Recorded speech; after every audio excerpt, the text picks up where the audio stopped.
She graduated cum laude at the US University of Africa in 2008, master from the University of Kent, with a thesis on the evolving trend to criminalize forced marriage in international criminal law in 2010. And I don't know exactly if it was a PhD or a master also in Oxford. I think it was a PhD. Am I right? Master also, yes, thank you. Between 2021 and 23, with a dissertation on victimization of children under international criminal law. Legal and policy advisor for Amnesty International, liaison officer for the African Regional Forum, advisor of Utrecht University Open Source Investigations Lab, and international criminal investigation. It's a privilege, Judy, to have you here with us in this Congress to speak on the use of open source evidence, digital evidence for accountability. Yours is the floor. You have around 30, 40 minutes. Thank you very much. Thank you so much, Felipe. I'm going to try and give my presentation now. I think this is it.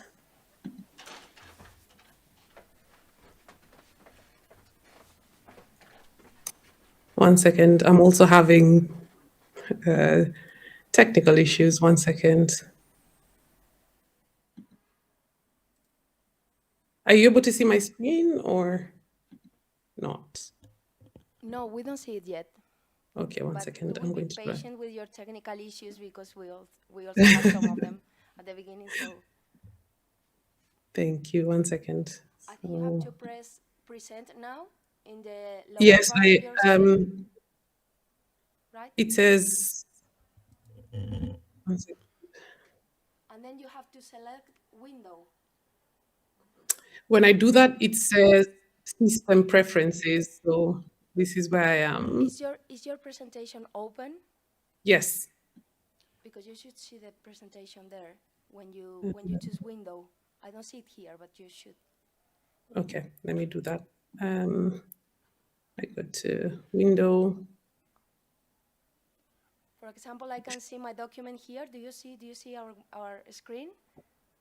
Yes, I see your screen. Don't you see yours? Don't you see your? I see my face. So I'm going to the system preferences to try and allow Google to Okay,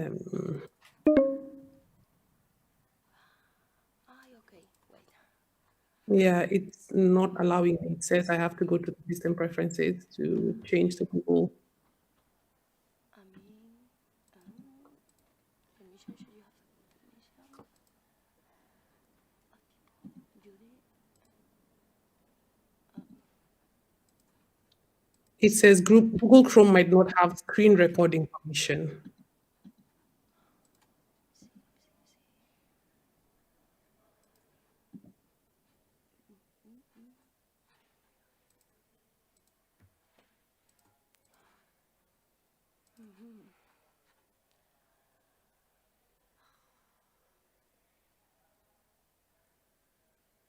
Okay. I don't really know how to solve that. Did you click here, present now? Yes. And when you present now, what do you see, Judy? Do you see select window?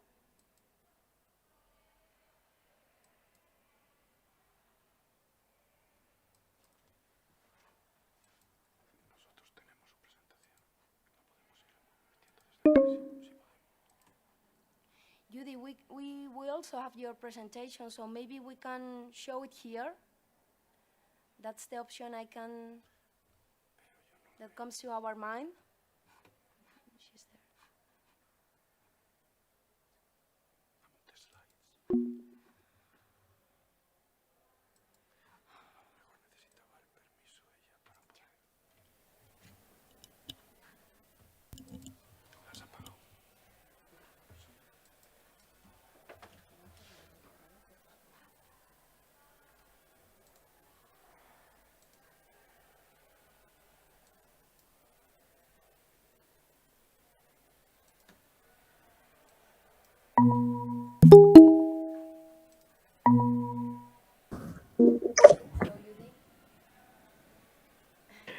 I am again. Try now. Otherwise, we have your presentation.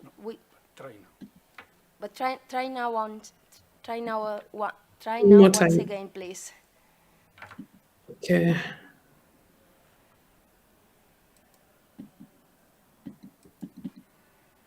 Yeah, I think I will have to rely on your presentation. I'm so sorry. I'm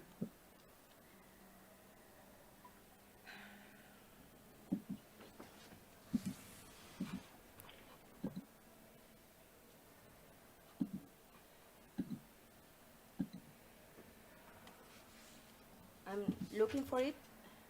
Yes, and I can also send you a new one. Can you send the link here via Google Meet? Yes.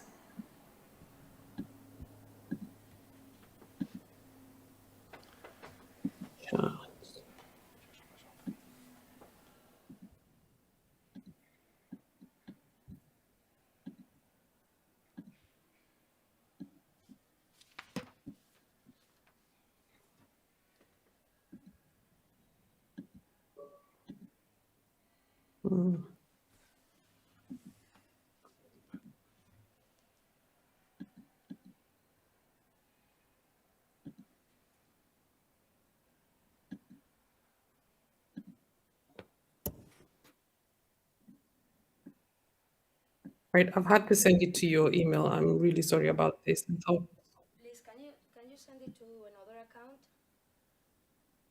Yes, sure. The account is Congreso Chat. I will spell it CONGRESOCHAT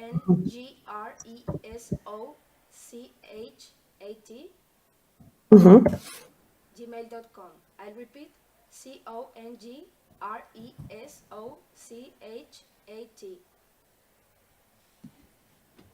gmail.com. All right.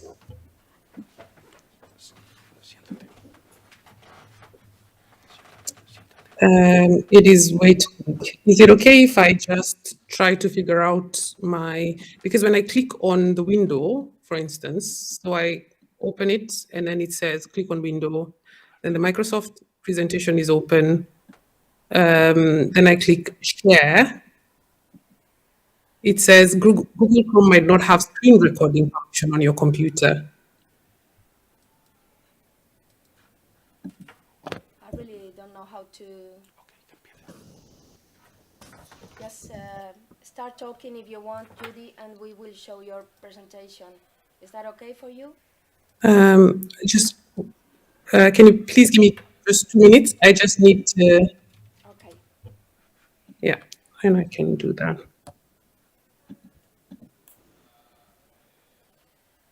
I need to go to privacy.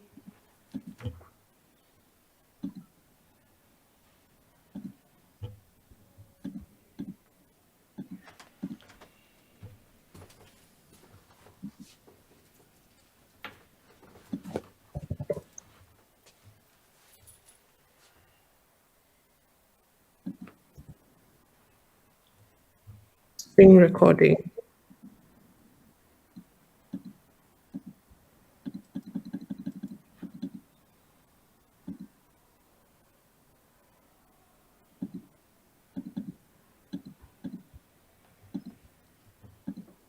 Do you want just to talk, Judy? Yes, I can also. It's just that it's visual. Yeah. So I really. Sorry, Is it okay if I give it 2 more minutes, please? And then I will just restart it. If it doesn't work, then I will just go. Okay. All right, thank you. I will restart it. Yes.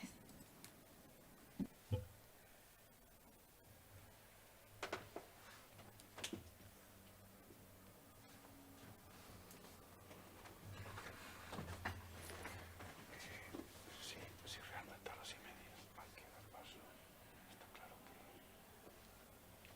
que no hay tiempo.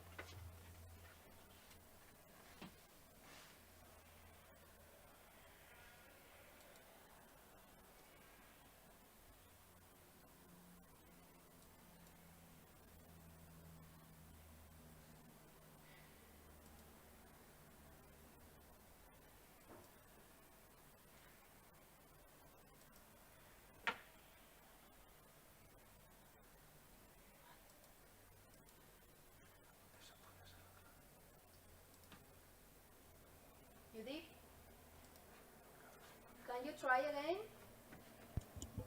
Judy, could you try again, please? Because we changed something and maybe that's solved.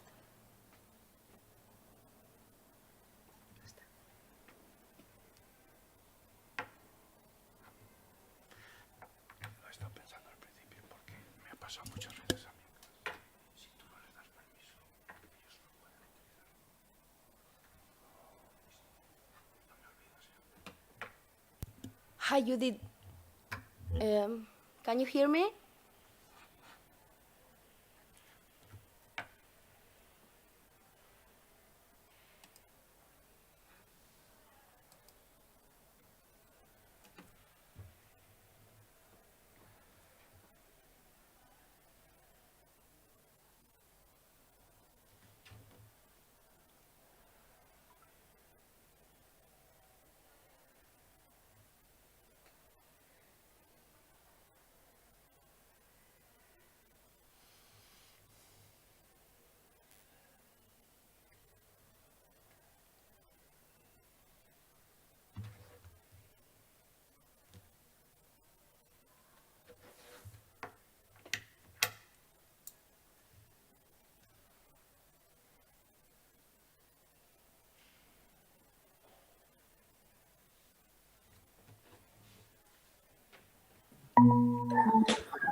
I am back.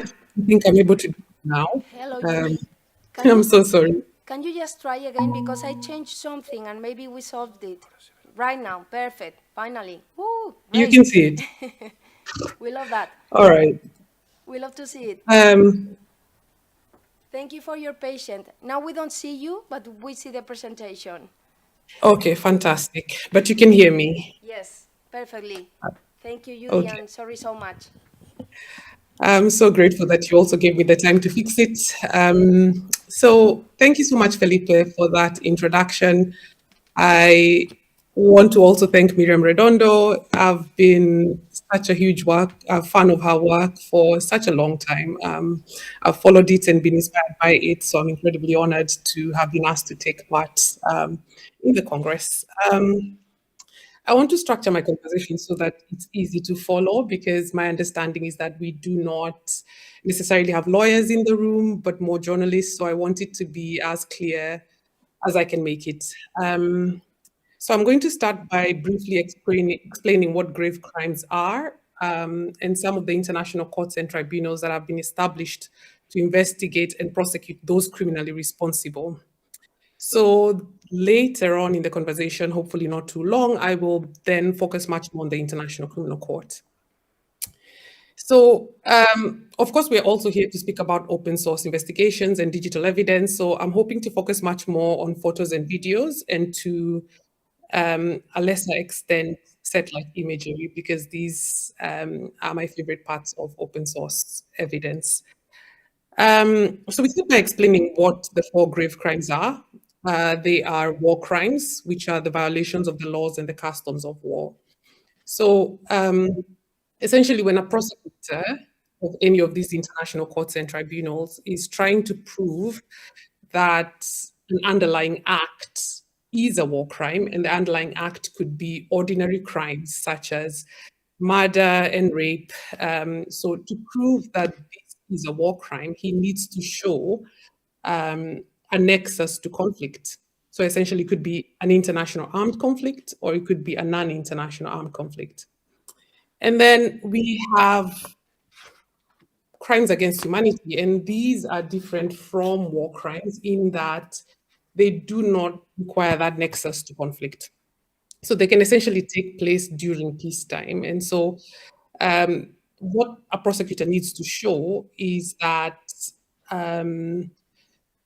this single act of rape, for instance, has taken place during a widespread or a systematic attack on the civilian population.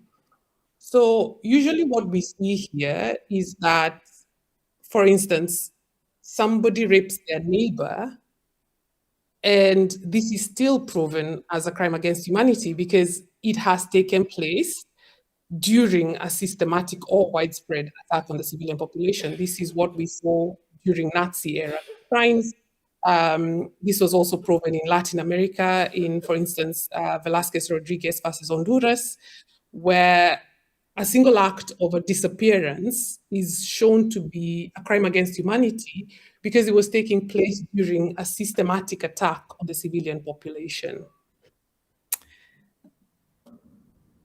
I have a feeling you can see me now. Is that?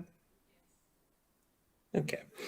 And the next one that I'm going to speak about is genocide. So these are acts committed with a specific intent to destroy in whole or in part 4 specific groups. There are only 4, and that's the national, ethnic, racial, or religious group. And the last one is aggression. So the act of aggression is between states, when a state invades another state. But international criminal law seeks to find out who is individually criminally responsible for planning, preparing, and executing that act of aggression. And now I'm going to go to my slideshow.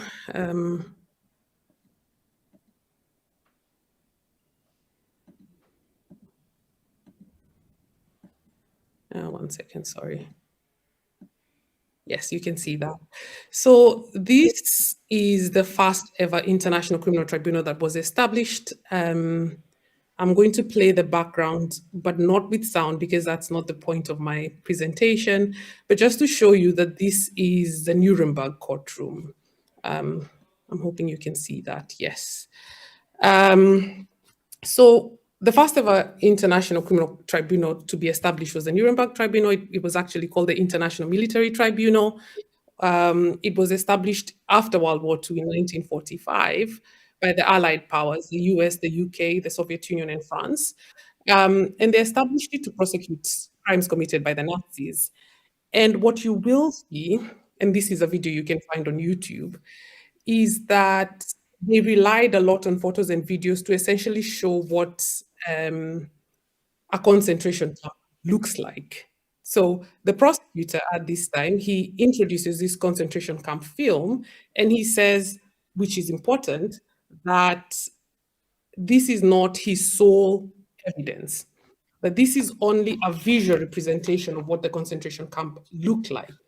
And why this is crucial is in explaining that we need a body of evidence. So if you're taking this kind of evidence, this photographic or video evidence, the only way the courtroom, or at the very least the judges, should be able to say, yes, this is a true depiction, is the fact that there's another body of evidence that comes in to corroborate this evidence.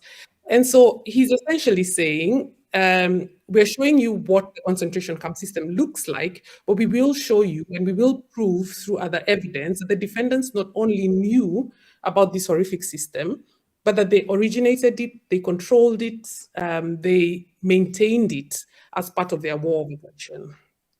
And the second thing the prosecutor does is that he produces affidavits, which are proof to some extent of the authentication of the film. He produces affidavits of the person who filmed it, affidavits that say this is a true representation of what we saw and the scenes that we photographed, and that they have not been altered or retouched or distorted in any way.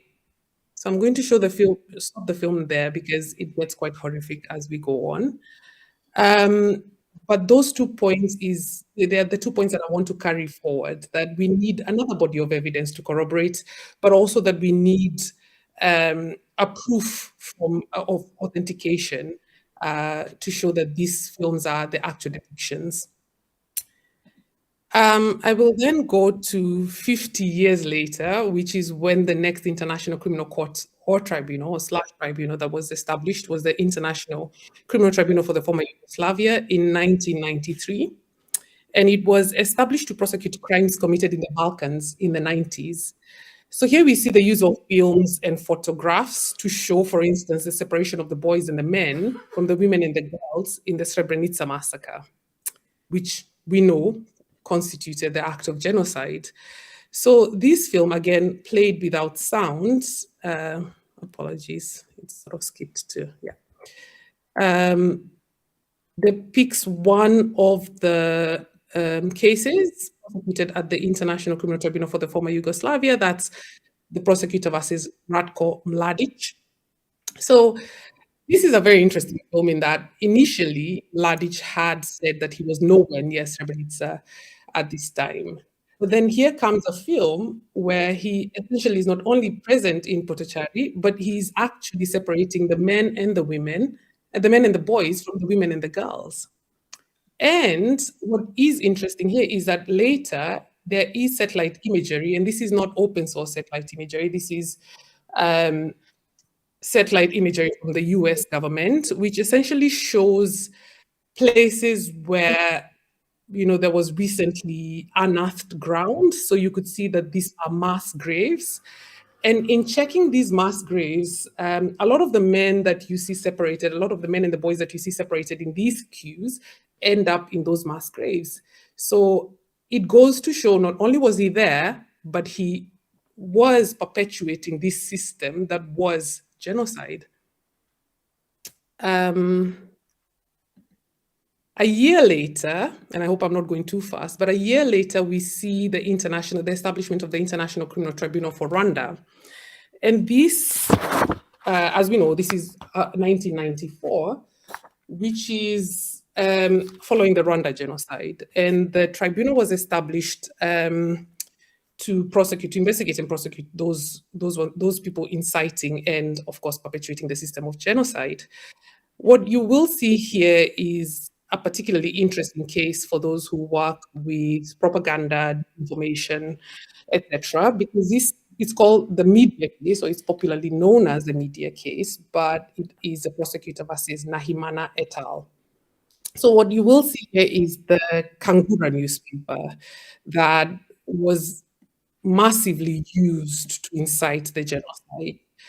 And then on the right-hand side, you see what I find a very interesting example of judges interacting with this kind of evidence, which is, of course, if we're talking about inciting using the media, we're talking about newspapers and broadcasts. So here in this Kangura newspaper, you find the photo of one of the accused, Hassan Geze. And he had said that he was not a member of the CDR. The CDR is very well known to have been incited and perpetrated the genocide. And he says he was not a member of it. But you can see here, he's wearing a tie that says CDR. And the judges looked at this photo and said, okay, we can see that the letter CDR are superimposed on the tie. So essentially, we can agree that you do not own this tie that says CDR. The newspaper editors put that there. And under there, you see some words in Kinyarwanda, which essentially say that we will protect the interests of the Hutu. And then you see his name down there, Ngeze Hassan. So the judges say, all right, we can see that you do not have this tie. You were not necessarily saying you were part of the CDR, but what you did not do, is that you did not come in later and say that tie was superimposed. I'm not a member of the CDR. I do not agree with their policies, even though the policies clearly stated just before my name. So essentially what we see here is that even though a photo or a video can be shown to be inauthentic or manipulated, it can still have some probative value, which we are going to discuss in a little bit. So following from here, I want to move to the ICC, the International Criminal Court, which is a permanent court because its predecessors, the ones that I've spoken about, the ICTR, the ICTY, the Nuremberg Tribunal, they were all established for a specific conflict committed within a specific time frame. But the ICC is a permanent court, and it was established in Rome, which is why its governing law is called the Rome Statute. And so just to cover how the ICC can initiate, or the ICC prosecutor can initiate an investigation or a prosecution, he can do so in 3 ways. So state parties to the statute, to the Rome Statute, can refer the situation to the prosecutor, which we have seen happen. So for instance, in Uganda, the Ugandan situation was referred to the prosecutor by the Ugandan government. And then we have the United Nations Security Council, which can request the prosecutor to launch an investigation, which we saw happen in Darfur, in the Darfur situation. And then the last one is that the prosecutor may initiate investigations proprio motu, which means of his own volition, of his own initiative. But if he does so, he has to seek authorization from the judges. So a panel of judges have to authorize the investigation. And this happened in the Kenya situation. I'm from Kenya. This was the first case that I ever worked in at the ICC. And the case was initiated by the prosecutor proprio motu. But then the slide that we see here is to try and explain how digital evidence is evaluated in international criminal trials. We've seen its use and its reliance in previous courts that I've spoken about. But what we have to see here is that there are no established rules at these courts for using digital evidence. It does not have its own special status. It essentially has to abide by normal evidence and admissibility rules that all the other evidence goes through. So the Rome Statute has Article 69.4, which is a guidance to us as to what judges look for. And it says that the court may rule on the relevance or admissibility of any evidence, taking into account inter alia, or amongst other things, the probative value of the evidence and any prejudice that such evidence may cause to a fair trial or to a fair evaluation of the testimony of a witness in accordance with the rules of procedure and evidence. So we look at these words separately. The relevance, it means how this piece of evidence fits into the investigation subject matter, into the facts that have been uncovered. Is it relevant to these facts? And then we look at the probative value. This means how this item, so let's say this photograph or this video, goes to prove or disprove an issue or a fact. And the prejudice it may cause a fair trial, this is particularly interesting for me because I've worked in 2 defense teams, goes to Article 67 of the statute, which is on the fair trial rights of the accused. So essentially, do the defense, do they have enough resources to query this evidence? Have they been given the opportunity to cross-examine the creators and the editors of this evidence? And of course, there's a whole list of fair trial considerations that are in Article 67, and they will be looked at. So generally, when we look at a piece of evidence, so let's say a photograph or a video, the weight given to this photograph or video will be heavier if it is, for instance, corroborated by witness testimony. Of course, then that means it becomes stronger. And also, we would require, of course, expert testimony, witness testimony, for instance, when it comes to satellite imagery and the like, to bolster the determination on authenticity so that the judges can say, all right, what we're looking for is exactly what it purports to be. And then they look at the provenance. Who is the source of this evidence? And at the very least, the chain of custody, which shows the people who have handled this piece of evidence from the time it was created or discovered to the time it reached the chamber. I wouldn't say that these are necessarily strict requirements, but the more of this information that you have, the more that you can convince the judges that this piece of information is exactly what it purports to be. It is therefore reliable. And so we will look at case studies now. So the first ICC case was a prosecutor versus Thomas Lubanga from the DRC situation. And Thomas Lubanga was accused of enlisting and conscripting child soldiers in the DRC. And we see the prosecution relying on a video that shows which is still there in my presentation. My apologies, I did not add the video, but the video is on YouTube. You can find it. And the judges are basically, rather the prosecution is essentially saying that just by looking at this video, you will see that these are child soldiers. And we have to understand the context where this is happening. This is coinciding with allegations that the prosecution intermediaries are coaching witnesses and that some of the witnesses were not actually under the age of 15. So they were not child soldiers. And so this video comes in from the prosecution to sort of bolster the prosecution allegations that these were child soldiers.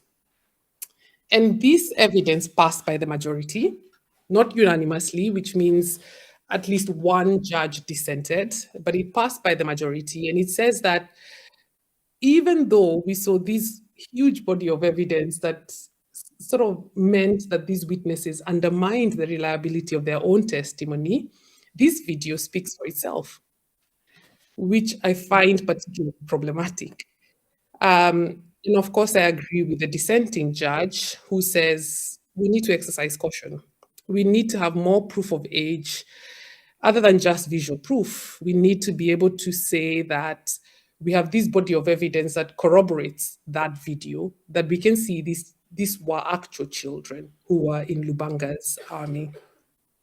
And I think deservedly, there should be more than one type of evidence.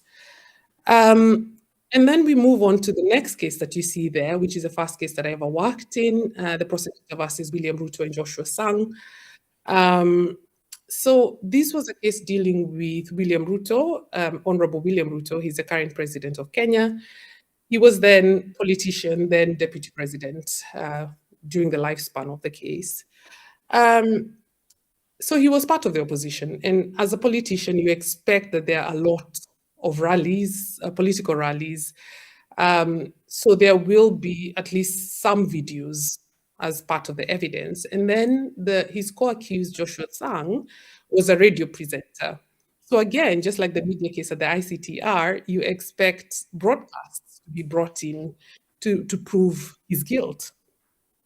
But what is surprising, I think, is that a lot of these video and audio evidence was from the defense.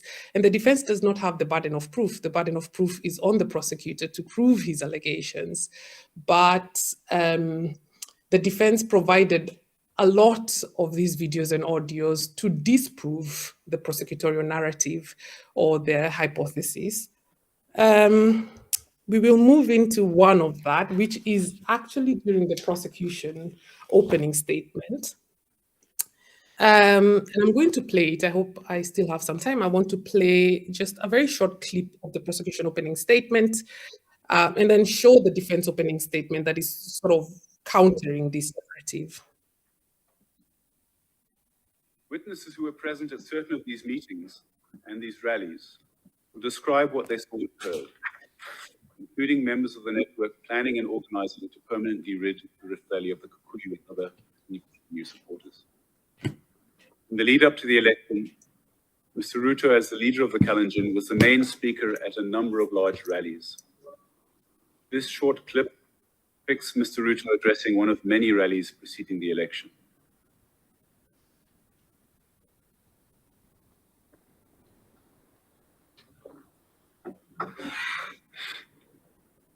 Your Honor, I wonder, is sound going to be played? I would ask that it would be played. Do not propose to play sound, Your Honors, mainly because they're not in English. You may proceed. Let me make it clear, in case my learned friend misunderstands me. I do not allege that what was said by Mr. Ruto at this particular rally, in this particular clip, constitutes evidence of the crimes we allege. So essentially, if you followed that, or I can sort of shortly explain that, a video was shown where the prosecution was claiming to have shown William Ruto in a huge rally, and their narrative was that he was inciting violence. He incited violence in rallies such as this. And who you had intervening or objecting and saying, can we have the sound, is Karim Khan, KC, who was our lead defense counsel at the time, his current prosecutor of the ICC. And what you will see is the defense opening statement. Next. All rise, veuillez vous lever. My apologies. I should have. I did not cut it where it needs to be. The wrong start. There. We will see in the last segment who utters these words. William Ruto has remained steadfast and desires and believes that the truth will be accepted, as seen and assessed by Your Honours. and that in the end, the truth cannot be hidden indefinitely. And that's the Safeguarding Parliament Act, and that actually underpins his belief in the rule of law. Let's play the next clip.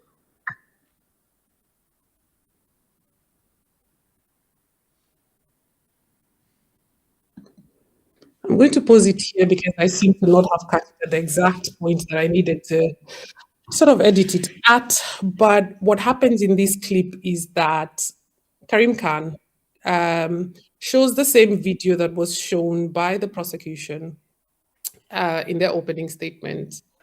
And he plays it with sound. And he says, it actually contradicts what the prosecution is saying. Yes, the sound is in Swahili, but we have a translation, and what William Ruto is saying in that clip is actually the opposite. He says, if you live here, if you were born here, if you own land here, there's nothing that's going to happen to you. You're safe.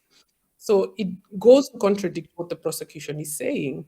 And you watch, and I hope I can provide all of this. They're all on YouTube, these clips. You will see that Karim Khan also asks, why is it that in a case where we are talking about massive rallies, he says the prosecution is not here alleging that what William Ruto was saying, what he was inciting, was done in backrooms or in alleys. They are saying he held massive rallies, such as this, to incite violence. Where is the evidence? Because again, this is 2007. I was there in 2007. This is a country that has independent media, state media. We had social media. There were all these avenues in which the prosecution could have found the evidence they needed to show that William Ruto is indeed inciting violence. And so this case did not go to the did not complete its trial cycle, essentially. It stopped at after the prosecution presentation of evidence because there was something we call the no case to answer state of the proceedings, where the judges also agreed to some extent, and you can go back and read all of that to say that we do not have enough evidence to continue with this trial. And so what you will see following that is that the International Criminal Court, the Office of the Prosecutor, releases a strategic plan. Essentially, because the judges have said, where is other evidence? Why are we relying entirely on witness testimony to prove these cases? And we know witness testimony is fallible. We are dealing with crimes that were committed a very long time ago. And, you know, when it comes to witness memory or when it comes to various forms of interferences, the evidence might not hold up in court. So why are we only relying on this type of evidence? Why can we not use forensic evidence and other forms of evidence? And so the Office of the Prosecutor releases a strategic plan where it stresses the need for digital and scientific evidence. And then we start seeing the ICC relying on other types of evidence, which to me is incredibly interesting. So the first one that is often cited is the Al-Burfali case in the Libya situation, which was a fast case, and it became the first ICC arrest warrant to be based largely on evidence collected from social media.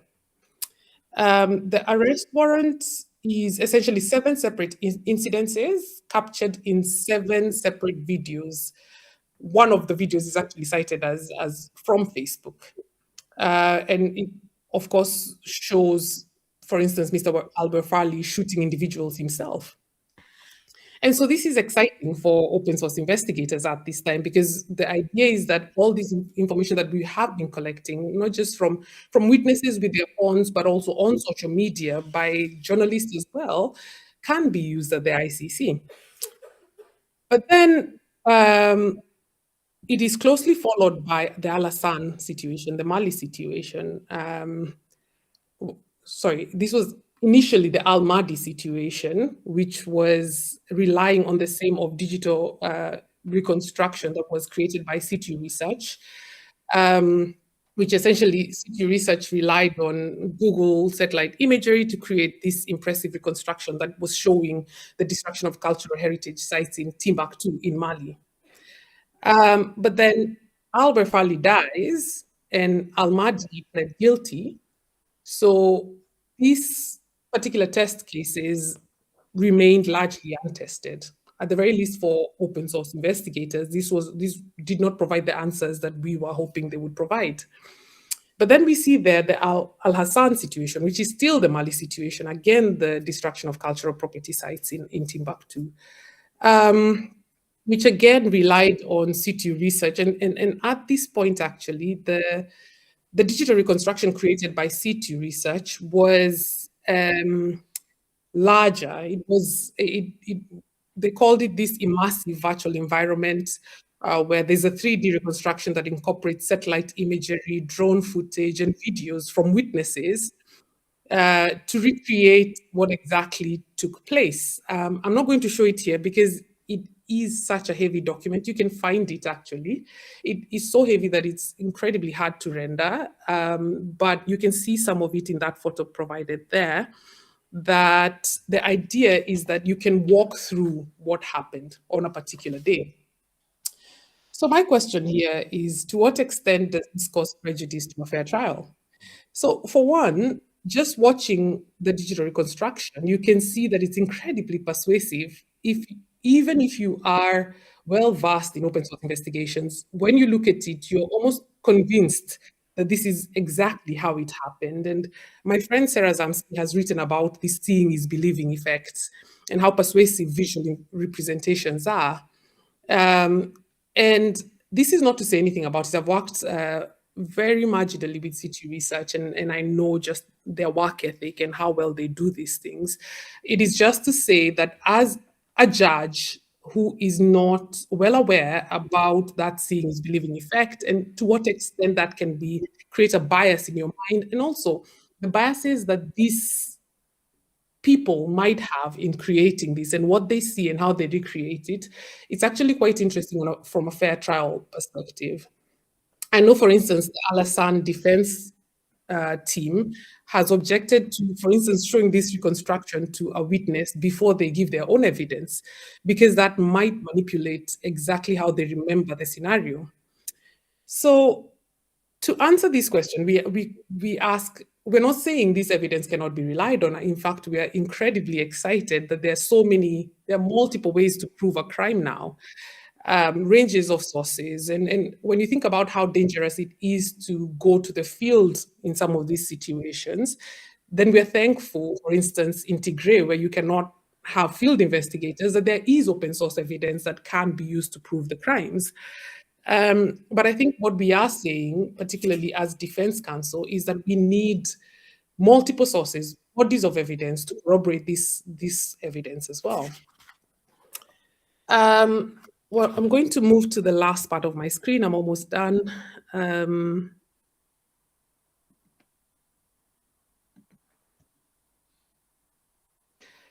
Is what we are asking is the future of the International Criminal Court. I think the first thing we have to notice is that we saw Karim Khan Casey very, very early on in ICC situations using digital evidence to disprove. So we are incredibly confident in his vision of how these open source investigations should run and should continue. So one of the things that has happened is that they have an OTP link, an evidence management platform, essentially, because if you can imagine a situation like Ukraine, where there's large amounts of data and evidence that exists. So this link is to allow ordinary people to upload their evidence for the ICC to be able to look through. But that creates even larger data. And so more recently, the ICC is collaborating with Microsoft to essentially harness the power of AI to be able to sift through this vast information that they are collecting, to be able to spot patterns formed by this vast information to see if it has evidentiary value.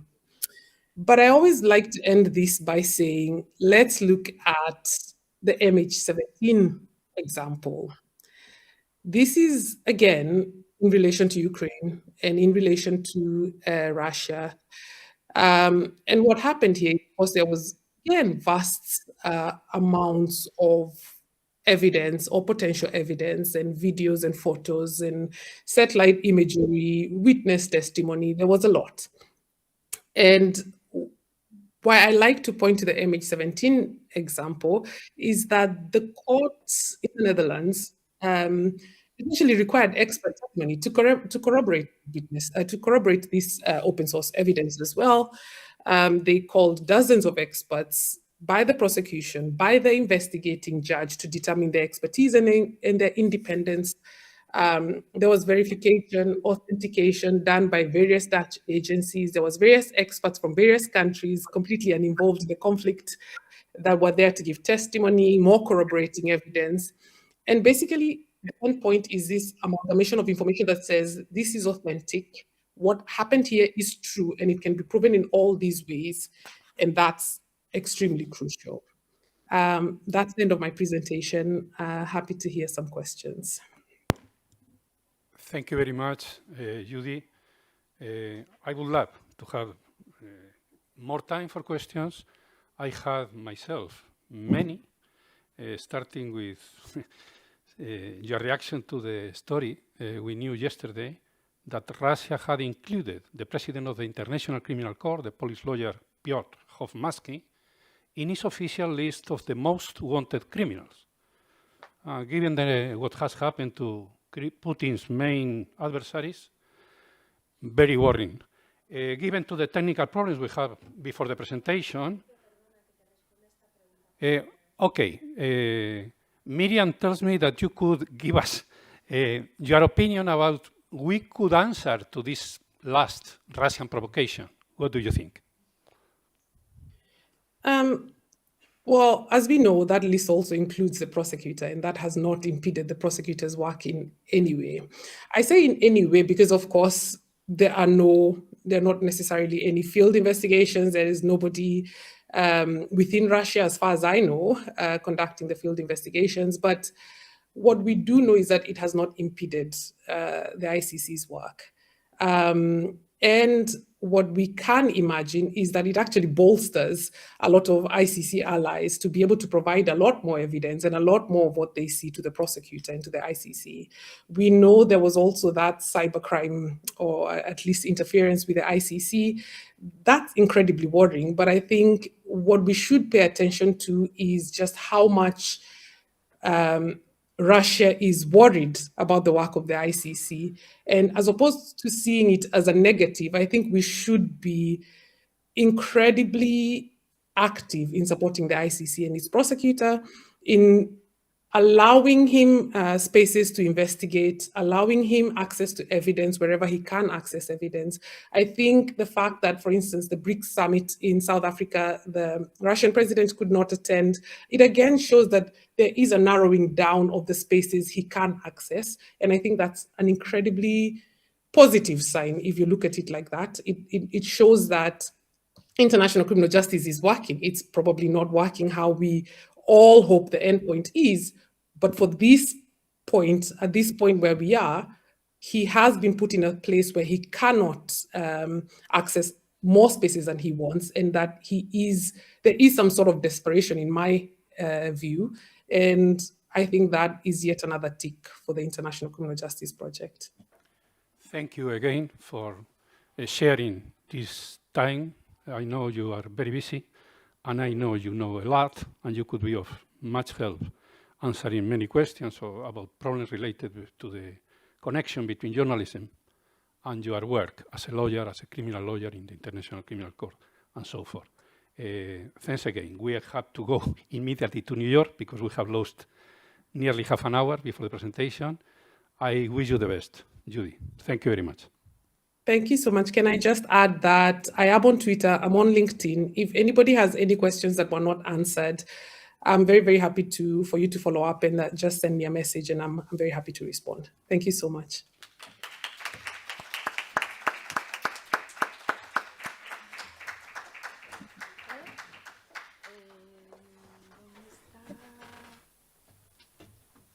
¿Dónde está la moderadora de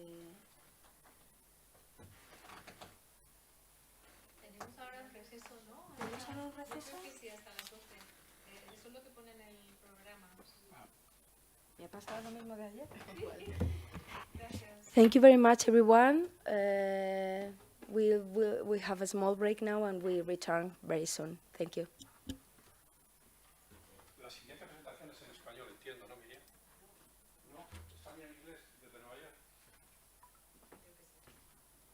Bueno, entonces, ¿nos da tiempo a un café o no? Espera.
lo que tienes que encender el micrófono para que se oiga, si no lo apagas. Y nada más. Y tu presentación la traes, la puedes poner aquí. ¿Puedo conectarme con HDMI? Pues no lo sé, si tú puedes. Ahí está el este, ¿no? Llamar al técnico. Pero con tu propio ordenador. Sí. ¿Tú lo vas a hacer aquí? Sí. Yo creo que...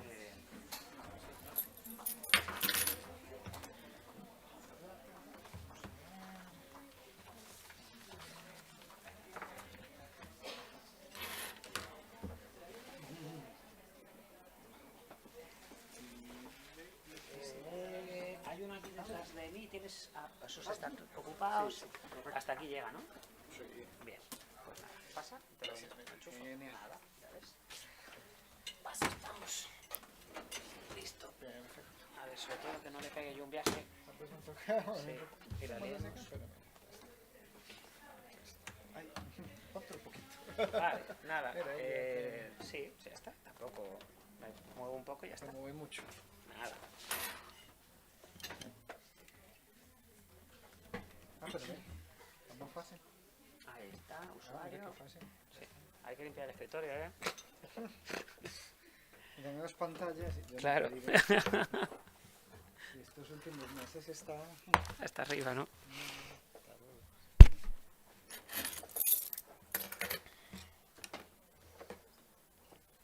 Bueno. Voy a verificar si el sonido funciona.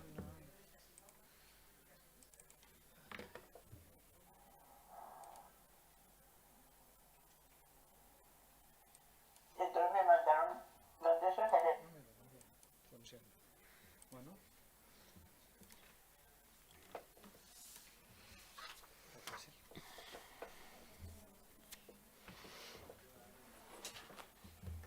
Me voy a llevar este más cerquita. Sí, bueno, tienes uno aquí donde el que mejor te venga. pues Claro, sí, yo cojo este de aquí. Mucho mejor.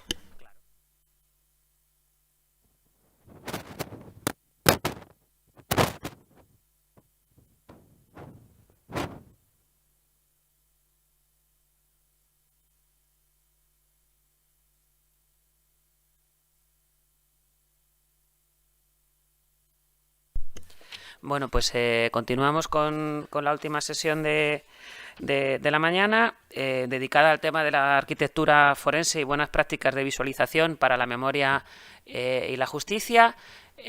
Tenemos el placer de contar con nosotros aquí hoy con Manuel Correa, que es un investigador, artista y cineasta cuyo trabajo explora la memoria y la reconstrucción post-conflicto en las sociedades contemporáneas. Su trabajo se ejemplifica en la difícil tarea de negociar relaciones sociales altamente complejas y frágiles, y ha utilizado la realización de documentales como una herramienta para unir a las personas, creando puntos de encuentro para víctimas de guerra, sobrevivientes, activistas y científicos. Es el director de La forma del presente, documental producido en 2018, de Peñoncito de 2022 y de Art of Line de 2015. Lidera actualmente la Oficina de Investigación Documental, con sede en Media Lab Prado, aquí en Madrid. Bueno, ahora, perdón, haces Media Lab Matadero, se me había olvidado que sí, en una cuestionable decisión política fue trasladado recientemente, y forma parte del proyecto Forensic Architecture de la Universidad de Londres. Sus obras, que son múltiples, han sido presentadas en la 18ª Bienal de Venecia de Arquitectura, el Festival Internacional de Cine de Rotterdam, la Berlinale Dog Station, el Museo de Arte Moderno de Medellín, la 8ª Bienal Noruega de Escultura, bueno, esto no voy a ser capaz de pronunciarlo, lo voy a saltar, el Doc de Leipzig International Festival, entre otros. Entonces, bueno, procedemos a cederte la palabra, Manuel, reincidiendo o reiterando nuestro agradecimiento por acompañarnos aquí esta mañana. No, antes quiero agradecerles a ustedes, a Miriam, a ti, por tenerme aquí. Me emociona mucho pues, poder compartir el trabajo con ustedes y contarles un poco sobre el desarrollo de mi práctica y de las investigaciones bueno, en las que he estado involucrado, tanto sean iniciadas por mí o sean iniciadas por colectivos como Forensic Architecture. bien, ¿está bien en castellano o Sí. les funciona en inglés? Bueno, vale, perfecto.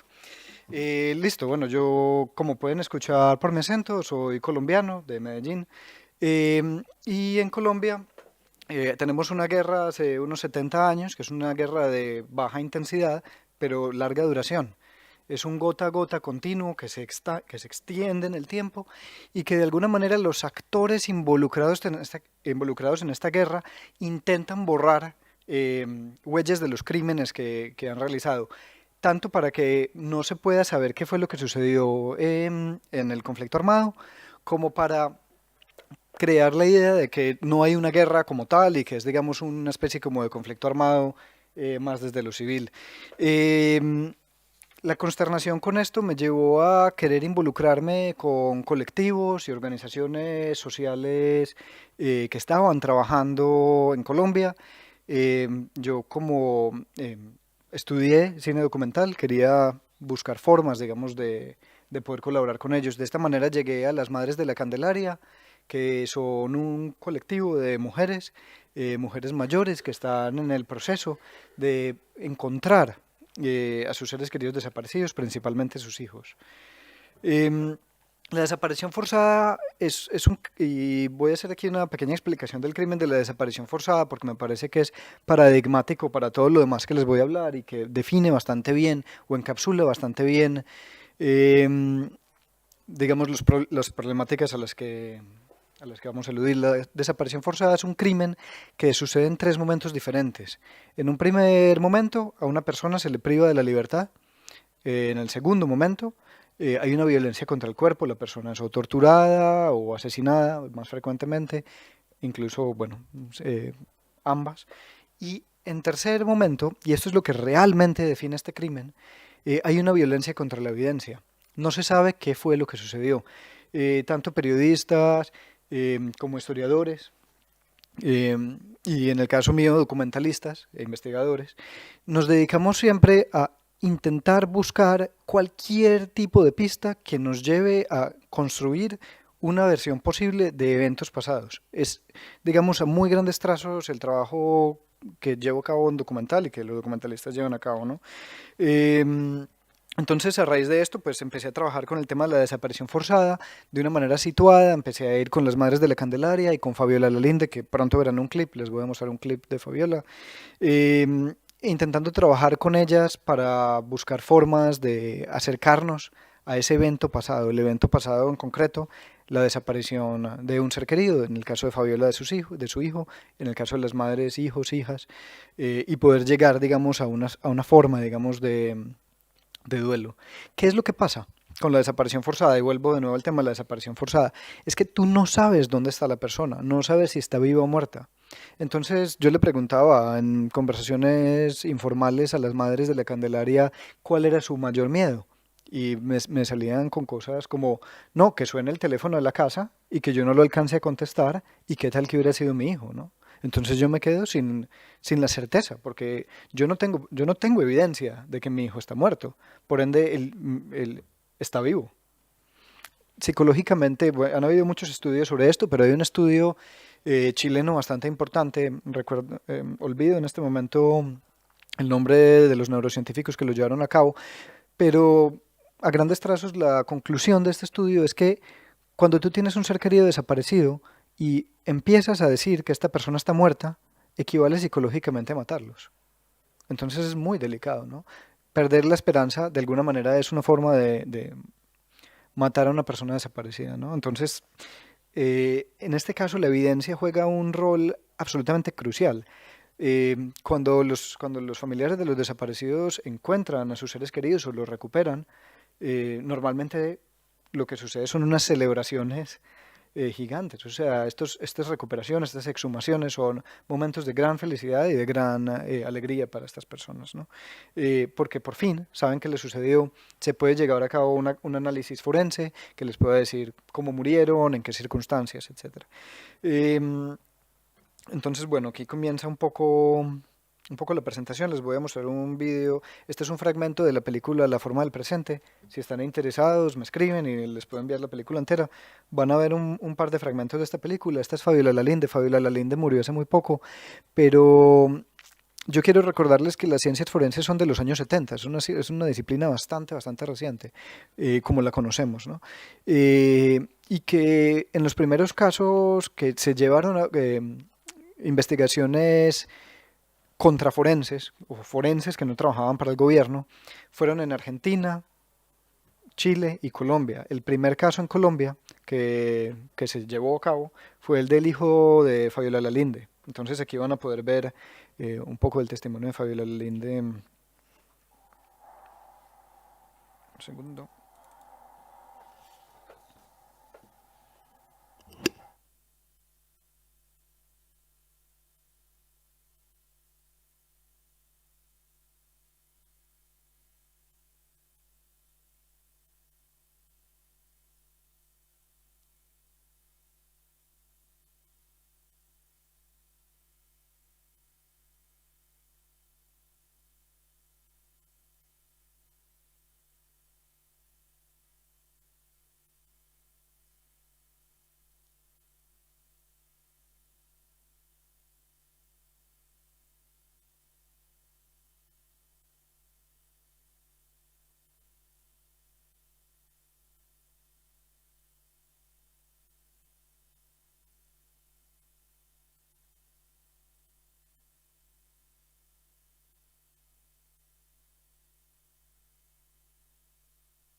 Bueno, dejo este video aquí un poco. Me es inevitable conmoverme un poco. Esta persona fue muy importante, muy cercana a mí y no la veía hace mucho. Y esto me lleva perfectamente, yo creo que al tema del trabajo comunitario. Como ustedes pueden imaginarse, el trabajo comunitario es una parte integral, digamos, de este tipo de prácticas. No solamente para investigadores externos, historiadores y así, sino para las mismas víctimas. Este tipo de metodología es la metodología que las víctimas utilizan para poder llegar de manera concluyente a información sobre los desaparecidos. En el caso de Fabiola Lalinde estuvo caminando en el campo, hablando con campesinos, con militares, con personas, hasta que los mismos militares le admitieron que habían desarticulado a su hijo. Incluso con los militares individuales que habían aceptado esto y que le habían pedido perdón, el gobierno aún, incluso ya habiendo fallecido ella, no reconocen esta desaparición forzada. ¿Qué quiere decir esto? Que a medida que tenemos más información y que hay más métodos, en el caso para saber qué fue lo que sucedió en el pasado, más y más y más tiene que complejizarse nuestras formas de leer y de acercarnos al pasado. Por ejemplo, en el caso de Fabiola Lalinde, cuando comenzaban las ciencias forenses, como dice ella, a los desaparecidos les cortaban los dedos para que no los pudieran identificar con las huellas dactilares. El primer laboratorio de ADN se funda en Colombia prácticamente con la intención de decirle a Fabiola Lalinde que esos restos que ella encontró no eran los de su hijo.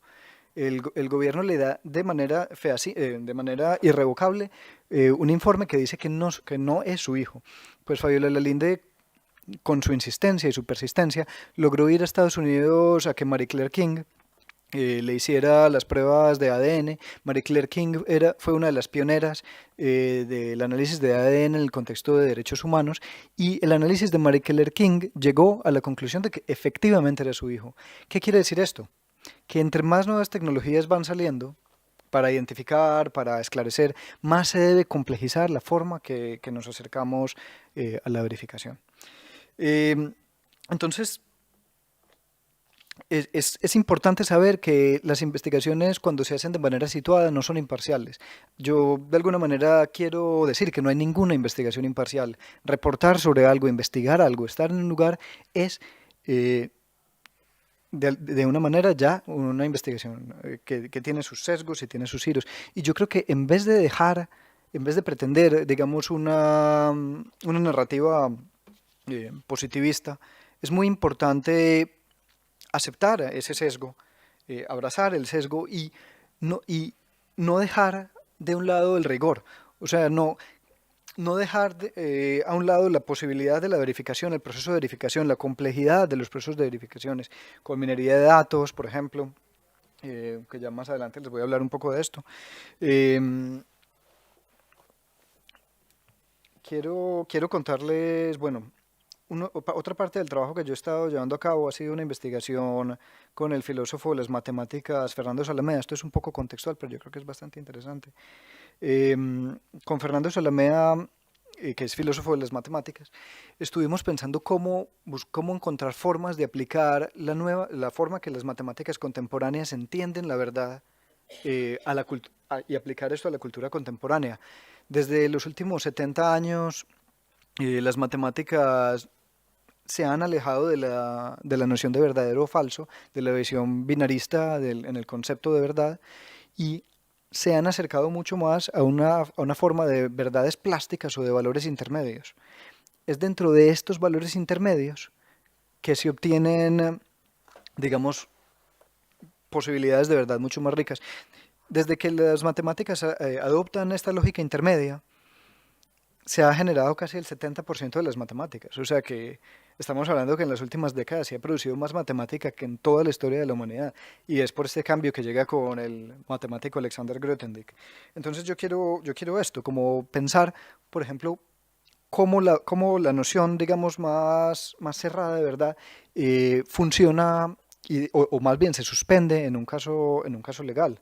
Por ejemplo, un juez, el trabajo de un juez es estar convencido de qué fueron los eventos que se llevaron a cabo.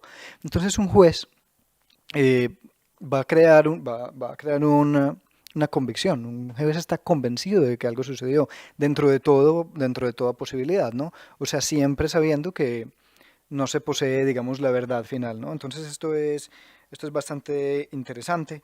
Por supuesto, decir que la verdad es múltiple, que existe en zonas grises, no implica de ninguna manera abandonar el rigor y el esfuerzo, digamos, por la verificación. Creo que por lo contrario, la invitación es un poco a permanecer en una posición situada, abrazar la posición situada y esforzarse para que el rigor cada vez sea mayor. Entendiendo que no hay narrativas blindadas, que no hay formas de construir evidencias sin filtraciones y que de alguna manera pues todas estas búsquedas, digamos, son políticas, ¿no? Em, Hay varios, yo quería contarles sobre otra metodología que empleé en este mismo proyecto de la forma del presente para ayudar a las madres de la Candelaria a encontrar a sus seres queridos desaparecidos.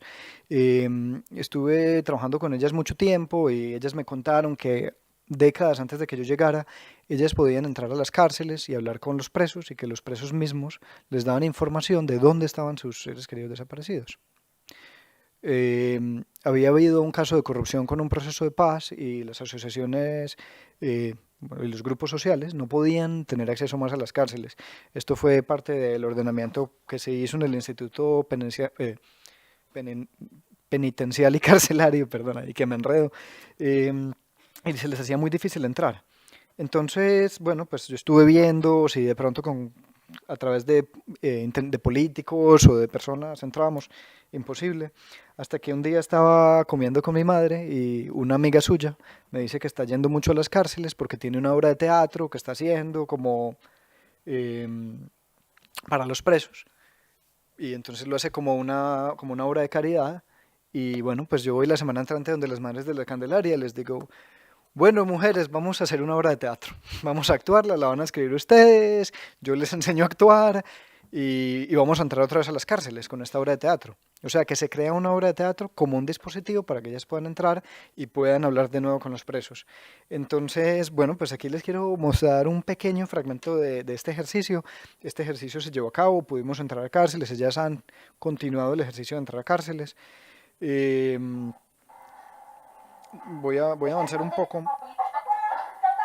Voy a avanzar un poco para que, bueno, pues aquí una pequeña reunión que tenían con nosotros, yo creo que esto puede ser interesante.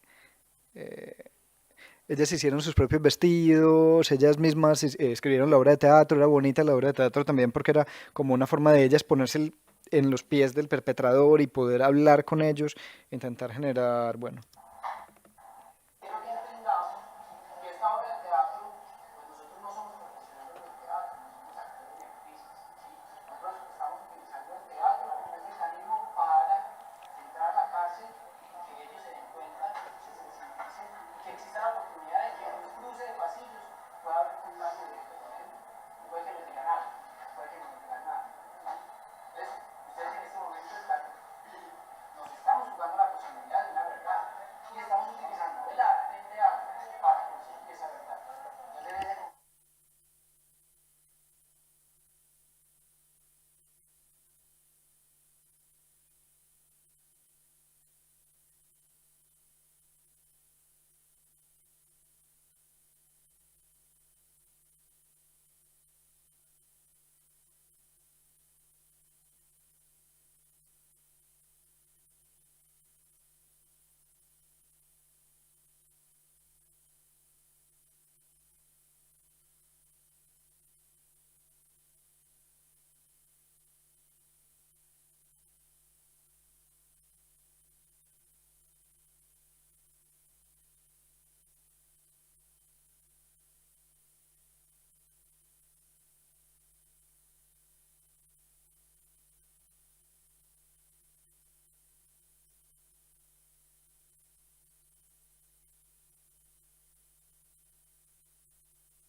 Bueno, ahí dejo este fragmento para proponer aquí ahora ya la pregunta.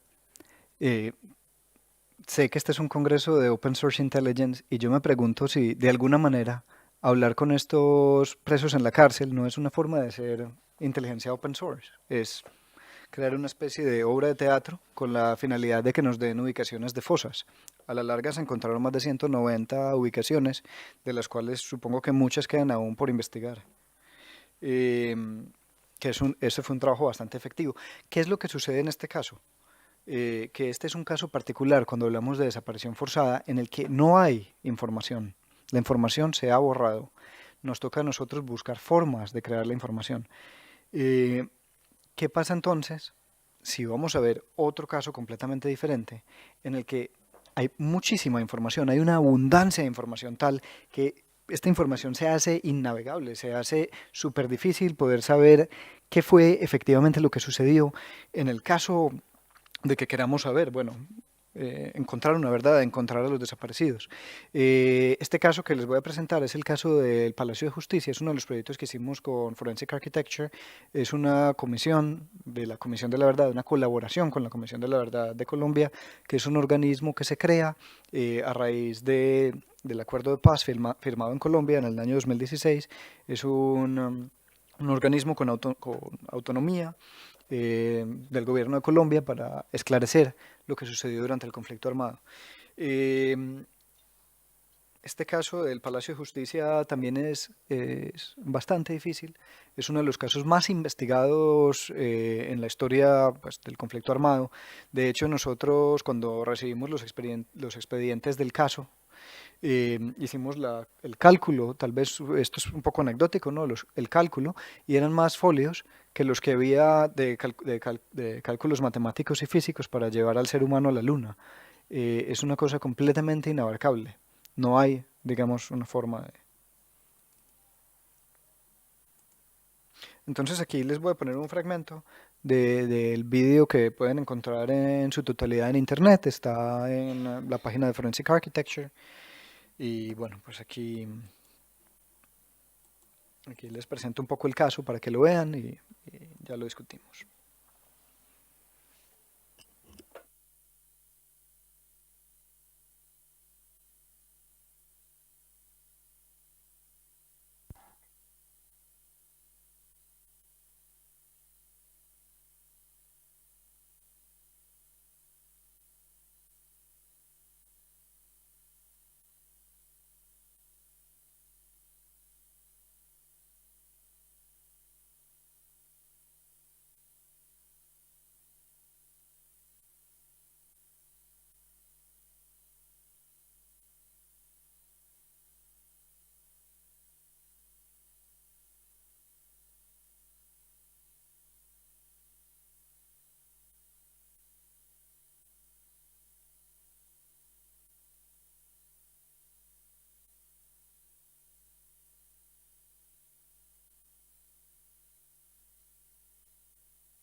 Entonces, bueno, una de las particularidades que sucedieron es que esto fue filmado por muchos medios de televisión colombianos y extranjeros. Y en especial las grabaciones que están en Colombia o incluso en algunos medios extranjeros, a pesar de que la cantidad de material es gigantesca, la gente vio en los televisores de su casa material que o a día de hoy desconocemos dónde dio parar. Y es fundamental para resolver este tipo de investigaciones. Entonces, a pesar de que, y esto es de nuevo para pensarlo conceptualmente, porque creo que es bastante rico conceptualmente, tenemos un caso en el que tenemos una cantidad de información innavegable. Es tal la información que es muy difícil saber qué sucedió con estas personas desaparecidas. Pero, concretamente, casi de manera quirúrgica, hay ciertos materiales claves que parece que desaparecen de la investigación. Entonces, aquí se realizó una entrevista con uno de los camarógrafos de Radio Televisión Española, intentando identificar, bueno, dónde estaba, bueno, él que había grabado, si el material estaba. Aquí, curiosamente, en el fondo pueden ver, esta es una foto de una persona que está enterrada en el Valle de los Caídos. Luego hablaremos de esto. Verás, si sigues así se verá.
Perdón.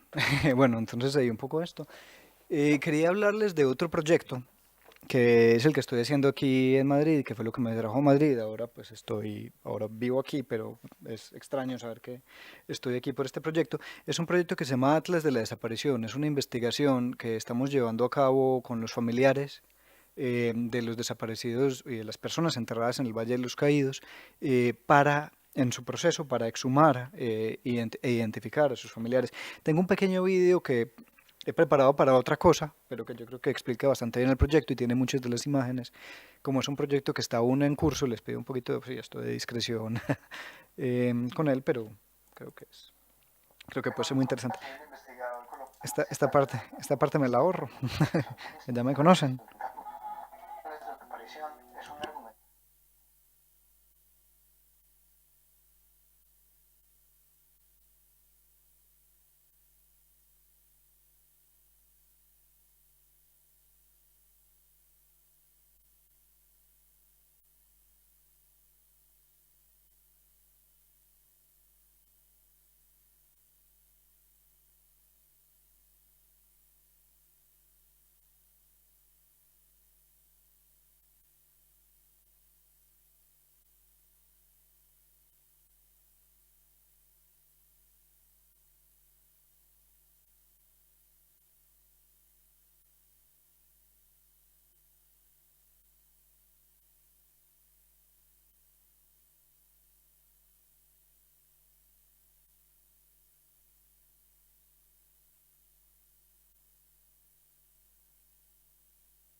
Bueno, entonces es un poco, digamos, el proyecto que se está llevando a cabo es una investigación con material que existe dentro de Patrimonio Nacional, de los archivos de Patrimonio Nacional, muy cercano a los familiares. Estos son pues familiares de las personas desaparecidas. Hicimos con un informe que se realizó de Patrimonio Nacional un modelo 3D completo de los osarios del Valle de los Caídos. Esto no se ha visto, esto no lo ha visto nadie nunca, no existe tal modelo, están tapiados, por supuesto. Entonces hay una particularidad, es que es una violencia arquitectónica, es como un caso paradigmático de desaparición forzada y de violencia arquitectónica. El arquitecto Diego Méndez, que hizo el Valle de los Caídos, diseña en su momento las cajas columbarios donde van a enterrar las personas en el Valle de los Caídos. Entonces, bueno, estas cajas tienen dos dimensiones, nosotros sabemos las dimensiones de las cajas, y haciendo minería de datos de los libros de registro, que nos tocó pasarlos a mano completamente porque están escritos a mano en una caligrafía bastante difícil de leer. Son 33.800 nombres con lugares de proveniencia y todo tipo de información. Esto ha sido un trabajo bastante titánico.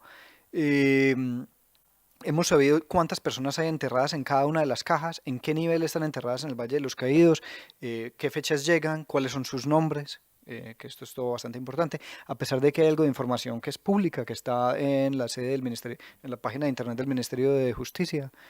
Esta información está bastante incompleta, está desorganizada, está fragmentada. Nosotros lo que nos proponemos, y hablo en plural porque somos un equipo, es hacer que toda esta información sea pública, porque al hacerla pública la hacemos política. Que sea legible, la dimensión de esto la convierte esta información en información política.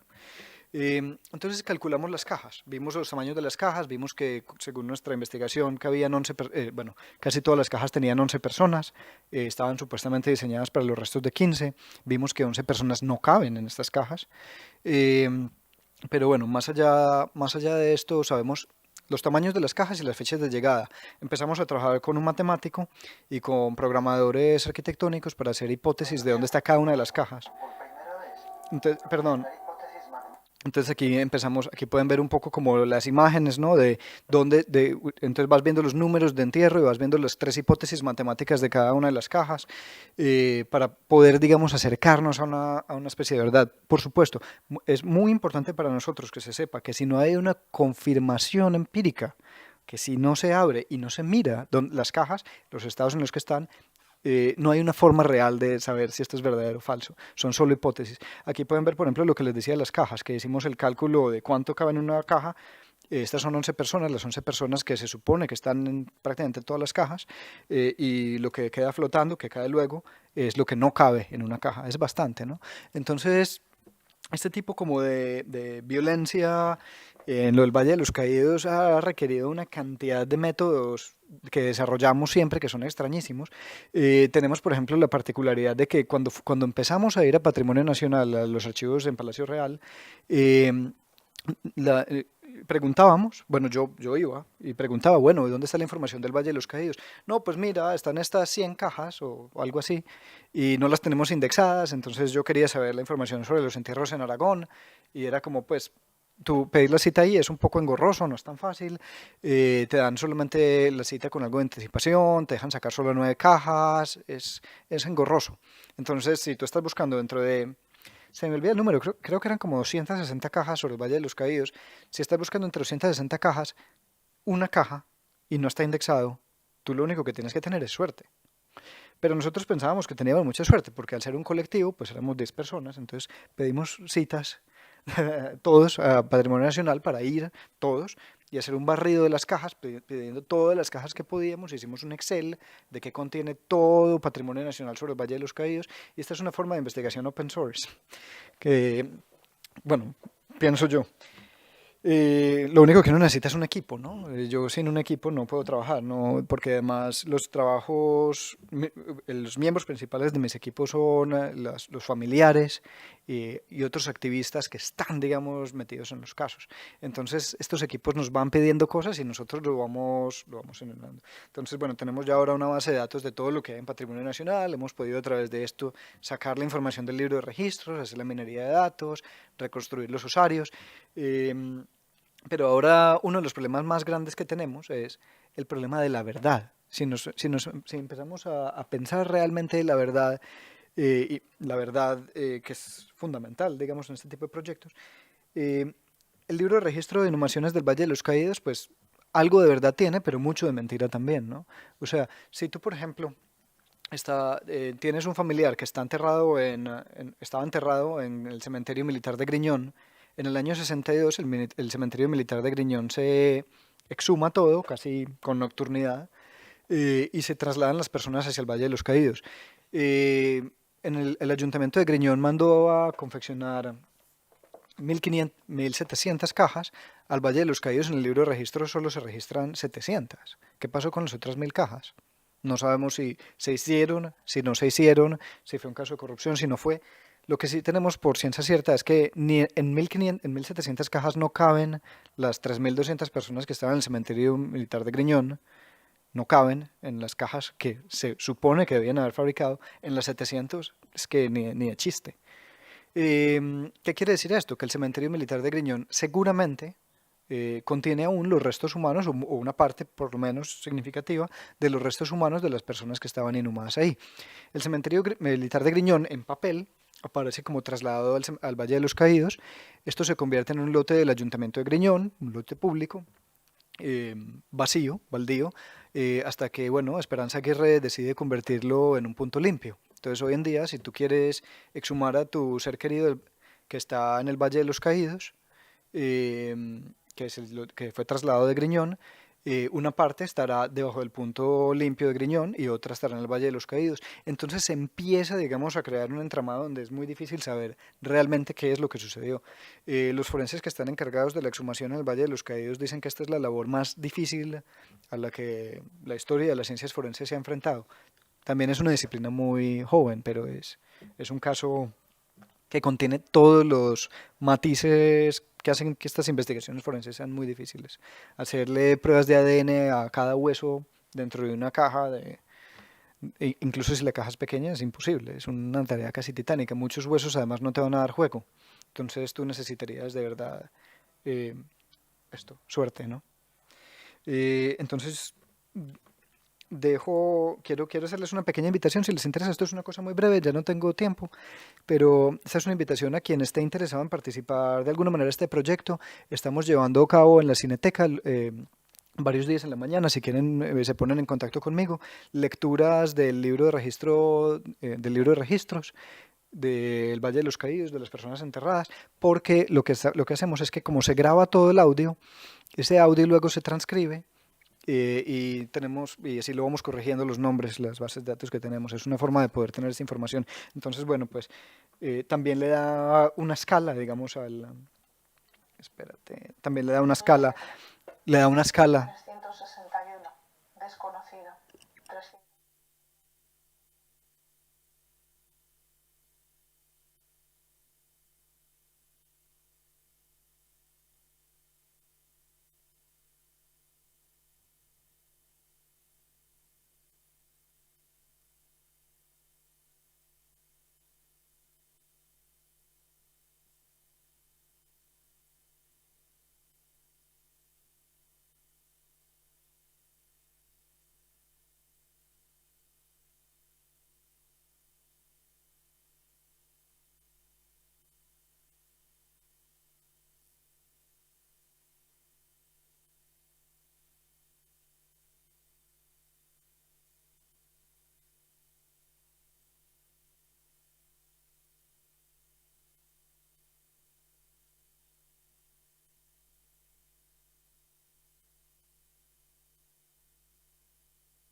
300.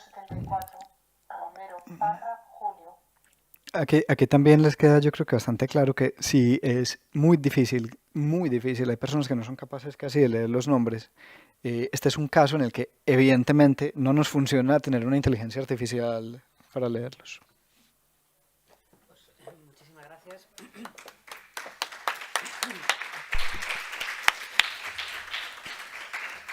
Muchísimas gracias, Manuel, por tu intervención. Nos quedan unos minutos por si han surgido algunas cuestiones a raíz de una ponencia que yo creo que, como historiador, a mí personalmente me ha interpelado bastante y sobre todo, bueno, pues porque al final, ¿no?, este tipo de cuestiones de recuperación, ¿no?, de la verdad, de la justicia y de la reparación, ¿no?, en un país como este, ¿no?, como España, es una cuestión candente y que salta, ¿no?, a la esfera pública recurrentemente. Entonces, no sé si tenéis alguna cuestión entre los asistentes. Sí, os acerco el... Nada. ¿Quién estaba? ¿Quién quería preguntar? Está ya... No sé. Bueno, es algo muy cortito porque ya como las horas que son y tampoco quiero quitaros mucho tiempo, con toda, en esto concreto de del Valle de los Caídos y con todo, digamos, la complejidad que has tratado de mostrarnos, digamos, ¿cuál es vuestro cuartel general? ¿Dónde trabajáis? ¿Vale? Un poco la logística para hacerlo viable, porque supongo que necesitaréis espacio, medios, coordinación, etcétera. Gracias. Buenísimo, me encanta tu pregunta y es una pregunta que, sí, que siempre tiene, digamos, soluciones que van, que vienen. ¿Cómo funciona esto? Es un colectivo social, somos una asociación, somos un grupo de investigadores, nos reunimos los martes por las tardes a trabajar allí. Si alguien está interesado en pasarse, me puede escribir y concretamos. Tenemos apoyo en este momento de Media Lab Matadero, que ha sido supremamente pues, generoso con el proyecto y lo ha apoyado bastante. Es un proyecto que tiene la particularidad de que es difícil para organizaciones, tanto en España como en el extranjero, entender la urgencia de este proyecto, a pesar de que hay más de 100 familias que están intentando exhumar a sus seres queridos, porque se percibe erróneamente que este caso de la Guerra Civil Española está solucionado. Para mí este caso es evidentemente, bueno, como una persona colombiana que soy yo que estaba en conflictos, es un caso que para mí no solamente no está resuelto, sino que además presenta pocas posibilidades de ser resuelto. Como decíamos en el mismo video de Forensic Architecture que mostramos, la verdad sobre qué le sucedió a estas personas solo la tendremos cuando el perpetrador hable. Yo les hablaba ahora de ir a las cárceles y de que las madres hablaran con los perpetradores y los perpetradores les confesaban los crímenes. Eso no sucedió en España y no sucederá.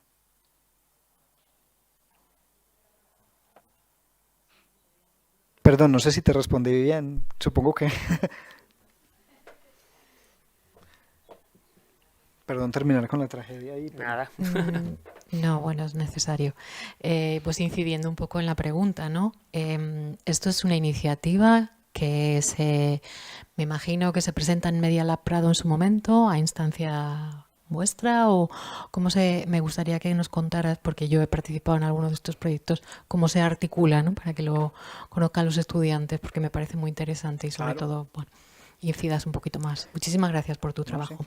Pues yo he empezado a hacer este trabajo primero, como vieron ahí, como un largometraje documental. Luego ya con más trabajo con las familias decidimos que no era un largometraje documental, sino una plataforma. Cuando era un largometraje documental teníamos fondos de cine, conseguimos unos fondos de cine en Noruega para poder llevarlo a cabo. O sea que se hizo una propuesta, se aplicó a dinero, conseguimos dinero para hacer la investigación. Luego ya... entré hablando con Silvia Navarro Pablo, que la ven en pantalla, que es como la principal, digamos, de la Asociación de Familiares Pro Exhumación de Republicanos del Valle de los Caídos. Pues decidimos que lo que necesitábamos era una plataforma que cogiera toda la información que se tiene y la hiciera legible, porque claro, desde el Valle de los Caídos hay tanto y es tan difícil de leer, tan difícil de navegar, que justo por eso yo creo que también deja de ser político. Entonces buscamos una forma de hacerlo político. Digamos, se formula un proyecto, un dossier, y se aplica a las convocatorias de investigación situada de Matadero, de Media Lab Matadero, con la intención de hacer un proyecto que pueda ser abierto a la comunidad, que diferentes miembros de la comunidad puedan venir, aportar, ser parte y buscar formas de articularse. Entonces se crea dentro del esquema que ellos tienen en Matadero de grupo de trabajo. De alguna manera este grupo de trabajo pues ha crecido mucho y ha conseguido, digamos, continuar ahí como con una especie como de constancia bastante alta. Esperamos nosotros que este proyecto vea la luz en primavera del año entrante. Es un proyecto en el que llevamos varios años.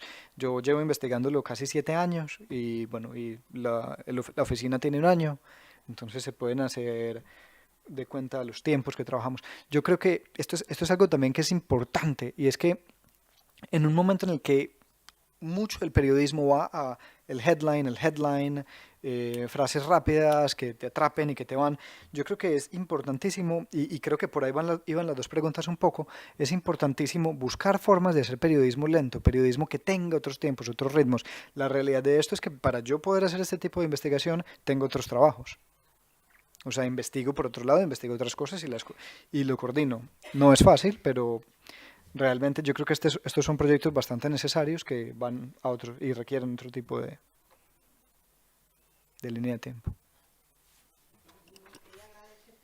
Aquí es una gozada que hayas podido venir para que los estudiantes entiendan también que todo esto de la investigación forense OSINT vinculada a investigación real con personas, hablando con ellas, es algo que permite avanzar en la justicia no solo en lugares lejanos y conflictos lejanos, sino también en cosas que a lo mejor en un momento dado nos quedan más cerca. Nada más por mi parte, te dejo en manos del moderador para que te despida formalmente. Pues nada, agradecerte una vez más, Manuel, tu presentación y bueno, agradecer a todos y a todas las asistentes el haber aguantado hasta esta hora, que entiendo ya que estamos rozando la sublevación. Muchísimas gracias a la organización.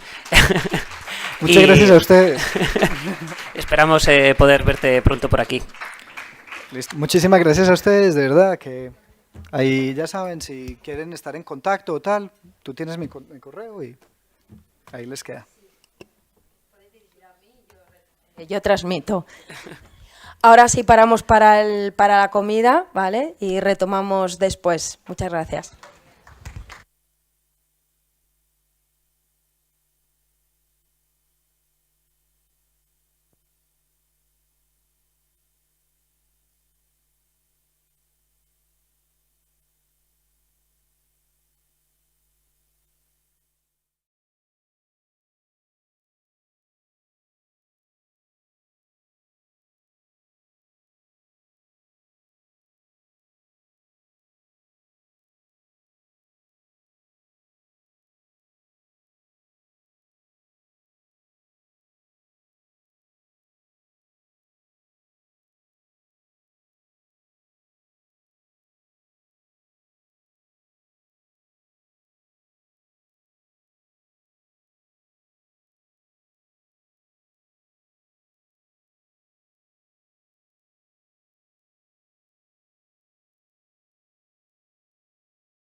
Sí, se lo estoy diciendo.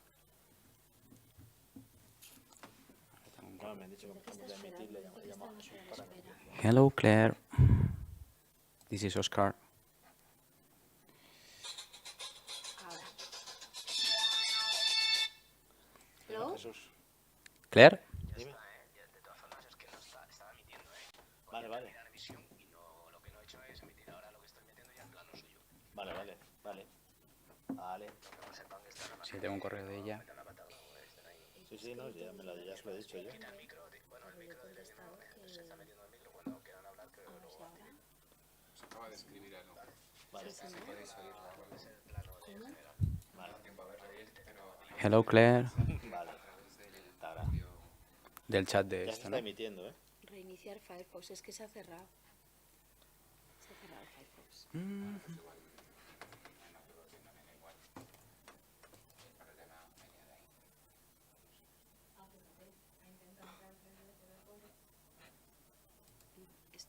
Esto que es que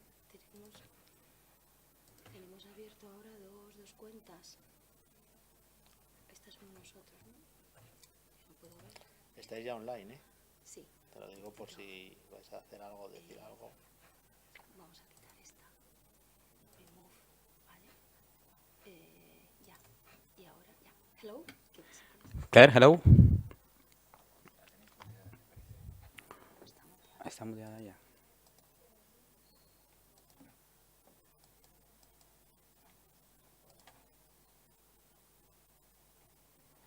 A ver, aquí.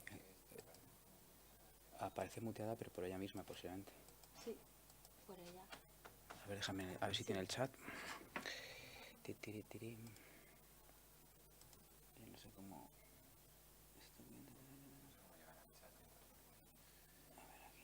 Pero antes ha salido ahí en la pantalla... Ah, míralo. Ah, no, pues No sé qué es esto. Casi.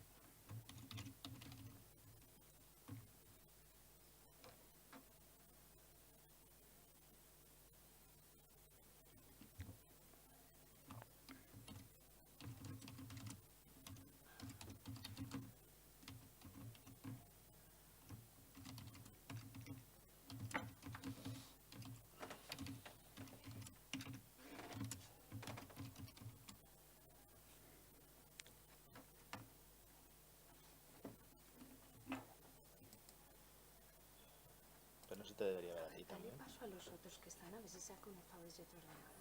O sea, desde otra cuenta, ¿sabes? ¿Quiénes son los otros dos? Mira, dale ahí, está my, admin, my. Sí. No puedo escucharlo, dice. I can't hear anything, pero nuestro micro está funcionando, ¿verdad? Sí. bueno, Hello. que venía hoy, efectivamente. Este no es, ¿no? No, es ese. Tiene que ser este por... Sí, Vale. es esto, lo tienes entendido. Acordaos, todo lo que queréis que salga, digamos, en el streaming, acordaos de encender micros. Sí, sí. Tú estás aquí, lo tienes encendido, pero bueno. Sí, ahora el problema. Ya. Hello, Claire. Can you hear me somehow? Don't think so. Voy a salir y voy a volver a entrar, ¿no?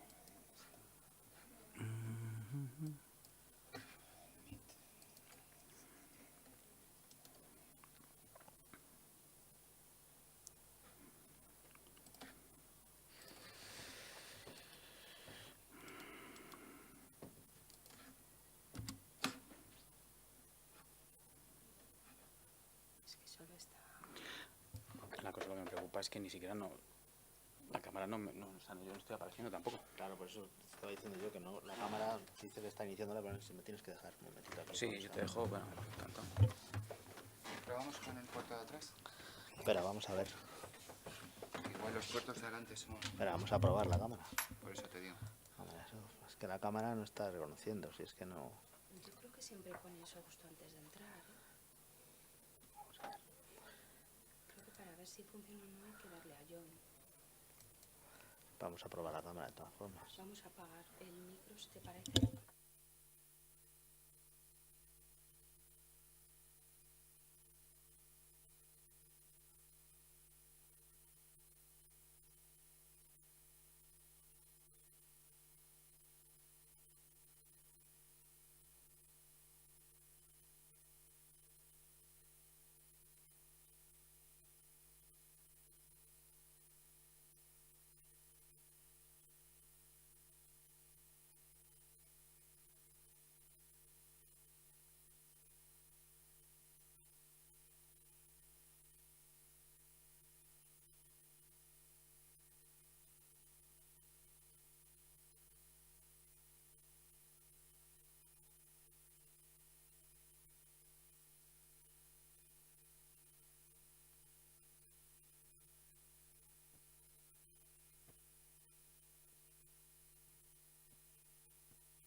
then.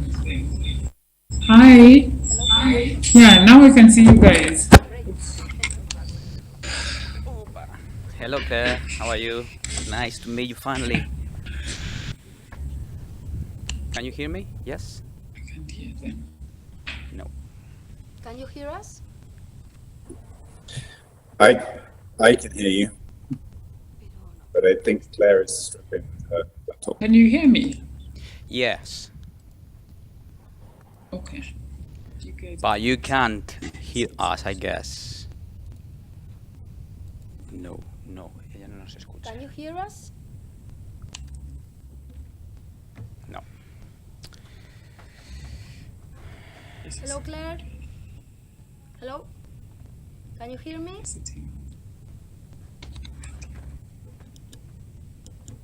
Hello?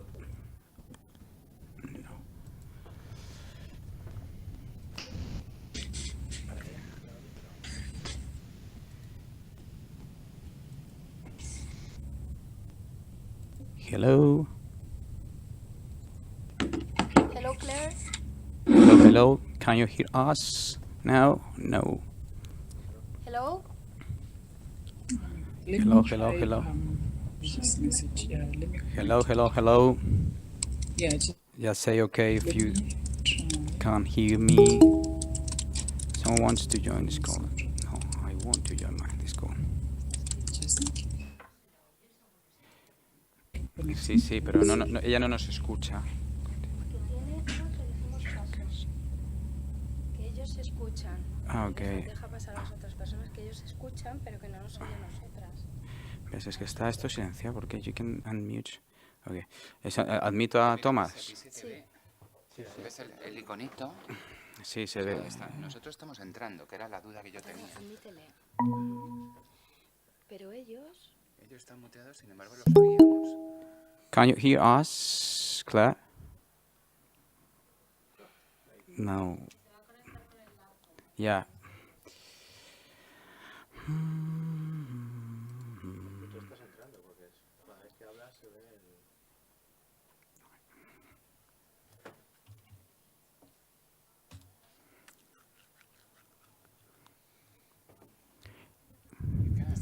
Yeah. Can you hear us, Claire? Are you using the account of Thomas? Probably. No, dice que ellos se escuchan entre sí, pero Claro. no nos escuchan a nosotros. Sí, admítela, que es Claire, desde otra pero no cuenta. sabemos si se refiere a nosotros o a Claire. Hello? Hello, Claire. Yeah, let me. Yeah. Can you hear me now? Yes, Somehow, yes, I can. just Can you like hear me? Yeah. Okay. Please lower your... Can you please, Claire, lower your sound somehow because of the echo? Está fuera otra vez.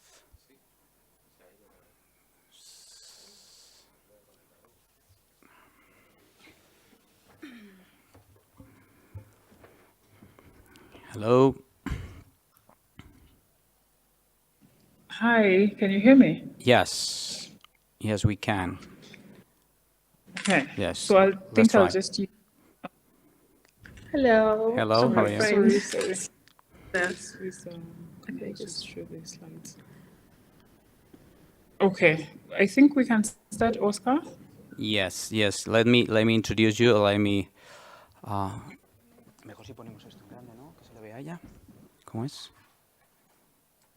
En cuanto comparta su aplicación, su presentación, dile que comparta su presentación. Could you please could you please share with us the presentation, PPT? Just to get full screen. Okay. Are you able to? No, I'm just trying to. Shouldn't you do it from? No, I'm doing it. Yeah. Okay.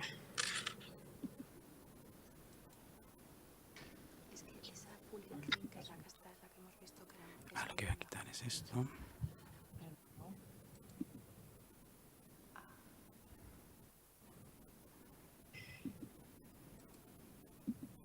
Is it so that now click on the link on the window that? Let's try. Let's start. Okay, Claire, can you hear me? Yes. Can you? Yes. Yes. So, let me just introduce you to the audience, to this petit comité that we have today, this evening, in Madrid, and just for 1 minute, yes, in order to get them know who you are.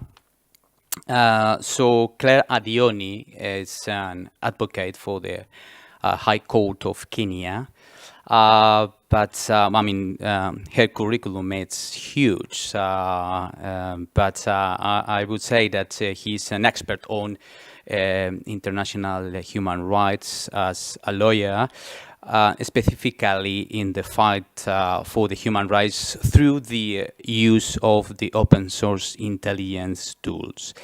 So she's now pursuing the PhD in Pretoria, yes, precisely in the use of open source tools to get some evidence for the fight against or for the human rights. He is also a lecturer and researcher for the Strathmore University in Nairobi.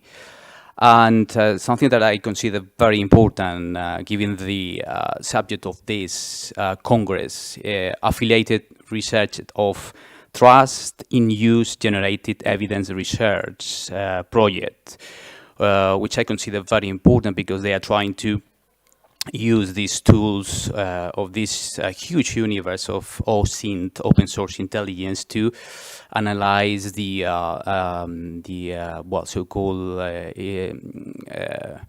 artificial intelligence, so which is very challenging today.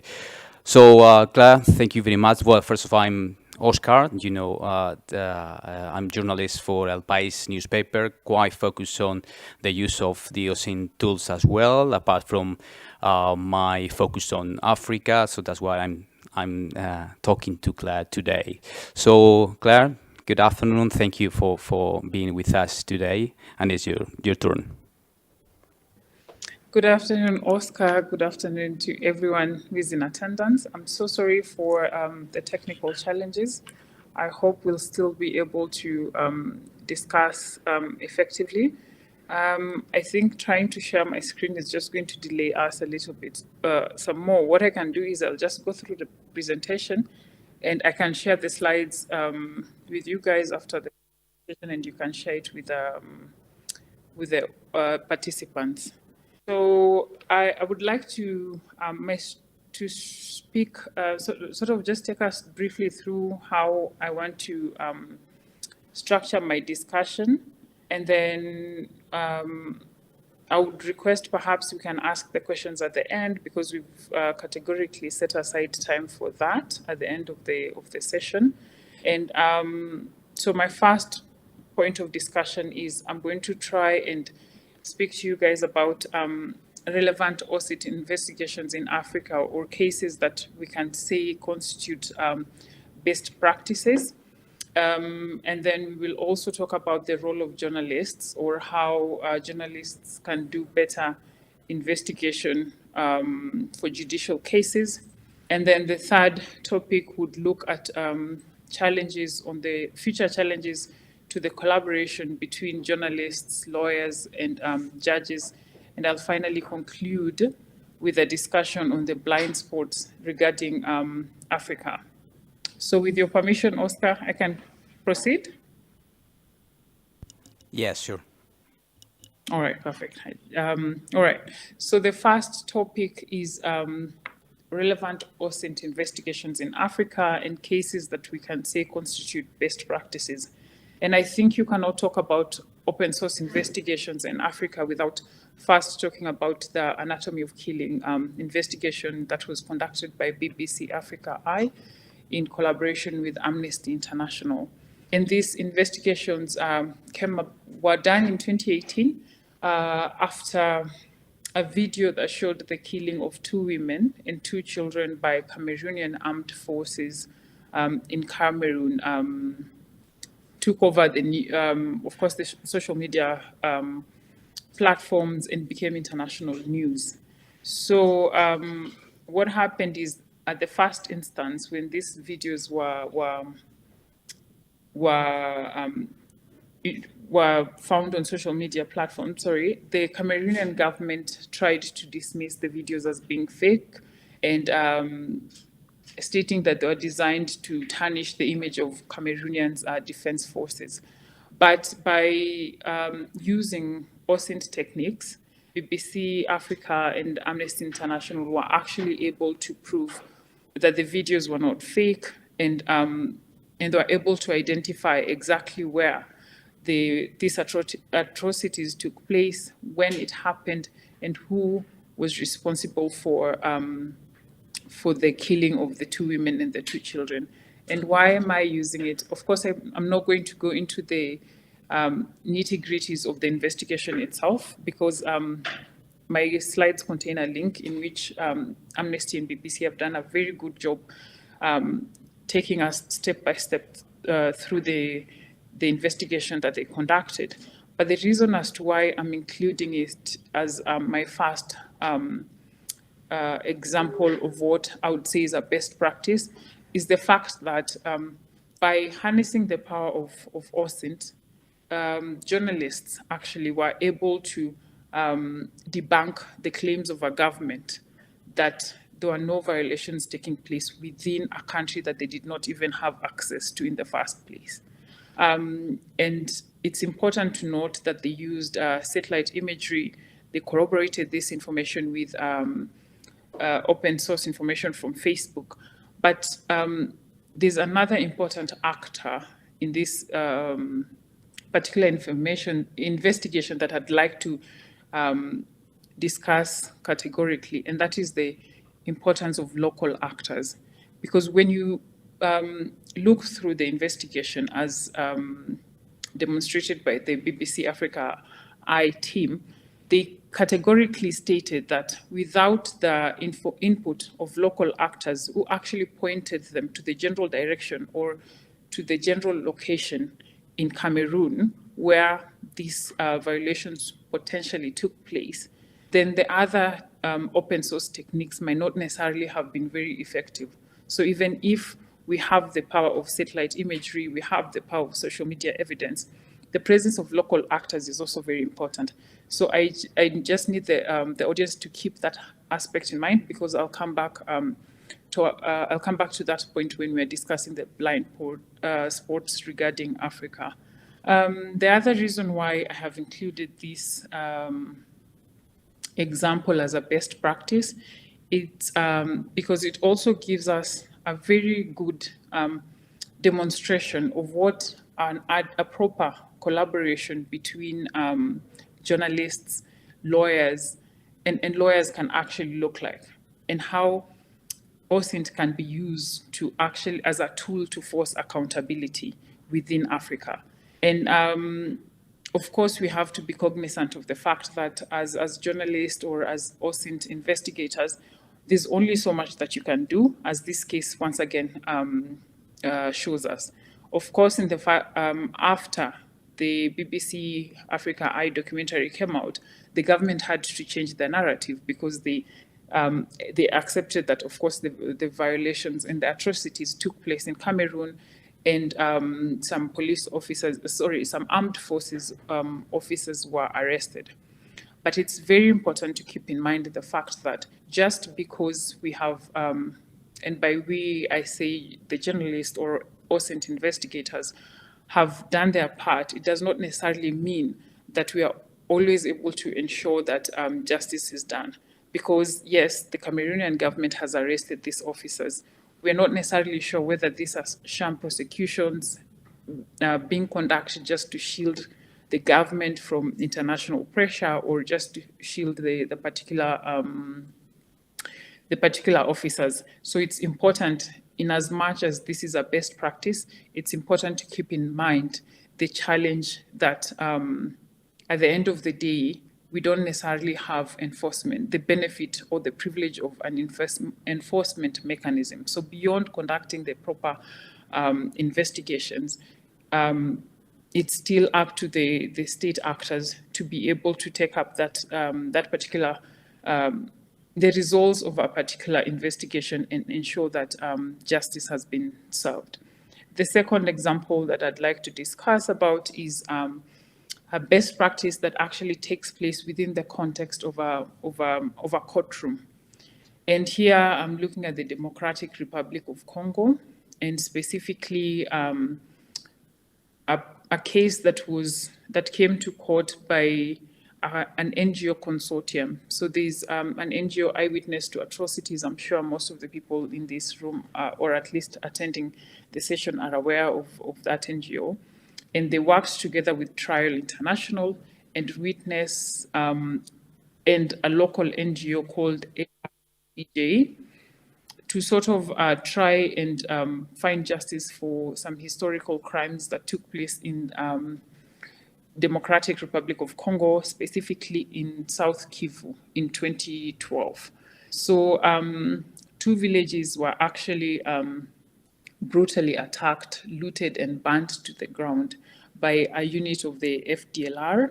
And these units were led by 2 commanders. So these were Gilbert Ndayambaje and Evariste Nizehimana. But of course, so obviously there's a lot of audiovisual evidence that came out of these incidents in 2012. But because the local NGO did not have the benefit of the sophisticated training that comes with OSINT investigations or open source data collection processes, they were not, the material that they had did not have very significant evidential weight. But 5 years later, through the NGO consortium that I've just discussed, and specifically by using the eyewitness technology, they were able to capture verifiable photos and videos that actually helped to corroborate the initial historical audiovisual material that was collected, but also to corroborate the witness statement. And this is because the eyewitness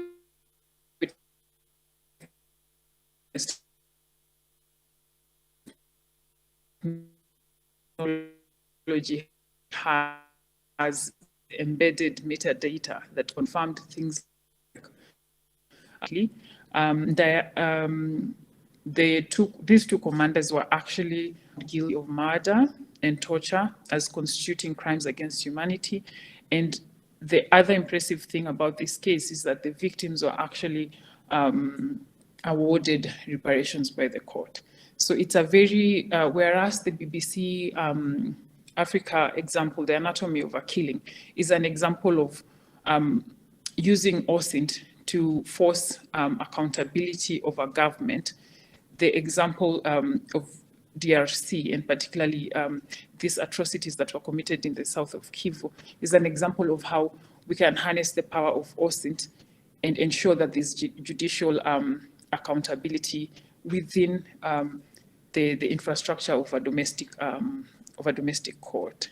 My final example, or at least my final instance through which OSINT can be used in Africa, is not necessarily one that has already happened, but is a gap that I think, and I thought it would be, this is the best place to actually discuss it. It's a gap that there's room for further use of OSINT in this particular area. And this is the early warning system of the African Union. So within the African Union, and particularly within the African peace and security architecture, there is a system called the early warning system. And this system works together with similar systems at the regional economic communities. So for instance, ECOWAS has one, the East African Community has one. And the idea for the early warning system is just to get data to assist in conflict analysis and mitigation. And I was lucky to actually be able to go to the Situation Room in Addis Ababa, where I was able to see how the early warning system itself works. And the important thing actually that connects to our discussion today is that the early warning system primarily uses data from news reports. And this comes down at the end. Now this comes down to journalists. And why do I say this? In the first instance, OSINT techniques can actually be used by journalists to ensure the credibility of the news items that feed into the early warning system. But then the second aspect is there's been some restructuring at the African Union, which has impacted the effectiveness of this early warning system. But with the use of OSINT techniques, as we've seen, it's a technique that can actually be harnessed to provide justice.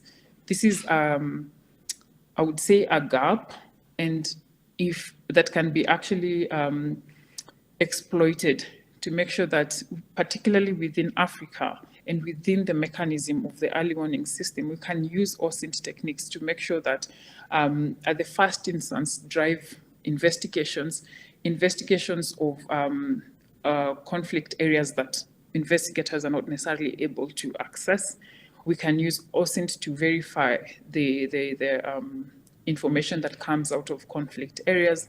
We can use OSINT to discover any hidden connections between parties to a conflict. We can use OSINT to expose any falsehoods that relate to any conflicts, and generally fight against disinformation.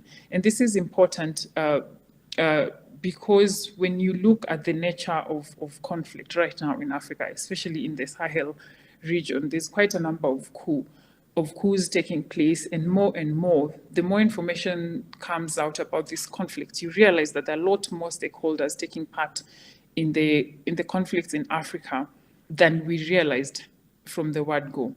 So it's an important area through which you can harness the democratizing power of OSINT to make sure that even at the regional level, at the African Union level, within the sub-regional level, so ECOWAS, the East African Community, we can still be able to access conflict areas and provide credible and reliable information to ensure that at least any processes that relate to conflict analysis or mitigation is based on reliable information. And just to reiterate, it has already been proven countless of times. Of course, there's also investigations by UN bodies. I did not include those here, but those investigations provide further support of how particularly this gap and of the early warning system is a potential area through which we can use these techniques. So then I'll proceed to my second topic, which relates to the role of journalists, or how journalists can do better OSINT for judicial cases. And as I was introduced by Oscar, he did mention that I'm currently doing my PhD, which focuses on open source evidence, but I'm trying to figure out this case within the premises of a domestic jurisdiction, and I'm focusing my research on Kenya.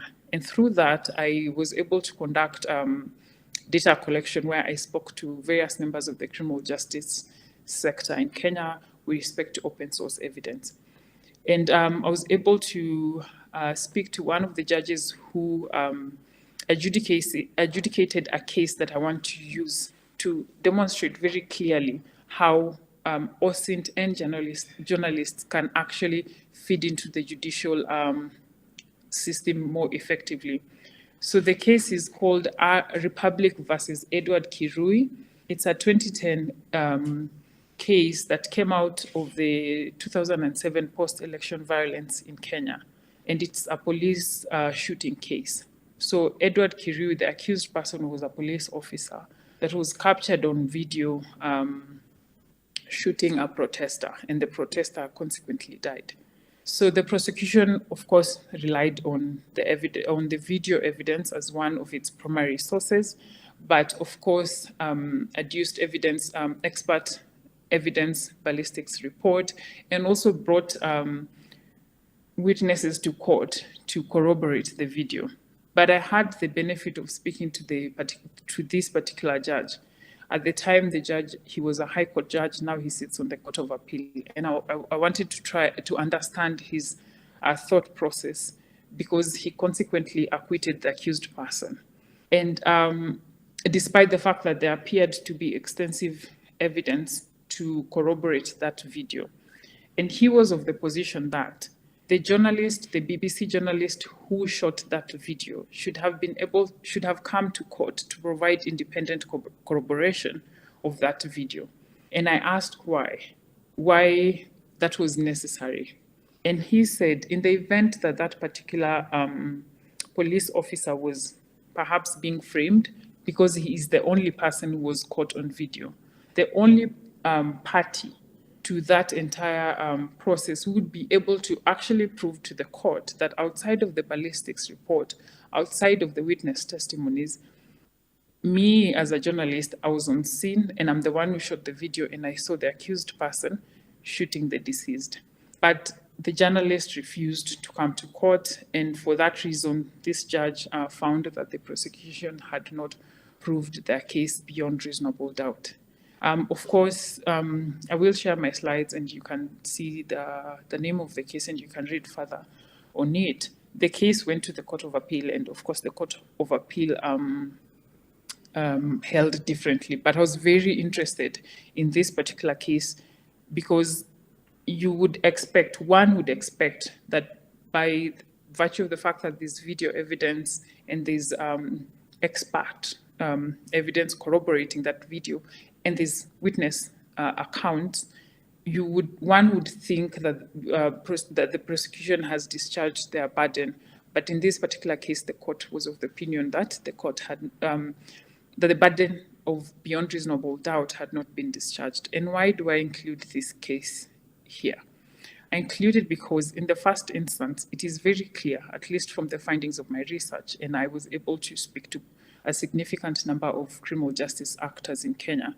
In the first instance, it shows very clearly that for as long as the evidence that comes to court is open source material, open source information, or open source evidence, there seems to be a very significant reliance or requirement for independent corroboration.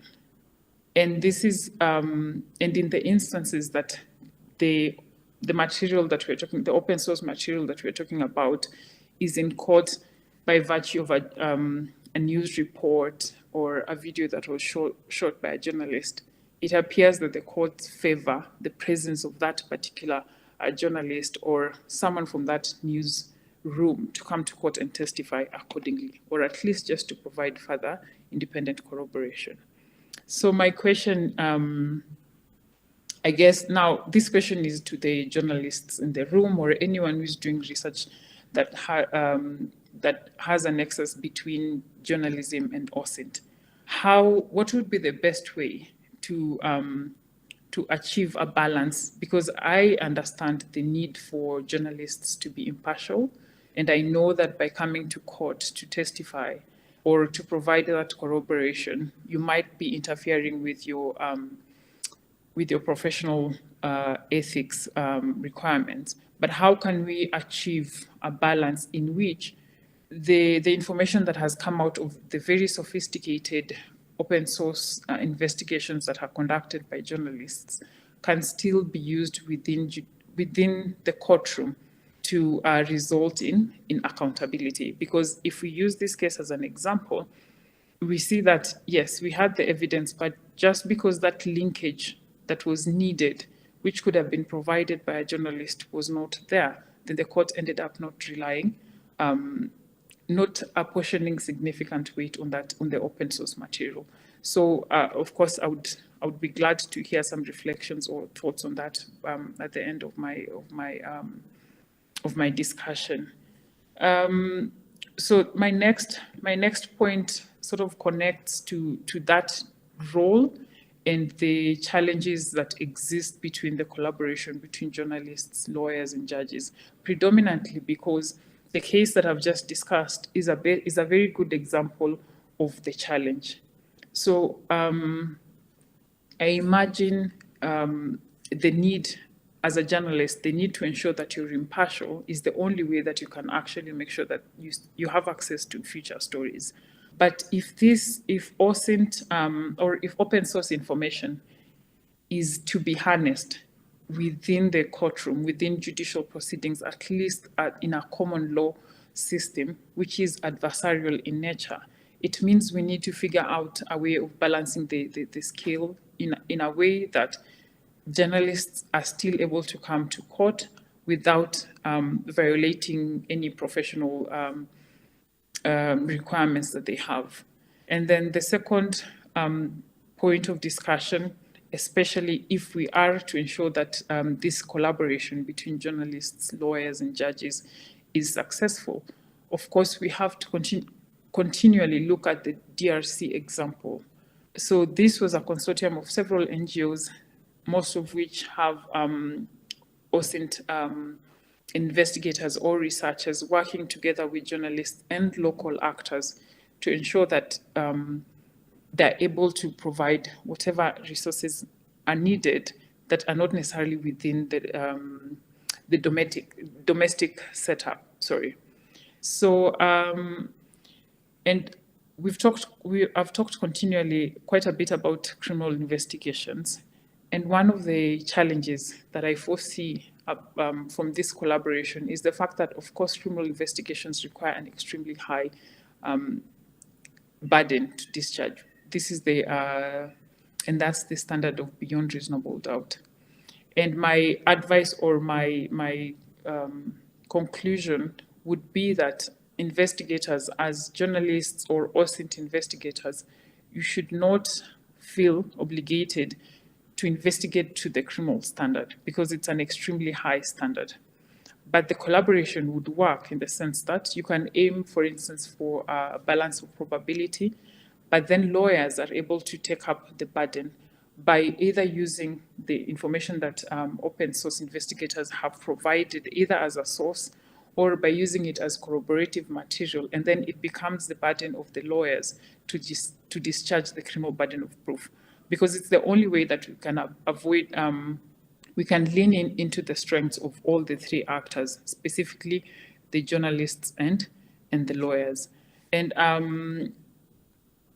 the last thing, I'm trying to rush through because I know we've lost quite a bit of time. The last thing that I was meant to discuss about was the blind spots regarding Africa. And I know as I was discussing, hopefully you're able to find the underlying challenges that arise out of this, out of the use of OSINT, particularly within the African content. But the main challenge or blind spot that I foresee is recently there's been a lot of movement by African government to regulate social media platforms, either banning them or restricting them or just regulating them even through the use of legislation. And as we saw, for instance, in the case of the anatomy of a killing case, Facebook, evidence from a social media platform, specifically Facebook, was used to corroborate the information that was found on satellite imagery. So I foresee a challenge. I foresee a challenge within the African content in as far as OSINT is concerned, in the sense that that one platform that has shown a very great potential to democratize, to use technology to ensure that there's an enhancement of accountability for human rights violation might actually be impeded. And then the second aspect again relates to the issue of technology. Once again, if we use the BBC Africa Eye example, we can see that there was significant reliance on satellite imagery, but there isn't always open source high resolution imagery across Africa, or this can be scanty. So making sure that OSINT researchers within Africa are still able to provide credible and reliable open source information without access to such high quality source of information is problematic. Sorry, I'm just going to rush through because I see we have 15 minutes to the end. And then the last issue, a blind spot that I can actually foresee coming is, of course, as the investigators and as the social media users, for instance, we already know the power that a mobile phone can have, the power that Facebook has. the people who violate, the groups that violate human rights are also aware of this. So what is happening, for instance, coming out of the Darfur conflict, you find that paramilitaries go to the refugee camps and actually take these funds away from the refugees, because they are aware that this is a very good source of evidence that can be harnessed by OSINT investigators to find them culpable for the violation of human rights. So that is a potential blind spot that I'm not necessarily also sure how we can guard against, but is one that, of course, I'm inviting further discussions on. Oscar, I think I would like to end there so that we at least leave room for some sort of questions and answers. Yeah. Thank you very much, Claire. It's a pleasure to learn from you so much in this big universe of open source intelligence. You have posed like difficult questions for us to answer. You mentioned before that how to get the balance when going to the court or using the information of journalists in the court. I don't know if I have the answer, but I remember a case in the International Court of Justice in like a few years ago against Libyan commander. I think the name is Albert Fali. It was a case which was chased at the same time by the project Bellingcat, which is quite well known in terms of the OSINT techniques, the use of OSINT tools. And I remember that it was the first case in which the International Court of Justice, the Penal Court, used just online proofs, just 7 videos, just to demand the arrest of this Libyan commander. And I asked the Penal Court, how did you verify these videos? And they say to us, to my colleague in Netherlands and to me, that they were kind of hiring people specialized and familiarized with these OSINT techniques to do it, because otherwise they couldn't have done it because they didn't have the expertise on OSINT. So what I would recommend to the justice world is to keep on learning and practicing and getting some kind of trainings on OSINT. Because it will be very important. It will be very useful for the collaboration between journalists and lawyers and the court. So we have like future journalists in this audience today. So I will ask you, Claire, just a couple of questions that could be useful for them. First of all, probably you have mentioned this during your speech, but what would you recommend for journalists who want to be kind of familiarized or even to be experts on OSINT techniques? What kind of training advices can they have, yes, regarding this OSINT universe? Especially I'm not talking about the names of tools, but what kind of things like in the geolocation, in the analysis of video, photos, etc. Secondly, what are the risks of abusing the use again of these tools? Because you mentioned at the very beginning, the first example looks excellent. I would recommend everyone who wants to be a journalist to watch The Anatomy of a Killing, and it's quite interesting. But I remember some examples of OSINT pieces of information which abuse the use of this narrative, very focused on just the use of the tools and no the information. What are the risks? And just allow me, third question, you mentioned at the very end of your speech the challenge of the OSINT techniques, so the use of OSINT tools in Africa. But what are the main challenges? Because it's easy to find someone that you get in, or you see or you watch in a video. If you have an street view through Google in I don't know, Barcelona, Madrid, London, or Paris, or even Moscow, but no in somewhere in Nigeria or Niger, or that's very challenging. Thank you. All right, thank you, Oscar. I think I would start with the first question, which was the kind of training that journalists can do to, I guess, be able to conduct better OSINT techniques. The first group that actually that I would point the students to is there's a project that Amnesty is doing with universities. It's called the Digital Verification Core. DVC. I know that Berkeley is part of it, University of Pretoria is part of it, Essex is part of it, and I think 2 other universities. So what they do is they use students, sometimes master's level or PhD levels, to conduct these open source investigations, but they first provide training. And the beauty of Amnesty, I think we should give them credit, is they've provided access to all this information online. So even when you look at, and I'll share my slides just because I wasn't able to show the audience as I was speaking. There's a link in which they were talking about the anatomy of a killing.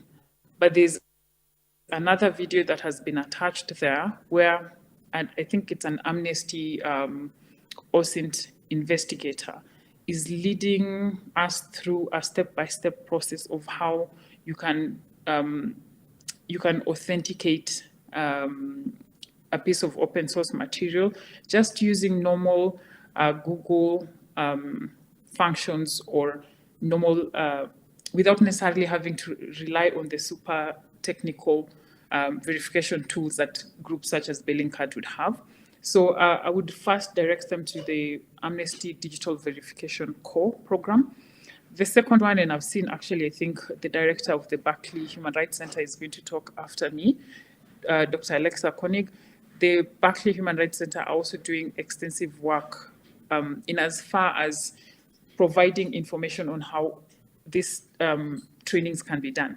So I would say, especially since you've been able to conduct such a training, and I know that, I don't know if I saw Amnesty as part of it, I would recommend contacting the Digital Verification Core because I know they're very willing to provide training for students who are interested in such a process. So that would be a very easy and practical way through which the young journalists in the room can be able to get these techniques.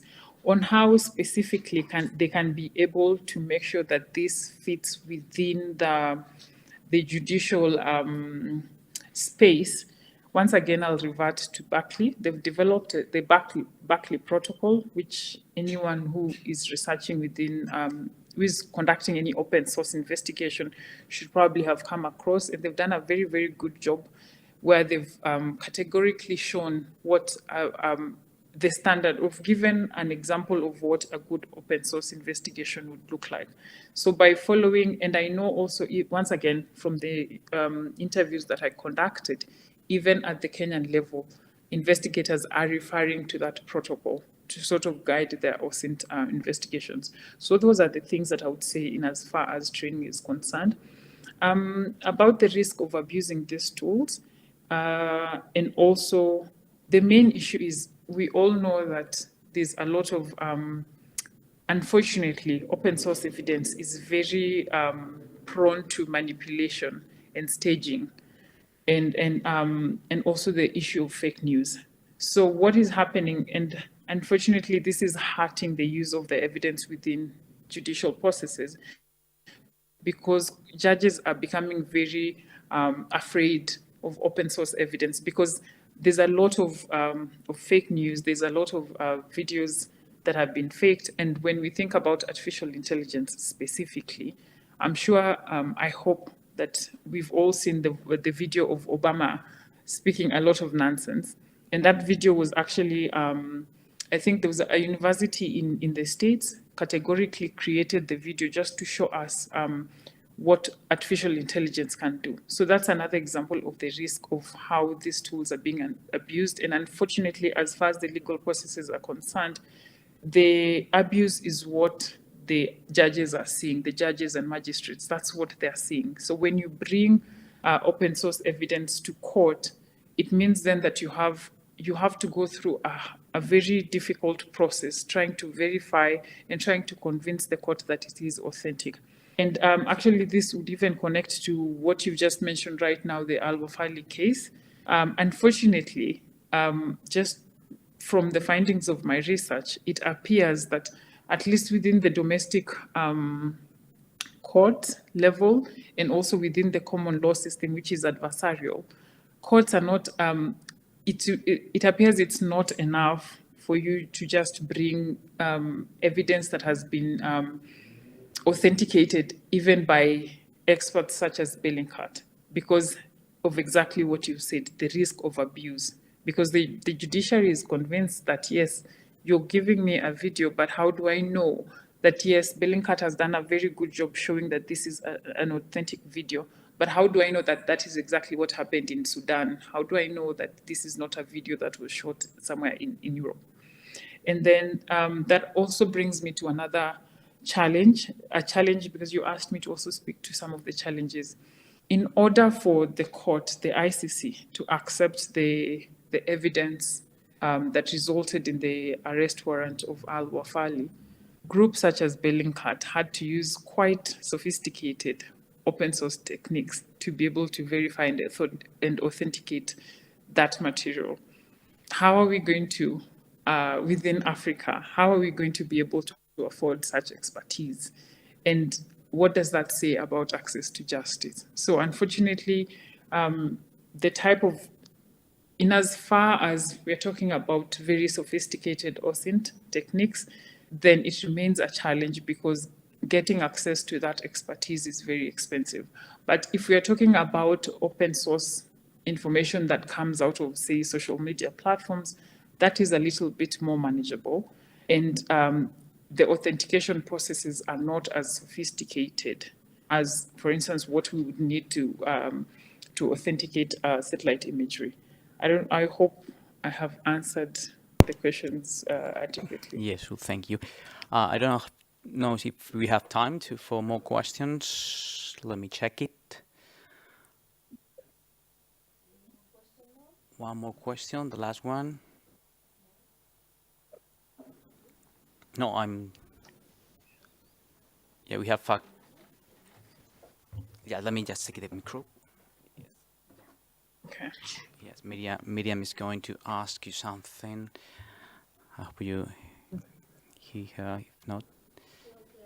Thank you very much for being. Hello? Can you listen to me? Yes. Can you listen? Yes, now I can. Hello, Claire. Thank you very much for being with us. Sorry for those technical issues.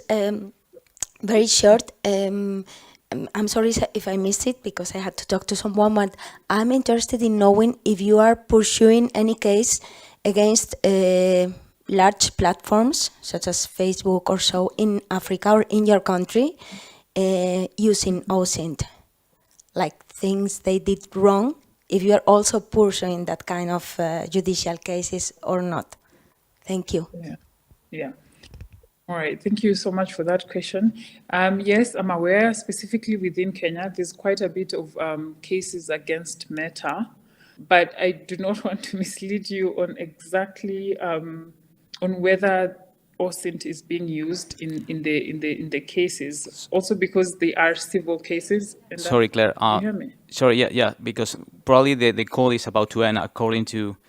So we would like just to say to you bye correctly and politely. And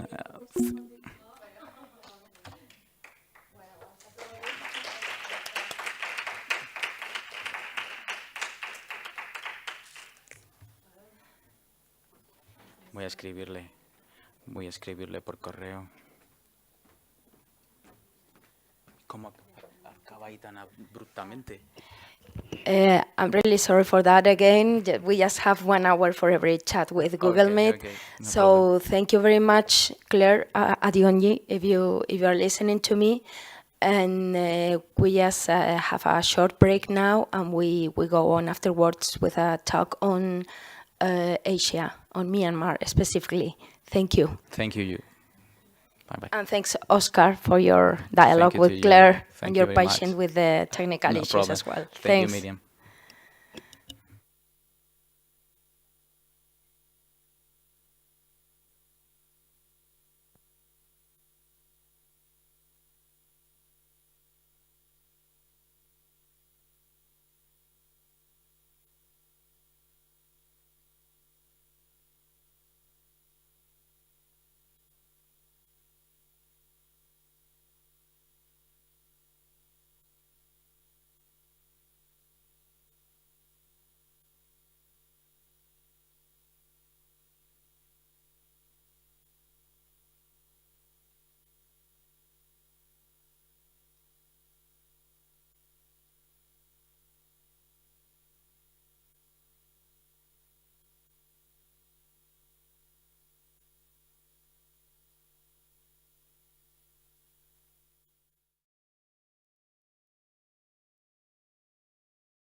Hello,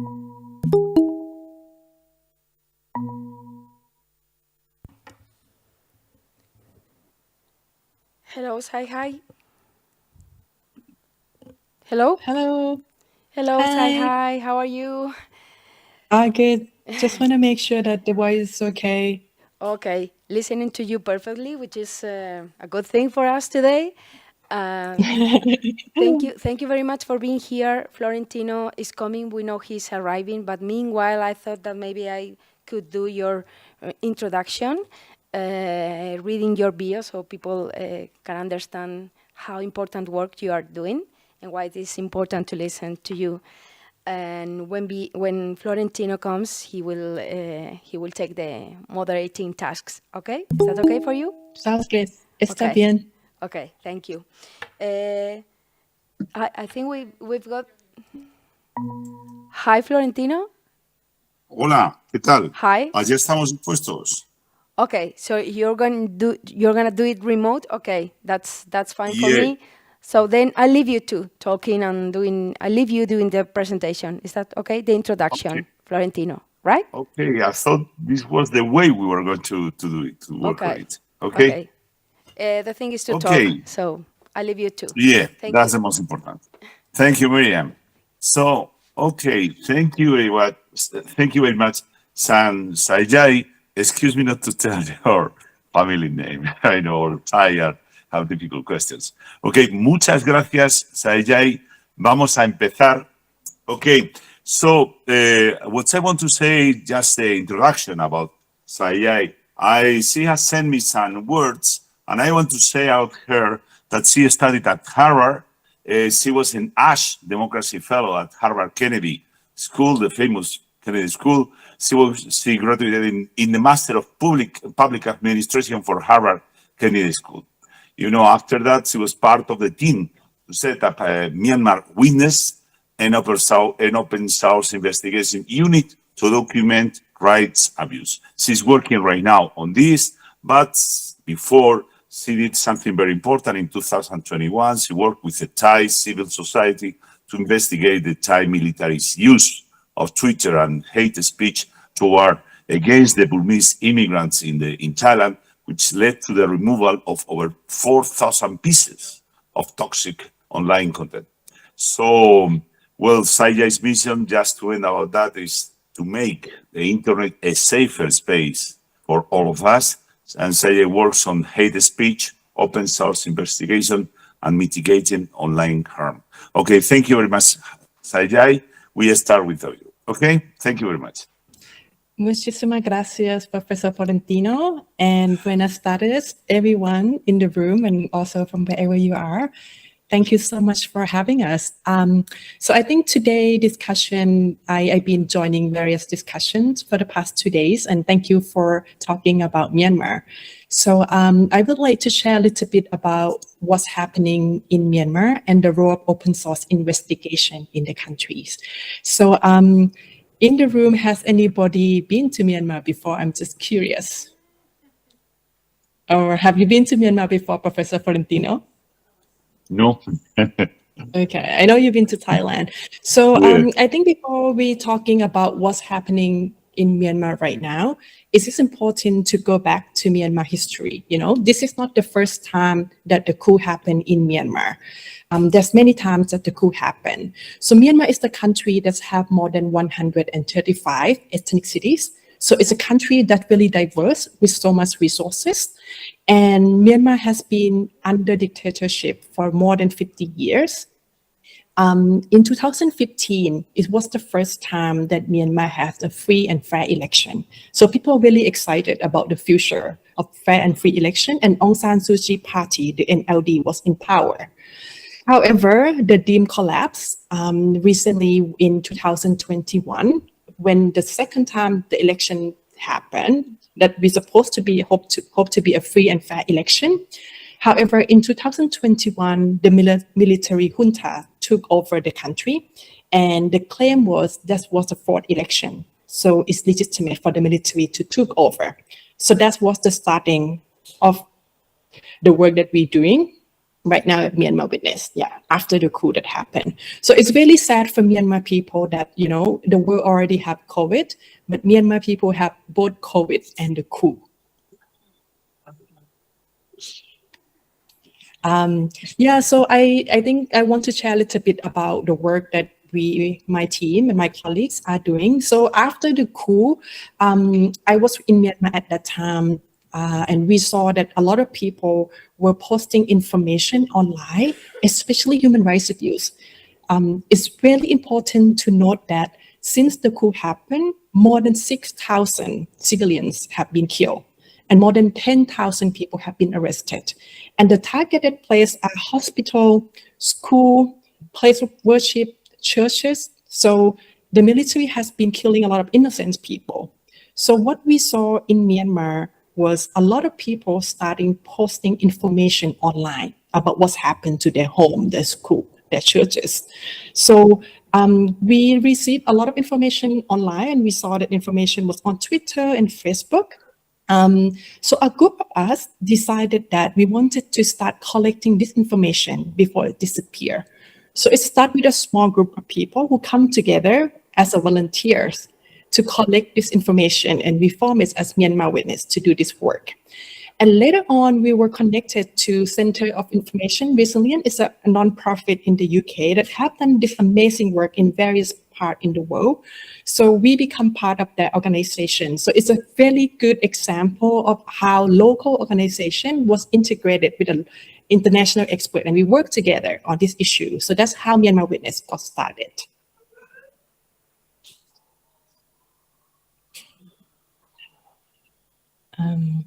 Anyway, is that too fast, or do you have any questions so far, Professor Florentino?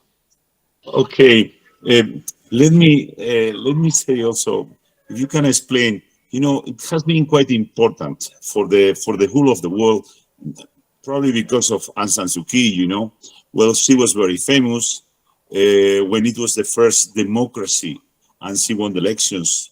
I remember in the 1990s, all of us, we were very glad about the situation in Myanmar, So we are it's really a pity, and on our side, it's also very sad that the whole of the region still needs more democratization. You have been mentioning something which is very sad to me, because I remember, well, on the other side of Thailand, it was Cambodia. It was the invasion of Cambodia by the Hun Sen, by the people from Vietnam, and then it was ruling the Khmer Rouge, and the Khmer Rouge acted as a guerrilla against the Cambodian government. And I remember the news about the Khmer Rouge being anti-communist. They were financing and they were giving weapons to the Khmer Rouge in spite of being anti-communist, just to fight the other people. So I'm glad right now it's not the Cold War, and we don't have this to say that they are communists or not anti-communists, but really, sometimes the military act on their own interests, on the interests of the country. So it's quite interesting also. You talk on the other side of Thailand. Thank you very much about that. Yeah, so just go back to the role of open source investigation that we work at Myanmar Witness. I think it's important to emphasize that in this conference, we talk a lot about justice and accountability. And it's really important before we have justice and accountability that we need to know the truth. So this is the work that we're trying to do to tell the truth what is happening in Myanmar. So if you may allow, I would like to share a presentation to share a little bit about what we do. I think I can have.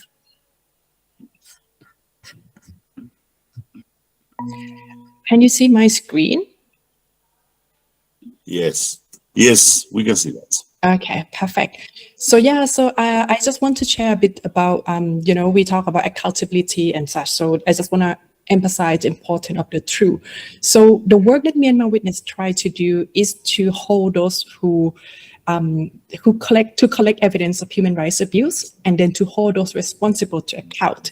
And this is our long-term goal. I just want to give a background that UN has set up the unit called Independent Investigation Mechanism for Myanmar, the IWM. This is the unit that tries to gather information on what's happening in Myanmar.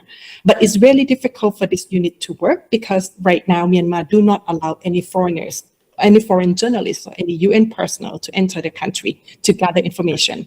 Why open source investigation is very important.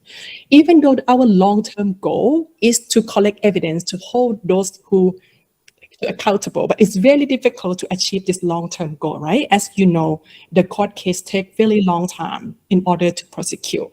So we also have our medium goal, which is we hope that in the meantime, in the medium time, the data that we collect could be useful for policymakers. For example, actually a lot of the work that we have been doing in identify that there are some countries that supporting military weapons to Myanmar. So we have been identified that. And actually UK and a lot of countries have a joint statement to stop asking those countries to stop selling or transfer military equipment to Myanmar based on the open source investigation that a lot of groups have been doing.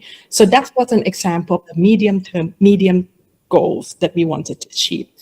Also, I want to emphasize that not just the long-term goal and the medium goal, we also have a short-term goal as well that we are doing this work.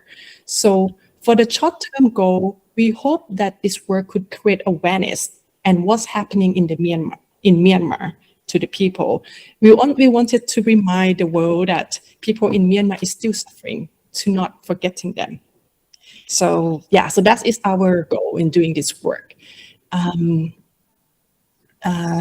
So I just want to share a bit about how did we set this up. So it was a team of 20 people that working together, both from Myanmar and from other countries.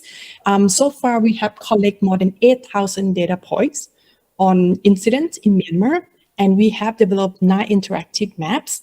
And we also have the Facebook page to communicate this information to Burmese people. The Facebook page has more than 1.2 million page reach and more than 500,000 people that like the page. So this become kind of like a small newsroom that also sending information about Myanmar to the Burmese people as well. In terms of the work that we do, these are the process. So we collect the data, preserve, analyze, verify, investigate, and also report on that. So these are the framework that we're trying to collect open source investigation data. I just wanted to emphasize what it means by verification, right? A lot of the work we do is focused on verification. So what it means when people say we try to verify whatever happened. So it's a really basic concept. Basically, we look at where does this happen, when does it happen, what happened, who doing it, and why is it happening. So I just want to share some example of how this work lead to an impact. This is the photo of the village of Tan Lai Township. It's a Christian minority area in Myanmar, and it was the area that have a lot of attack by the military into the town. This is beautiful here that you can see. So first, we try to identify when we receive this image and we learn that this is happening. There was a fire that happened in this area. We try to use Google Earth to find where is this happened, which area is this location. So after we find the area, we wanted to confirm that there is a fire that happened in that area. So we use NASA fire information for resource management, and then we look into that space, and we also see the evidence that there's a fire happened in that area. So this is a confirmation that it's true there's a fire happened in that town. And then the next information we want to find is that what is happening and who impacted by that.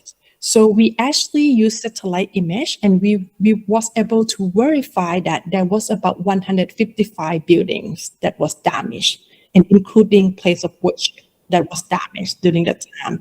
And mostly the location was civilian house that was impacted by that fire. And then the next question we want to find out is who was responsible for this, right? So in the bottom left, we also find that the photo that's posted on the social media, it shows the picture of Myanmar military person on that. So we were able to look into that image, and we also find that there was a motorcycle image that you find on the right. So we were on the bottom right, there was the photo of the image that taken after the fire. It showed the evidence that it could be the ignition point where the group of motorcycles have been set on fire. And it strongly indicates that that could be the place that the fire has started. So this information has shown that this is not an accident. This fire is not happened by accident as somebody how it's deliberately set by someone, right? The question is, who is setting this fire? So we also found the evidence of at that day, the military were in town during that time. This was the footage that we found on social media. So this was the military person on the back of his, you can see the images of the fire, and we were able to verify from Google Earth that that was the image exactly at that location. And then we try to verify who is he. So we go on Facebook and try to use his image and try to search more about who is this person. We went to his Facebook profile and we were able to find the images that he posted in the past. If you look at the images on the right, there is a sign on his cloth. So we were looking at that sign and we were able to verify that that was one of the military group in Myanmar. If you look at the pictures, images on his shirt, the red one. So we identified that this is one of the command which is responsible for that area in Myanmar. So this was the example that we were able to identify who is this happened and how it's linked. And yes, but the question is this, why is this matter, right? This is like this is the incident. Why is this matter? The reason this is matter was this is not just a one incident that happened. We also collect and verify various fires that happening in Myanmar. So far we collect more than 700 fires that happened in the past 15 months. So we can see that it's systematic. It was well planned. It's not happened by accident. And we can see even the area that has happened, very specific area in Sakai that the fire happened.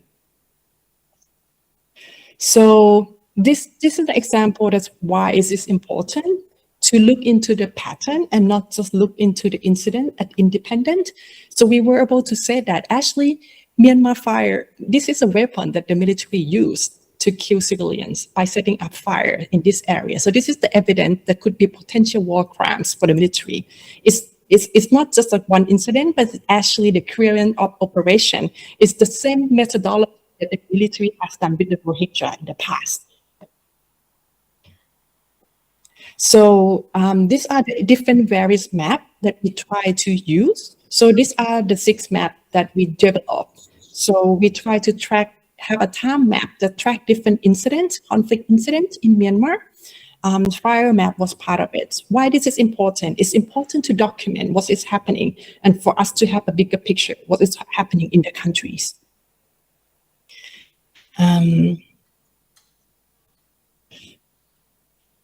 Yeah. So this is another example that we found. There was some country that actually providing weapons to Myanmar, and based on this finding, it's actually we submit with other civil society, submit the evidence to the UN, and actually the UN actually urged people and other countries to stop sending weapons to Myanmar military. So this is one example of the impact of using open source investigation to bring accountability, justice to the country.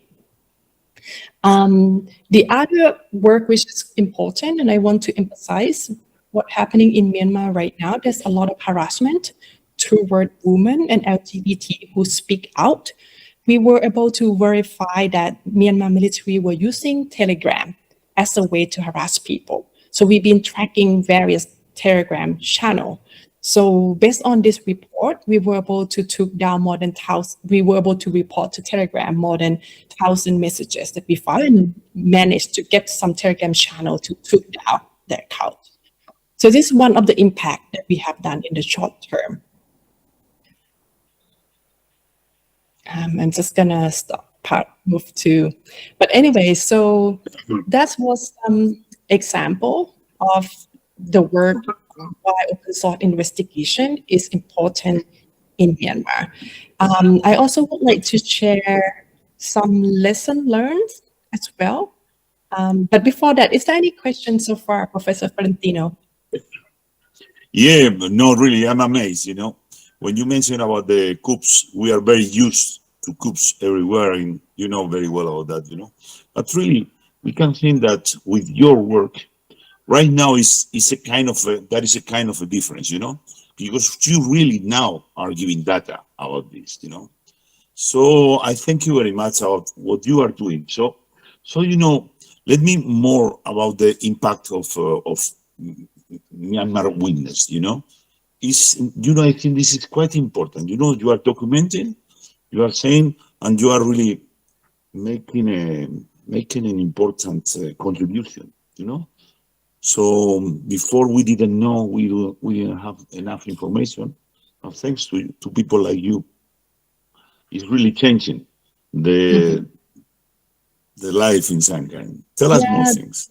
Yeah, there are more people that doing this work in Myanmar, Professor Florentino. So we are just a small part of the bigger picture. Talking about what we do, but also I wanted to share about the challenges that we face. Right? So there are many challenges. The first challenge that we face in doing this work in Myanmar is the safety and security of the team.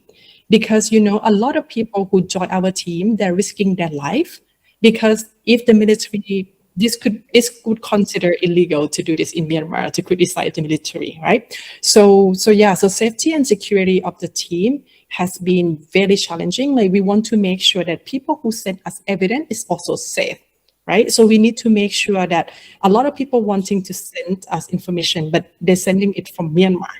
So one of our challenges is how could we make sure that they send it in a way that also protect themselves as well. So first, safety and security of our team, and second, also safety and security of the people who want to share information with us. And the third one, which is a big challenge, is also mental health, because this work is very demanding and it requires the team looking at the images, which is horrible images from their home country, right? So it could have a lot of impact on mental health. So our challenges is how to make sure that our team do not burn out or have not getting too stressed with what they see, which I know that the next session, Alexa will share more about this information. So that was the challenges that we have. Yeah, thank you very much about talking about the mental health. You know, usually people forget about this kind of problems, but then let me about the challenges for those who live outside Myanmar. Mm-hmm. The challenges for those who live outside of Myanmar. So for people like you, for instance, a lot of people have left. Many people have to leave Myanmar and have to trek to a jungle. And left the country. So they are living in third countries. So it's really difficult in third country because of the visa issue, because of the legal issue. So that's why it's really important for countries in Southeast Asia, which is the neighboring country of Myanmar, do something about it. So one of the call that we often ask is for countries like Thailand to react to this, to provide humanitarian support for refugees or people who have to leave Myanmar. Yeah. So anyway, apart from this, I also would like to share some lessons learned, because this could be useful for other countries that have similar experience and wanted to set up their own open source investigation to investigate human rights abuse in their countries. I already share what we do, the impact, the challenges, but there are also some lessons that we learned the hard way, which might be useful for others. The first one that we learned is that it's really important to be aware of unconscious bias. What I mean by unconscious bias is because what's happening right now in Myanmar, the government or the military also shut down the internet. So there could be some area that we have not received any evidence because people do not manage to upload information on the social media. So it could be easy that we focus on investigation on certain area and ignore certain area, right? Because of this bias, because there's no data. And it also could be that part of our team come from certain area. So we only investigate certain area that we know the languages. So the lesson learned to that is that it's very important for the team who are doing this work, aware of unconscious bias that could happen, and also have diversity in the team. You know, if you have the team from various backgrounds, you could make sure that we cover all the area and speak multiple languages. Because in Myanmar, there's more than, as I mentioned, there's more than 135 ethnicities. So that was the first lesson learned. The second, which is also important, is do no harm. Because we also receive information from what people share, and before publish those information, we need to make sure that we check privacy of that data. So we also receive a lot of information that people film it from the balcony or from their house and send it to us.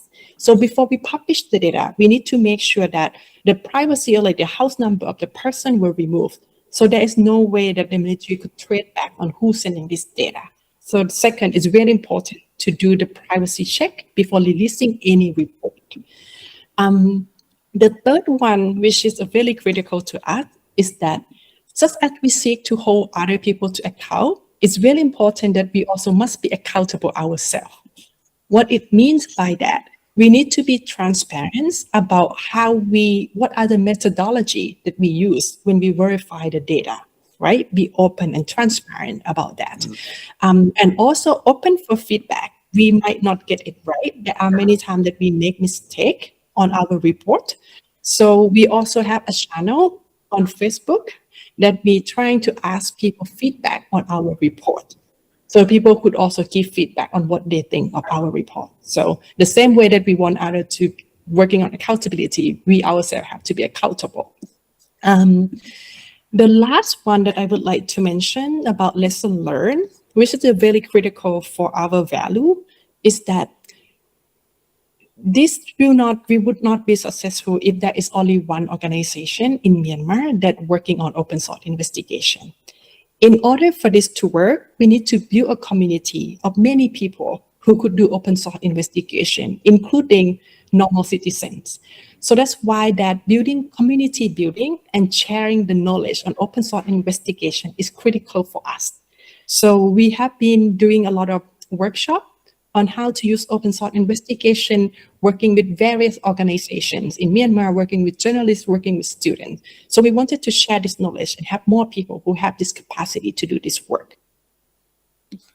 So, and yeah, the last one that I mentioned, lesson learned, is about mental health, which is critical. We won't be able to do this work if people are not ready. So taking care of the team, making sure people have enough rest, and have different ways for people to deal with burnout, deal with trauma is really critical, because this is a marathon.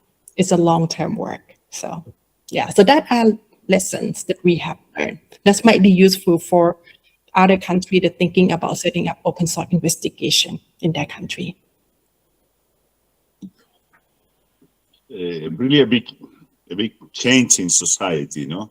You are showing that while there is still some people doing the same as in former times, really the society is changing very much. Thanks to technology also, we can try to avoid the worst deeds by some people. And even also, I think you have to say that you are helping to democratize the whole region. Is there any question from someone? Okay, then let me make you a question. What you could advise if someone wants to get started about doing something interested in open source intelligence? Great. So the question is, what would be the advice for someone who interested in open source investigation, right? I would say people often think about open source investigation as something really complicated, and you need to have like a technical background in order to do this work. But actually, from our experience from doing a lot of training, I found that the best person who is the best open source investigator, they're actually someone who is curious, who who like looking into issue and very curious about it. Second, they have patience because it's not easy to find information. We need time. So curiosity, patience, and also persistent. Yeah, don't give up when you try to find something. So yeah, so I think it would be the three things that I would say. If somebody interested in open source investigation, you don't need any background or any technical knowledge. It's like these three things: be curious, have some patience, and have some persistence. Okay. Well, finally, then you have been working for some time, on this. So I would like to know you personally. What is your hope? What do you think you will be doing from here to some years, or more people like you who is working at Myanmar Witness? How you think it can continue with this important task you are doing? What is my hope? I hope that people don't lose hope. It's very easy to lose hope in this work because you have to imagine in Myanmar, the military come and took over everything, right? They took over your house, they destroy your school, destroy your church, trying to get everything away from you. But I think one thing that they could not take away is hope. So I think like actually what we do is actually a very small part of what a lot of people is doing in Myanmar and outside of Myanmar. So, and I think like they're doing it because they still have some hope. And I think this is what military regime want us to have, is to lose hope and stop doing work. Yeah, so I think my hope is we're not losing hope. You think the military have less hope in winning than a year ago, 2 years ago? How do you think? Let us tell about how you think is moving on the country. We can think that on the end, we will, democracy will finally, find a place. And Myanmar, same as Thailand, is democratizing right now with so many difficulties. You think your fight is improving, so to say, the situation in the whole of Myanmar, comparing to 2 years ago? I would say it's getting worse, especially if you talk to people from Myanmar. People don't have much electricity. The price is increasing. People have to line up to buy some eggs. The cost of living is higher. The higher rate of unemployment. Some schools are closed. So it's been really hard compared to it's getting harder and harder for the people who live there. Excuse me, Florentino and Sai-Hai, I have a question. I'd like to talk to Sai-Hai. I visited Myanmar just before the coup. I was there training journalists on OSINT techniques. So they were learning those techniques and they were really eager to learn them, and because they thought they were so important. Now I don't see those friends tweet anymore. They don't post any comment on the social networks. Is young people silencing themselves, or are they still tweeting a lot and sharing thoughts on social networks? Sai-Hai. Thank you so much, King. So your question is there are a lot of young people, you don't see much young people posting information on social media? I see they don't post that much as they did before. They are not that active. Yeah, so I would say you're correct, and there are various reasons that is happening. First, as I mentioned, the military actually tracked down people who criticize them and put them in jail. So that creates a sense of fear for people who criticizing the military. Second, this has been done systematically, so there is an operation that try to track people down. One example that I shared earlier was about women who speak up against the military. So the woman has received a lot of harassment, doxing.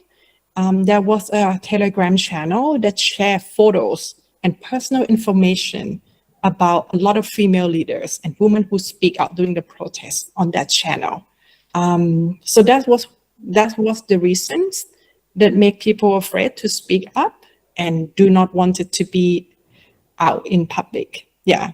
So the military try to limit public space. When people come and protest, there's a lot of arrest. At the same time, they're also limited online space as well. Yeah, my feeling was Yeah, that so there's it's more shrinking. self-censorship, like even you just don't dare to express yourself. So thank you for the answer. And then there is another question for you on YouTube. Ima Apollo is commenting, as OSINT becomes more important in Myanmar and other conflicts, are the authorities trying more to stop information getting out? And if so, how? I guess you already explained it, but maybe you can go deeper for Ima Apollo. Like how are the authorities trying to stop information going out of the country?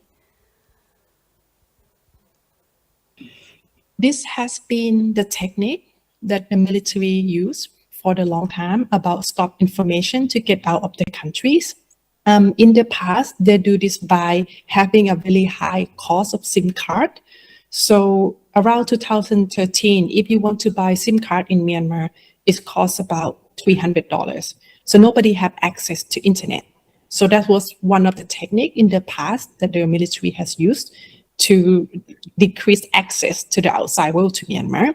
However, recently, even before the coup, there was a conflict in Rakhine.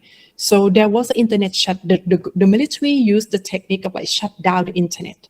So it was one of the longest internet shutdown in the world, right? So to cut down the internet at all, so people cannot communicate to the outside world. And recently, right now in Myanmar, there's internet shutdown. There also limited electricity. So that was the technique that the military used to cut off information from the outside world. And right after the coup that happened 2 years ago, one of the first things that the government did is to shut down all the internet. So Myanmar people were not allowed to, can't communicate with the outside world for the past week. The only things that worked, I think, was Thai SIM card at that time. So yeah, that was the technique that the military used to shut down the communication between Myanmar and the outside world. And also physically, they prevent any journalists to enter the countries. They prevent UN team to enter the countries, reduce the number of visas. They've also been arresting journalists who are reporting on this issue. There are many journalists who are in jail for reporting about Myanmar. So they use both technique, cutting space online, and also physically intimidating people who speak up about this. Thank you, Sajai. Excuse me. If I can talk, Please. Yes, sure.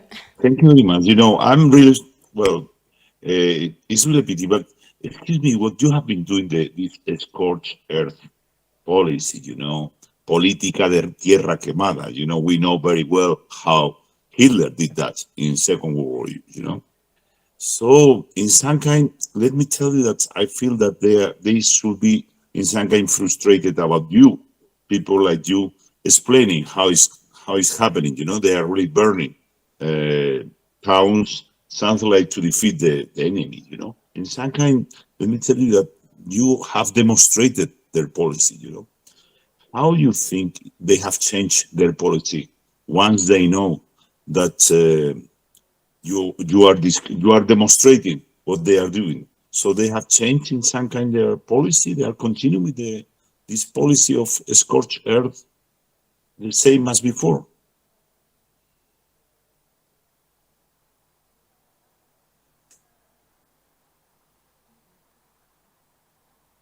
Sorry, so your question is, has the military changed the tactics since the past in terms of how to attack civilians?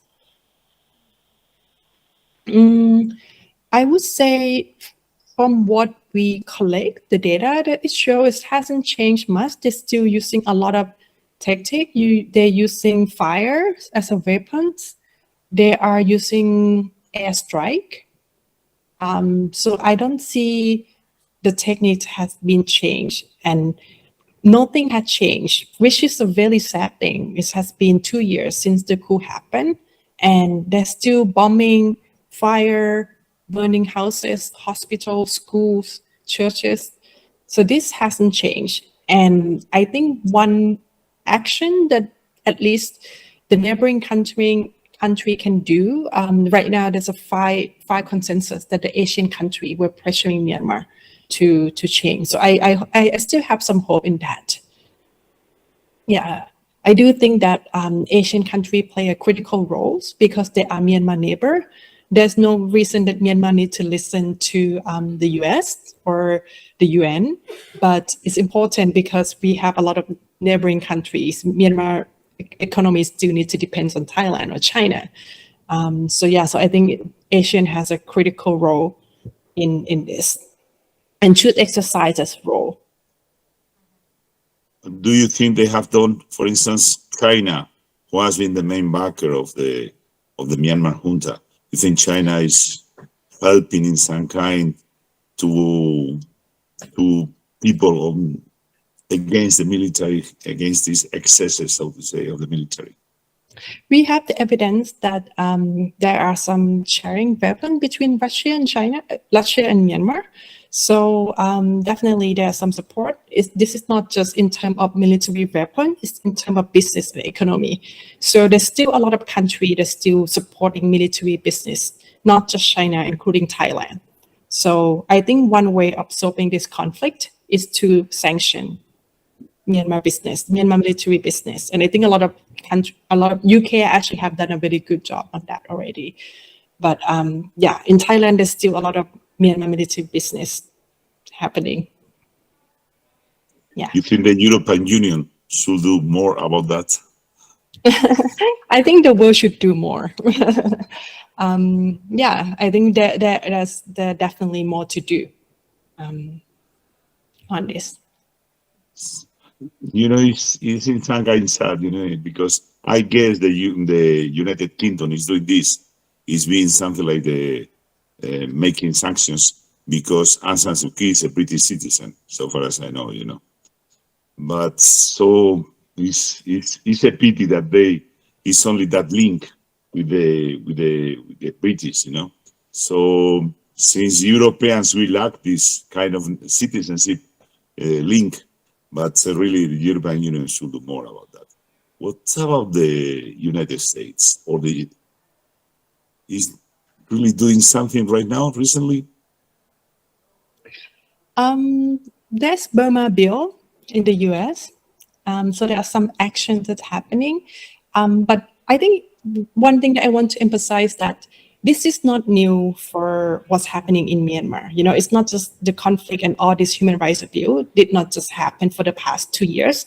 There has been a lot of issue with the Rohingya crisis that happening in the past, right? So there are a lot of human rights abuse that happen to various ethnic groups in Myanmar, not just what's happening with Burmese right now, but it's also happened with the Karen, with the Kachin, with the Shan people, with the Rohingya. So this has been happened for a long time already. Anyway, so thank you so much, Professor Florentino and the audience for today's discussion. So the goal is about open source investigation, but I hope that you also learn a bit about Myanmar politics and what's happening in Myanmar. And if you have any question, feel free to reach out. Is there anything else you want to share, Professor Florentino? Well, no, let me tell you that we have also a Spanish citizen who has been doing a big job. Something like the best book on the Rohingyas is made by Carlos Sardiña, who I think he was also in state. Probably you know him. His Thai wife, she died, and she has written one of the best, so far as I know, one of the best books on the Rohingya. So let me tell you that you are not alone, and Spanish people we are not only the only ones, but there's more people living in Thailand who really feel solidarity toward the situation, not only in Myanmar, but also in the southern Thailand, in areas in the kingdom of Fatah. Muchísimas gracias. Thank you, Gracias. Sanjay, Mingalabar, and Thank you so much. take care. Thank you. Yep, take care. Bye-bye. Thank you, Florentino, also. I will stop the conversation now. Thank you. And to the people listening to us, we stop for 5-10 minutes, and then we have the last session with Alexa Koenig. Don't miss it. She's a real expert as well. So see you in some minutes. Thank you.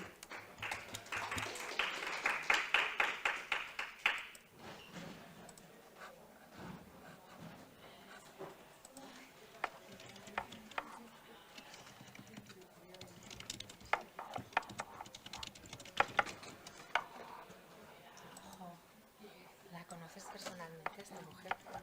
Pues, no, ya estaba la pobre un poco atorada.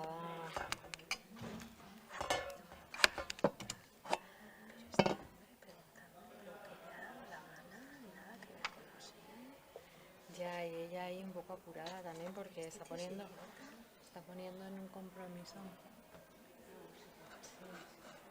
bastante...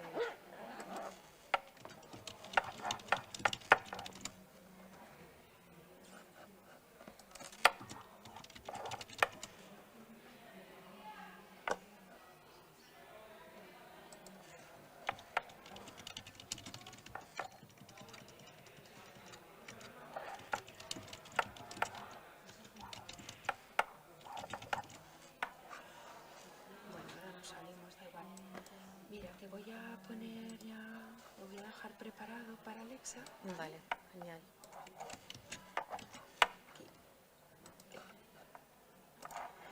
Pilarechi, ¡Ah, la última. hombre! Bueno, yo viendo el nivelazo, Dios mío. Pero vamos, aquí vamos. La verdad que esta mujer parece súper, súper maja. ¿Y los muchachos vendrán o qué? Sí, sí. Pues espero que no. Ya, porque esta sí que esta es nuestra clase. Esta es nuestra clase, ¿no? Ah, ya. Bueno, pues esta mujer está encantadísima.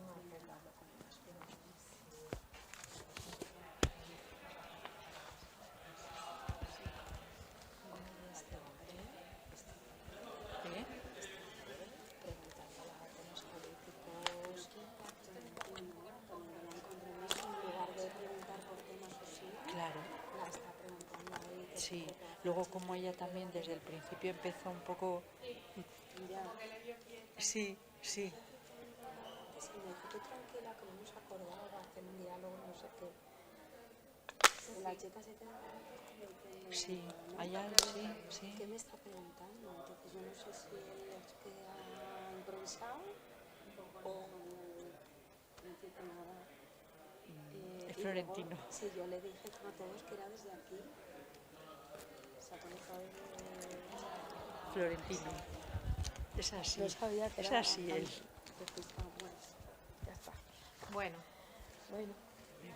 Bueno, pues nada, muchas gracias. Vale. Muy bien, muchas gracias por venir, ¿vale? A última hora. Vale.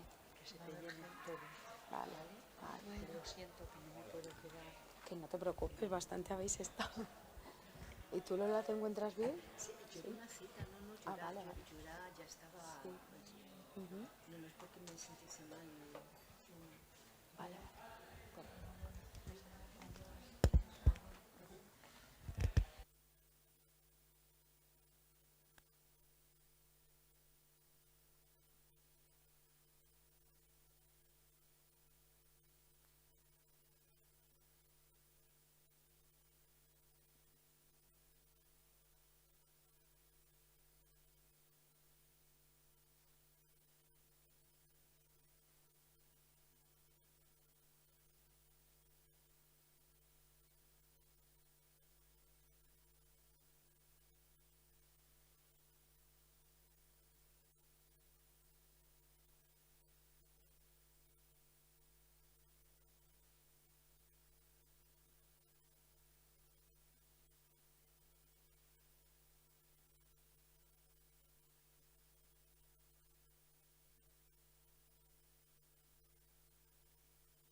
Hello, Alexa.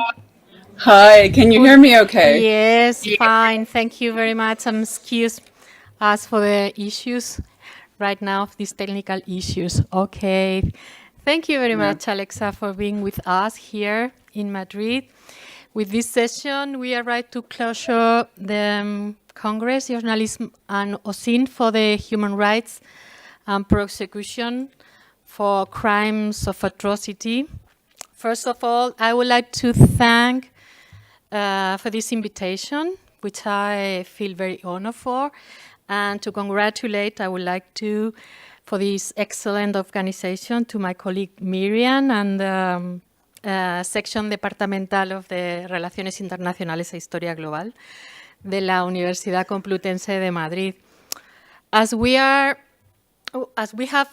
had the opportunity to verify through this Congress, through these 2 days, we live in a media context characterized by a structural transformation and where information professionals must maintain ethics and an orientation toward accountability as fundamental objectives. So we can clearly conclude from everything stated so far in these 2 days that preserving ethical standards must be established as a guiding principle in this digital ecosystem.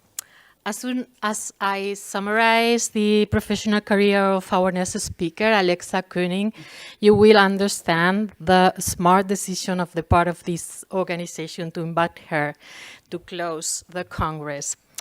So, Alexa Koenig, PhD at the University Berkeley, California. She is the Executive Director of the Human Rights Center, winner of the 2015 MacArthur Award for Creative and Effective Institutions. She is also Director of the Center's Technology and Human Rights Program. She is a lecturer at the UC Berkeley School of Law, where she teaches classes on human rights and international criminal law, with a particular focus on the impact of emerging technologies on human rights practice. She also co-founded the Human Rights Center Investigation Lab, which trains students and professionals to use social media and other digital content to strengthen human rights advocacy and accountability. She is member of American Association of the Advancement for Science Committee on Scientific Freedom and Responsibility, co-chair of the Technology Advisory Board of the Office of the Prosecutor and at the International Criminal Court. She's also co-chair at the International Bar Association's Human Rights Law Committee's Technology and Human Rights Working Group. And she is also a member of the University of California Presidential's Working Group on Artificial Intelligence. Well, she has been honored with several awards for her work, including the United Nations Association Global Human Rights Award. She directed development of and served on the coordinating committee of the Berkeley Protocol on Digital and Open Source Investigation, which I hope she will speak about right now. And also she has conducted trainings on online open source investigations for the Institute for International Criminal Investigation at the UC Berkeley's Advanced Media Institute, among others. She's co-author of several important books. One of them has been already mentioned several times since yesterday as a reference in the OSINT tools and practices, which is Digital Witness Using Open Source Information for Human Rights Investigation, Documentation, and Accountability, which is published in 2020 and co-authored with Sam Dubberly and Darach Murray. And more recent, appeared this month, Graphic Trauma and Meaning in Our Online Lives. She has cooperated with Andrea Lampros, and they share their practices for safely navigating in our digital world. I hope with this presentation, Alexa will provide us some practical tips, especially for maximizing, as they say, benefits and minimizing harms of being online. So Alexa, thank you very, very much for being with us this afternoon. And now is your time. Thank you. Thank you so much for that incredibly generous introduction. I think I sent a much shorter bio, but appreciate the opening. And a huge thank you and congratulations to Miriam for the extraordinary lineup of panelists. I've been catching what I could over the last 2 days, and it's truly been exceptional. I'm so glad these are being recorded. With that, I'll go ahead and share my screen. And this is always the part where I cross my fingers, so you never know how it's going to go. And it looks like we are presenting. I'm just going to go into slideshow mode. Can you see that okay? Great. Okay, so really quick. So I'm actually going to switch back to the other screen to make sure that I can see what you're seeing.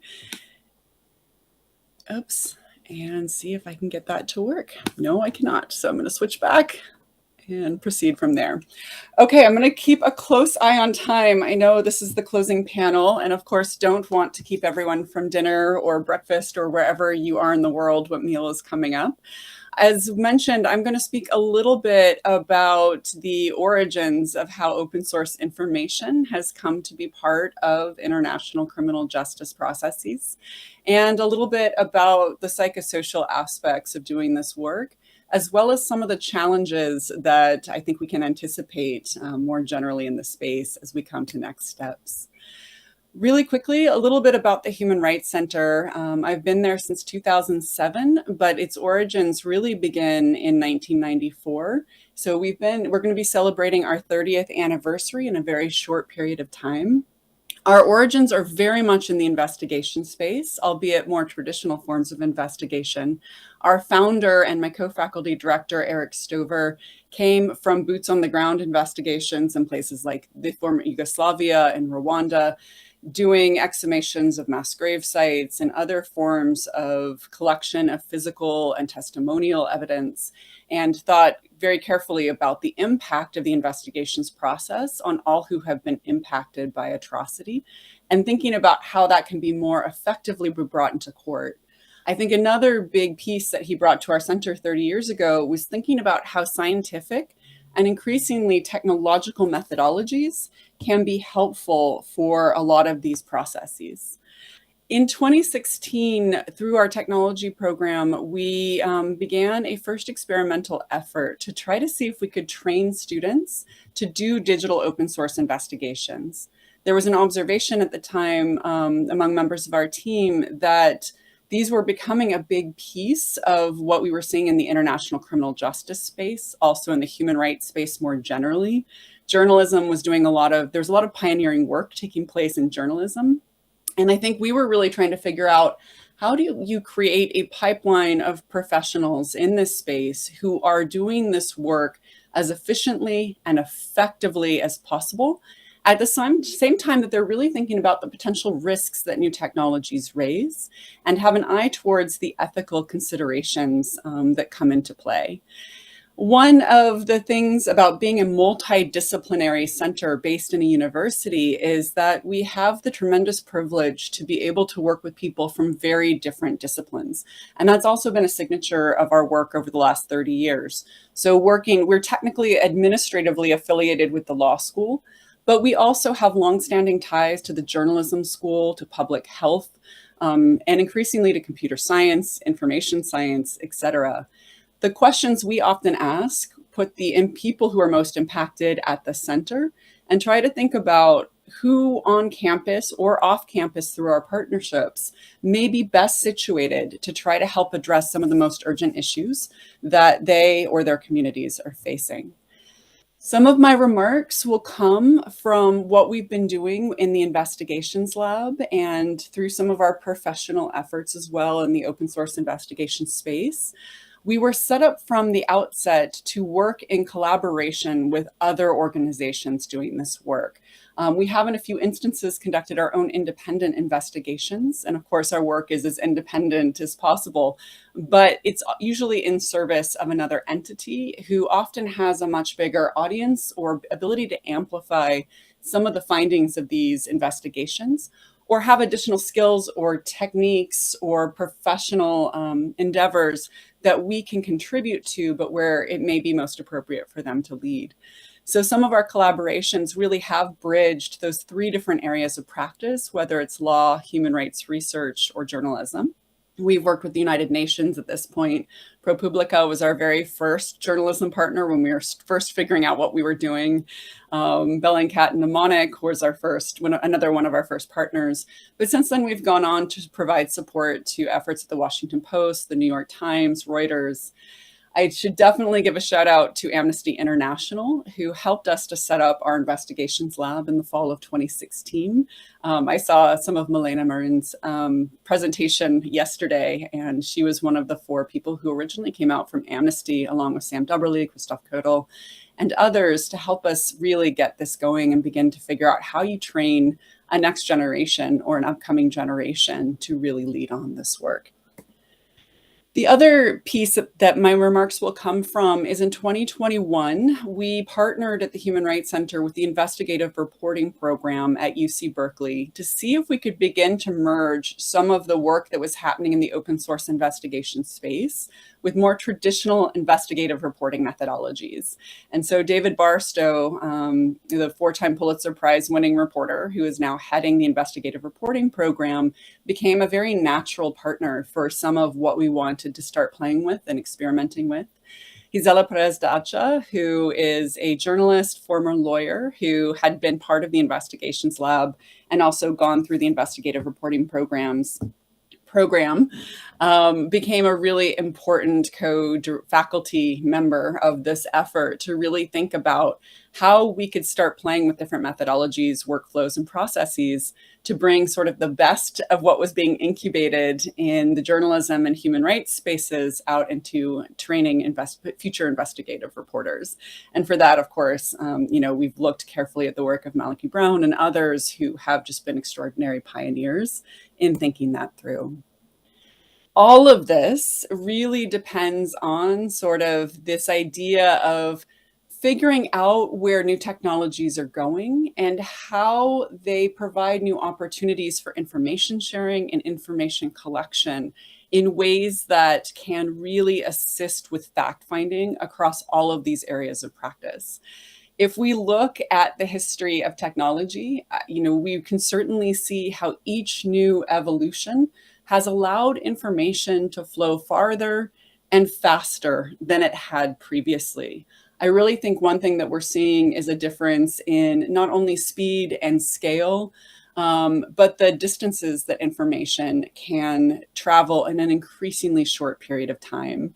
So if we think about print in the 1400s and how it enabled ideas to travel geographically, to photography and allowing us to capture imagery, up to the development of transistors and the introduction of the smartphone in the late 1990s, the iPhone in 2007, I think there's really been an extraordinary effort and a moment of creativity to harness that ability to get information where events are happening on the ground in real time, and to capture that for justice and accountability or for advocacy-related purposes.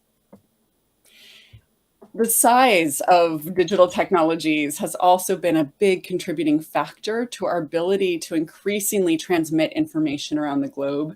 This is a picture of a camera that was built specifically to capture another big moment in digital transformation. This was for a train that was going to be kind of taking its first run. And in order to capture the size and scale of that train, they had to create a camera of extraordinary size and scale that took multiple people to operate. We contrast that today with the ability to place a phone in our pockets, or to even create micro cameras that people can be trained to wear to try to capture information in ways that are a lot less noticeable. It's also an effort to, of course, harness the extraordinary range of platforms that are now available for transmitting that information. This is a visual that was put together by another person who every year updates just how much information is being transmitted at any moment. It may have already been said during this conference that just with YouTube alone, over 500 hours of video, the last time they checked, were being uploaded every minute. That is an extraordinary wealth of data that can be pulled from to help us make sense of what's happening around the world. The other piece that I think is really critical to thinking about open source information and its potential to advocate for change is just the need to train so many people on how to use these extraordinary tools that we have at our fingertips, whether it's our smartphones or it's computers, etc. We all, most of us, many of us have a lot of familiarity with the surface web. So going to some search engine, popping in some key terms and seeing what comes up. But as many of you know, that's only 4% of the content that's been indexed across the web. Really, when we do open source investigations training, what we're looking at is how to get to the another 90% that consists in the deep web, where you need to do very targeted forms of searching across the internet in order to access the information you need. These new sources of information, of course, have allowed for a number of different ways to get at documentation of human rights abuses. Kelly Matheson at Witness, who's done a number of trainings with our team, has often said we are often looking for when we're talking about visual information, we're looking for 3 different perspectives if we can get them on any particular phenomenon, whether it's the on-the-ground human perspective, like what we would capture with a smartphone, whether it's the overhead context, like you would capture with a drone, for example, that will put that person and that incident into some form of perspective. And then, of course, the 30,000-foot perspective, the overhead, that allows us to see the pattern of these events and these atrocities across a much larger geographic space. One big question we've often had at our center, and a question that was raised by one of our trainers in a professional training program, was, isn't this just research that we're doing when we're talking about digital open source information and investigations? Increasingly, I think what we've kind of landed on is that, yes, there is a fundamental research skill base that is needed, that is common across all areas of research when you're doing OSINT. Things like the ability to think critically, to be curious, as Sajai mentioned just a little while ago, to articulate clear questions, to know what that question is that you're trying to answer with the methods that you're going to deploy, to start broad and then narrow your focus in the research, etc. But then on top of that, there's really a need to have a second layer of digital skills so that you know what's possible to find in digital spaces. You understand the vulnerabilities of that information, how to verify its accuracy, its authenticity, so that you know how much you can rely upon that when building cases, putting out a story, or otherwise using it to advocate for change. And then finally, it's the digital tools themselves. There is OSINT, for example, is just one site that has aggregated a number of the new tools that are available to do everything from scraping data to analyzing, figuring out what you can do to leverage an email address or a phone number to get more information on an individual. No individual, I think, can really master all of those digital tools, but knowing that they're there like a hammer or a screwdriver to help you ultimately complete the task in front of you is something that I think we all need at least a passing familiarity with. My colleague Lindsay Freeman put together this slide, and she has put on here that ultimately as an open source investigator, you need at least a few people, one or two people on the team who's a generalist, who's a jack of all trades and a master of none, who really understands the breadth of that landscape so that other members of the team can go deep on some of the tasks that are in front of you. I was asked to talk a little bit about the history of the use of open source information in international criminal law. I often start with this particular time point of 2010, 2011, just because it was such a milestone moment in the evolution of ICL. If you think about what was happening in 2011, we were just coming up on the 10-year anniversary of the International Criminal Court being in operation. That milestone would be hit in 2012. And I think one question that many practitioners across the globe had was, how effective is this new experiment in international justice at actually bringing people to some form of legal accountability for the mass atrocities that have been perpetrated in countries across the globe? One effort that we began around that time at the Human Rights Center was to think about we conducted a large scale research project where we sent a PhD student from Berkeley to go to the International Criminal Court and take a look at a lot of the court filings and the information that was there. One of the observations she brought back to Berkeley was that a number of cases had begun to fall apart or had fallen apart at relatively early stages of the prosecution process. And the question we were beginning to ask was why? According to her research, one of the issues that the judges kept raising was that there wasn't enough corroborating information for what survivors were saying had happened in their communities.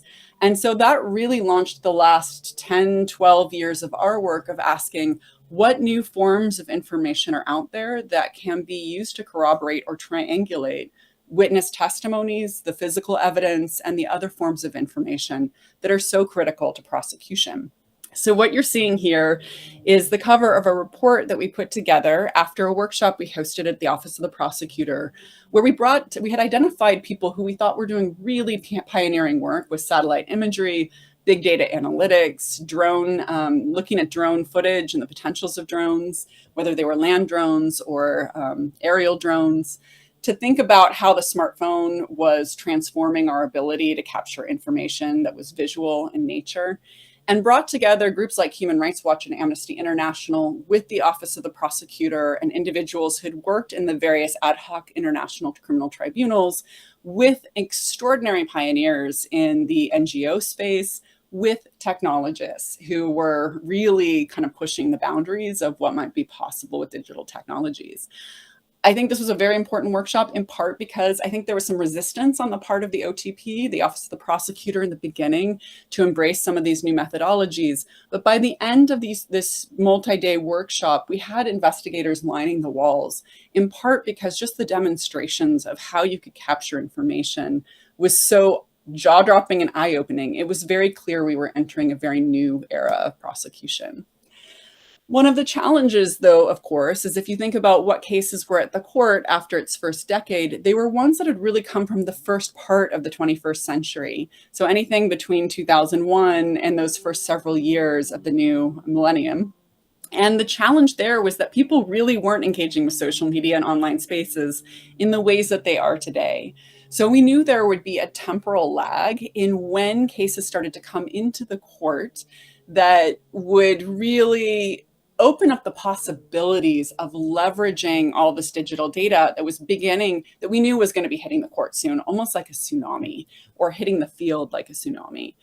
One of the things we continue to do is host workshops that would bring a number of communities together to brainstorm first, how in our digital fingerprints series of workshops, how to use electronic evidence to advance prosecution, specifically international criminal prosecutions. And then a second workshop that was really focused on how do we get better communication and collaboration across the entire field of practice. You had civil society groups that were collecting extraordinarily valuable data, but they needed to know what would actually be helpful to prosecutors and investigators. You had the investigators and prosecutors who had to be very careful about what they revealed about their investigations, and didn't always know where all these data repositories were that potentially held information that could be quite valuable. As has already been brought up in other sessions, there was also just the need for education across the entire space, both around what was possible, but also what the vulnerabilities were. I often see 2014 as a milestone.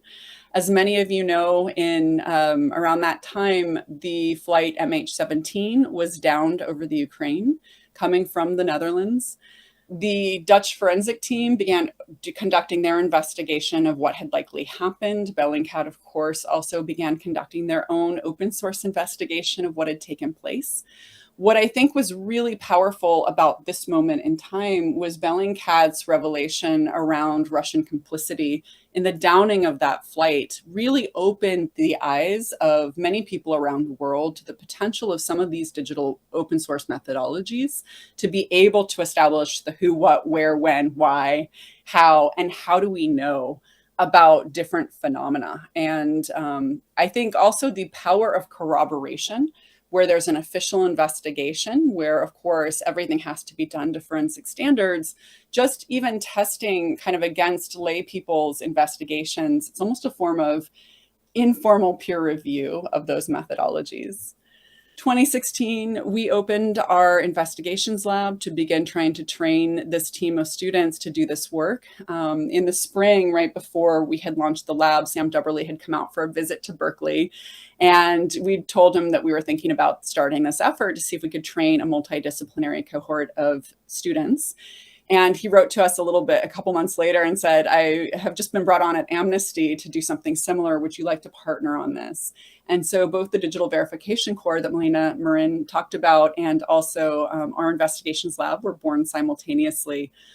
I think we expected a handful of students to be part of that process. What we found is that there's such a profound desire to engage in meaningful work on these campuses that we kind of shut the floodgates at a little over 40 people in that first cohort.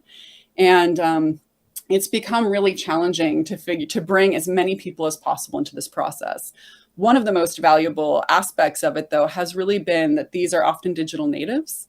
They often have extraordinary language skills. And one thing that we found with professional teams that we support is oftentimes they just don't have the diversity, as Sajai was talking about, to really have the language skills, the methodological skills, and the capacities that a lot of these students can then bring into the space. Based on that knowledge, we later started partnership with the Institute for International Criminal Investigations to think about how we could bring this to war crimes investigators and professionals around the world, and we've been working with them since. The Almaty case at the International Criminal Court was another milestone situation. That was a case involving the destruction of cultural heritage property in Timbuktu, Mali. In that instance, the defendant Almaty was caught on video actually engaged in the destruction. One reason this is such a milestone is the incredible group C2 Research put together a platform that solved, I think, a really big problem in the international criminal justice space, which was how do you communicate effectively to judges and others how all these bits of digital data potentially fit together. And so they created a platform where there were 9 sites where there was alleged destruction of cultural heritage property. You could click on any site, and then what you would see come up on your screen was the videos, the photographs, and the satellite imagery related to that particular location. So you could click through them and begin to understand a little bit more how this digital data helps you make sense of what has taken place. And for the sake of time, I'm not going to show you that platform. This just gives you a snapshot visual of some of how those assets could pull together. You see the red on the left-hand side, which is the highlighted particular location. And then you can see how satellite imagery could be kind of put physically next to some of these photos and videos. 2017 was also a huge year. As Maliki has talked about, it was the launch of the visual investigations team at the New York Times. That further brought to global attention the ways that both open source and closed source information could come together in very powerful ways to tell what has taken place in a moment of sometimes tremendous chaos. And through digital reconstructions, through user-generated content, which gives multiple perspectives on an event, really pull that together to tell a powerful story. In 2017, we also had another milestone in international criminal justice with the Alwer Folly case. A colleague, Alison Cole, who had been an investigator at the International Criminal Court, had said, you know, when this is really going to hit international criminal justice is when the Libya issues come up, because of how much digital documentation there will have been. In the Alwer Folly case, Alwer Folly was accused of the extrajudicial killing of 33 people. It's the first time that a warrant of arrest was ever issued by the International Criminal Court for an individual on the basis of social media posts. In this case, a number of posts to social media. That wasn't the only form of evidence. There were also UN reports and other information, but the Facebook posts themselves were primary evidence. Back in 2011, 2012, the judges had said open source information will never be primary evidence. And so I remember at the time being confused about that and thinking, why wouldn't a social media video or photograph be critical evidence in a court of law? I think what really had happened was there was a misunderstanding based on terminology, where what they had meant were things like UN reports or Amnesty International reports, other things that were aggregations of open source information and closed source information that were out in public spaces. And I think what increasingly we realized is we had to disentangle more traditional forms of open source data like these reports from the underlying videos and photographs themselves. 2017 also was a coming together again of human rights NGOs, the Office of the Prosecutor at the International Criminal Court, technologists, journalists who'd been pioneers in this space to talk about, is there a need to create international guidelines to begin to standardize and harmonize a lot of this information as we're beginning to see it really take off and people have more and more interest in recognizing how this information can be helpful for a range of purposes. The first day, I had expected that we would just create a definition of open source information. We'd start to disentangle, maybe come up with 5 definitions that we could all agree were kind of the key foundation of what we were talking about. It turns out just that was so difficult. It took us 8 hours to land on those 5 definitions. By the end of that workshop, there was consensus that, okay, we need to harmonize and standardize how we think and how we talk about open source information if we're ever going to have effective collaboration and communication across journalism, human rights diplomacy or practice, and the legal space. Ultimately, that culminated in the Berkeley Protocol on Digital Open Source Investigations, which we published informally in 2020 with the United Nations Human Rights Office. We came together with them in part because the UN had also realized that there was an increasing need for their teams and their fact-finding groups, et cetera, to really engage with digital open source investigations. I call it informal launch because the formal launch will really be this fall when ultimately the protocol is released in all of the languages of the UN. According to the Berkeley Protocol, the definition that we now use is that information accessible on the internet that any member of the public can access by observation. So putting in your key terms and seeing what comes up, by request, so putting in your email address to get access to something, or by purchase. It cannot include information where you need a special status to get access, like being law enforcement, and it doesn't include illegal activity. So for example, illegal hacking. Ultimately, I find that the different professions can be a little, I almost want to say territorial, that might be too strong, about how they approach this work. What I found though is that there are more commonalities than there are differences. We're just often using different terms for the different things that we're doing. For example, a researcher in the research context would be a reporter in the journalism context, or a lawyer or investigator in law. What we might talk about the people with whom we're communicating, they may be a subject for research purposes, a source for journalism, or a witness for law. I think there's still a lot of need, because this has become an area where we've so pulled from and learned from each other about how to do this work responsibly, where we have to have almost these translations to understand that our commonalities are often much more similar than our differences.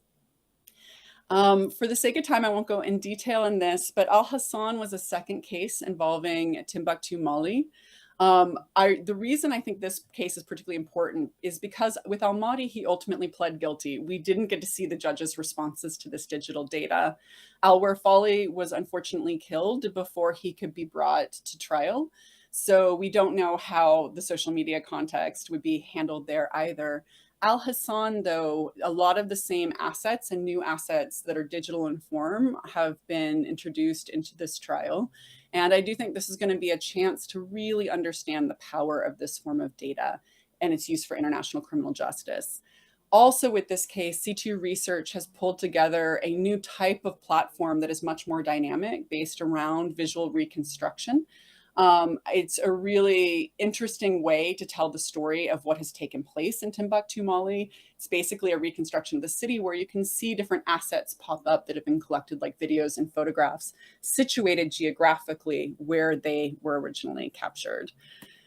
I'm going to skip over this for now. In terms of the Berkeley Protocol, I know it has been adopted by different teams that are currently working on investigations in Ukraine, as well as other teams around the world.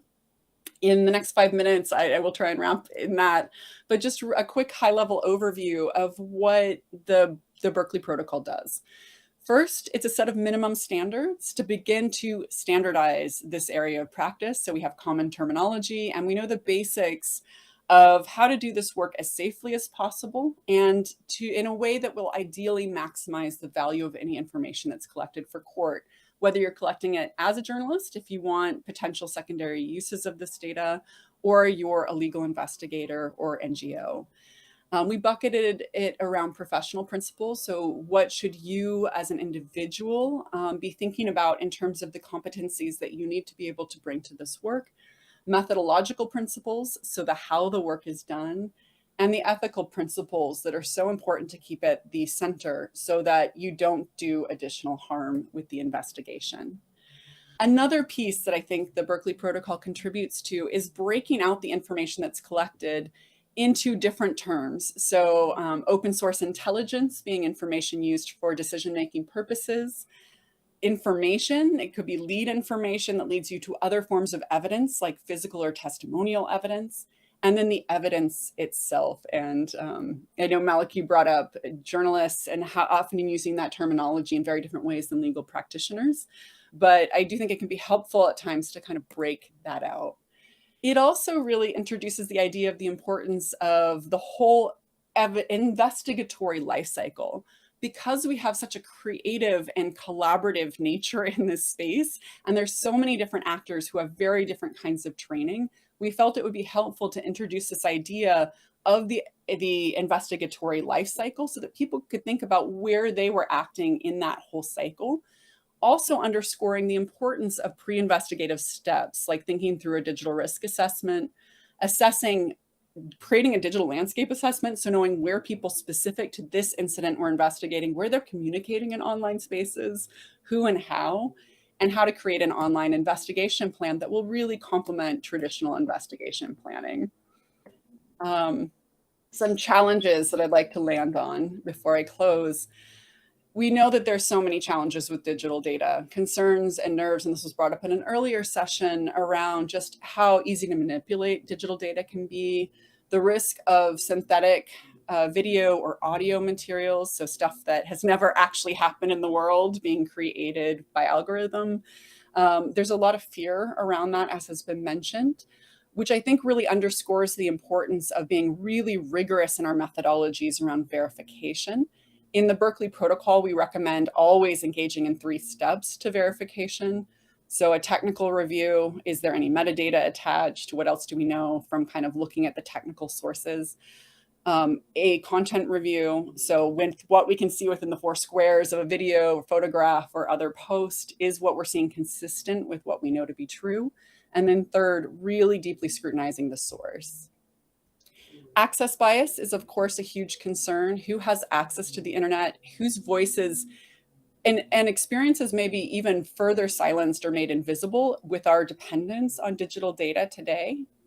Algorithmic bias, are we really making sure that we're not getting biased information in our digital investigations because of who the computer or the systems out there think we are and what we want and feeding it to us? There's a ton we cover here in our professional trainings around how to offset the tendency of algorithms to feed us what they think we want. And then, of course, the more than 100 cognitive biases that have been identified out there that can really affect and infect our interpretation of the data. I think it's really important to remember that we may all look at the same thing, but according to the social science, we may actually see very different things with that same item because we're bringing our lived experiences and our perspectives to that interpretive process. To help prevent these biases, I think we often encourage people to use multiple working hypotheses when conducting their investigation. Proving the null hypothesis, which means if you think X did Y, can you prove that X didn't do Y? And of course, engaging in peer review. Having a methodical process for analyzing information that is known to overcome some of the perceptive biases that we bring to our analysis. And then, of course, really assessing before we go in. Finally, understanding how people communicate in digital spaces is so important. If you think about how we text each other, we often use shorthand for terms. We may use emojis, so it may be very visual. We may use hashtags. I think really assessing how the terminology and the abbreviations and the visuals are used in a community that you're trying to investigate is so critical to actually getting quality data from those investigations. And then finally, as has been mentioned by several people, which I think is so important, thinking through how we are able to do this work sustainably and for the long haul. We are working with so much traumatic material. We know from the social science research and from experience that the more we identify with the people who are being harmed, the higher the risk of the emotional challenges that you may bring into this work. I love Rachel Naomi Remen's quote, "The expectation that we can be immersed in suffering and loss daily and not be touched by it is as unrealistic as expecting to be able to walk through water without getting wet." So given that reality, what safeguards can we put in place? I think a big piece about what we're trying to prevent is indirect trauma, so secondary and vicarious trauma. If we have experienced firsthand trauma ourselves, we know we're more vulnerable to some of this, and it's really important to have safeguards in place. We also know that people in human rights work are exposed to trauma. One study that we reviewed for our book Graphic, which just came out, as was mentioned last week, that over 89% of people in human rights work are exposed to trauma. 1 in 5 lawyers is a problem drinker, twice the national rate. Many of us in various professions find ways to numb ourselves from the emotional challenges of doing this work. So I think one question for this area of practice is how do we find non-numbing ways to cope with this? Journalists similarly are in the top 20% for alcohol consumption. Again, kind of a numbing response. And in one study of Canadian journalists, they found that 69% suffer from anxiety and 46% experience depression. I won't go into this now for the sake of time, but there are a lot of structural and cultural barriers to resilience that ultimately mean we have to think about what we as individuals can do to protect ourselves and our partners, what we can do to change the cultures and the norms in ways that are protective, and how we set up structures within our institutions. And I'm happy to share a lot more information about that later. So that ultimately we get out of this mindset of you need to be able to handle it or get out. we don't ask people to handle a tsunami when it hits their town, and just the deluge of information that is often coming at us in the open source space. It's at a scale that humans haven't had to process previously, and I think we need to honor and respect that. I'll talk a little, I can always talk later, and it's in our book, about how we think about this sometimes in a security framework, because the psychosocial piece can affect digital and physical security and vice versa. How biologically we all can respond to this information in similar ways, but our identities really mediate how. And I've already mentioned this, but putting in place those safeguards. So I'll land on some of the tips and tricks before we close. Some of the big takeaways of what we found from 7 years of really researching this space is that first, it's critical to have awareness of who you are and what gets to you, as well as awareness of the communities that you're working with or investigating, so that you don't inadvertently harm others. Second, there is psychological research out there that says that anxiety comes from having a sense of a lack of control. Depression comes from having a lack of hope. So the little ways that we can gain control over our working environment, even if it's just that we are going to sit down at the same place every day and open our laptop in a certain way, those are small things that have been found to have sometimes very powerful impacts around mitigating the risk of anxiety and around depression. Knowing the impact and making sure everyone on your team and or in the community that's affected understands the impact of these investigations is incredibly critical. It's easy to overlook the reporting back to people, but that's part of what I think helps generate the hope that something could change. And then tips and tricks. So I think many of us in the space know about things like turning down sound the first time you watch a video to minimize the emotional resonance, to minimize screen size, put a Post-it over really graphic material. Again, we have a lot of articles and guidance on that if anyone would like to learn more. And then finally, the individual care, when we have access to it, therapy, or finding what actually helps us process our exposure to these traumas can be incredibly valuable. A proven intervention is to play a game like Tetris after you've really watched really graphic material. For some reason, it seems to interrupt some of the memory pathways.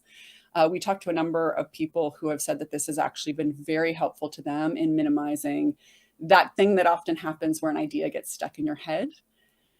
And finally, I think from the field of positive psychology, recognizing that the majority of people who are exposed to graphic or otherwise upsetting material may be affected by it for a few months, and then go back to their quote unquote normal baseline of functioning.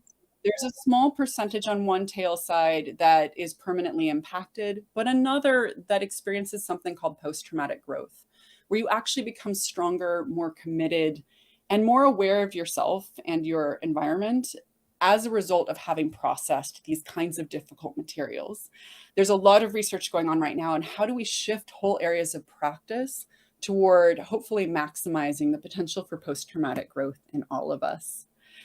For the sake, since we're running out of time, I wanted to mention one other challenge is really investigating areas like sexual and gender-based violence. I know that came up in an earlier session.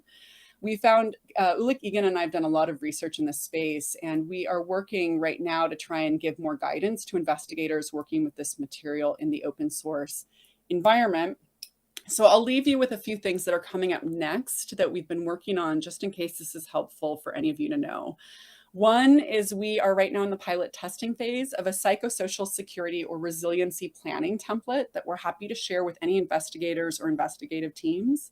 These are things that we think are really helpful to document from the outset of an investigation to help maximize the potential for mental well-being for yourself and members of your team, the people that you're engaged with. Second, we're partnering with the Institute for International Criminal Investigations right now to create a practitioner's set of guidelines. The Murad Code is guidance for people who are interviewing survivors of sexual and gender-based violence about their experiences. How do we do that as ethically as possible? Well, one of the things that I think they're really hoping that we can jointly produce are these guidelines, and thank you to the many people who are advisors on this project. That should hopefully be coming out for global review fairly soon. And then I will land finally on this. We're really grateful to the UN High Commissioner for Human Rights. This is the former High Commissioner, Michelle Bachelet, for really her partnership, her office's partnership, and the current office for their partnership in putting out these guidelines. As I mentioned, they're a floor. I think every team needs to develop their own operating procedures on top of these. And I think that's something that we're really hoping this just becomes a commonality that many of us can use as a foundation to build those processes. So with that, I will see if I can stop presenting and open for questions. Thank you. Thank you. Thank you very much, Alexa, for this generous presentation and the effort to summarize so much information and the things that you are doing on Berkeley University and the Human Rights Center. So now it's time for questions. ¿Tenéis alguna pregunta aquí en la sala? ¿Os apetecería preguntar algo acerca del trabajo que nos acaba de exponer Alexa? Well, I do have some questions. One question, important question is, you as a lawyer and social scientist who previously have worked in media before becoming a lawyer, and now you work with both lawyers and journalists. Maybe in your experience, how can you manage the deep skepticism between journalists and lawyers to understand each other's work? Thank you for the question. So as you mentioned, I worked with a number of journalists before going to law school and then ended up getting a specialization in cyber law. And at the same time that I was emphasizing human rights, I never expected those two worlds to come together. And then went to get my PhD and my master's at Berkeley in law and policy.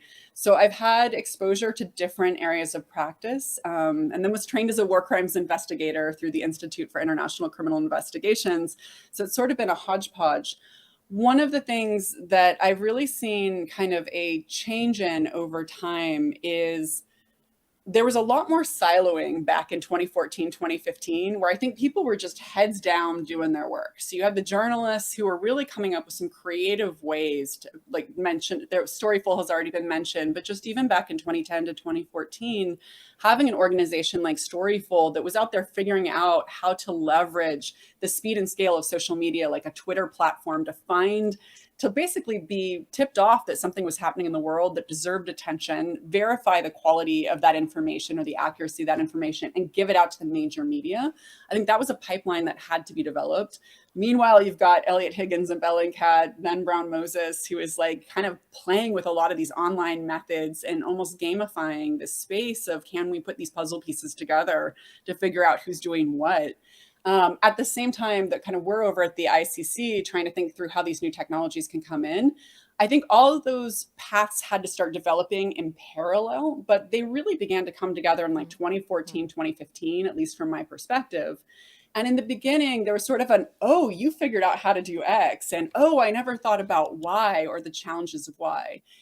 Around that time too, I think there was a lot of clashes sometimes between lawyers and journalists who were investigating the same atrocity or world event, where the journalists work on a much faster timeline. Sometimes it's a year or two, but it's still faster than law. And the lawyers are trying to keep very quiet. Their values are also often very different. I think when we've had ethical conversations around ethics that bring lawyers and journalists into the room around OSINT, the journalists have often really valued transparency. We need to show exactly who gave what information. We need to name these sources whenever we can, because that adds to the legitimacy of this space. The lawyers do not value transparency in the same way, at least not until they get into a court of law. They're very concerned about sources being revealed. They're very concerned about the journalist narratives getting out before their own, because they don't want conflicting narratives that could set their witnesses up to be accused of not telling the truth in a court of law. So there are some inherent practical challenges to all of us, say, looking at Ukraine or Myanmar, et cetera, and doing our jobs and doing it well. At the same time, methodologically, I think we're very united. As Maliki mentioned, we often, at least at the Human Rights Center, don't recommend using the term evidence unless you're using it to introduce information to prove a fact in a court of law.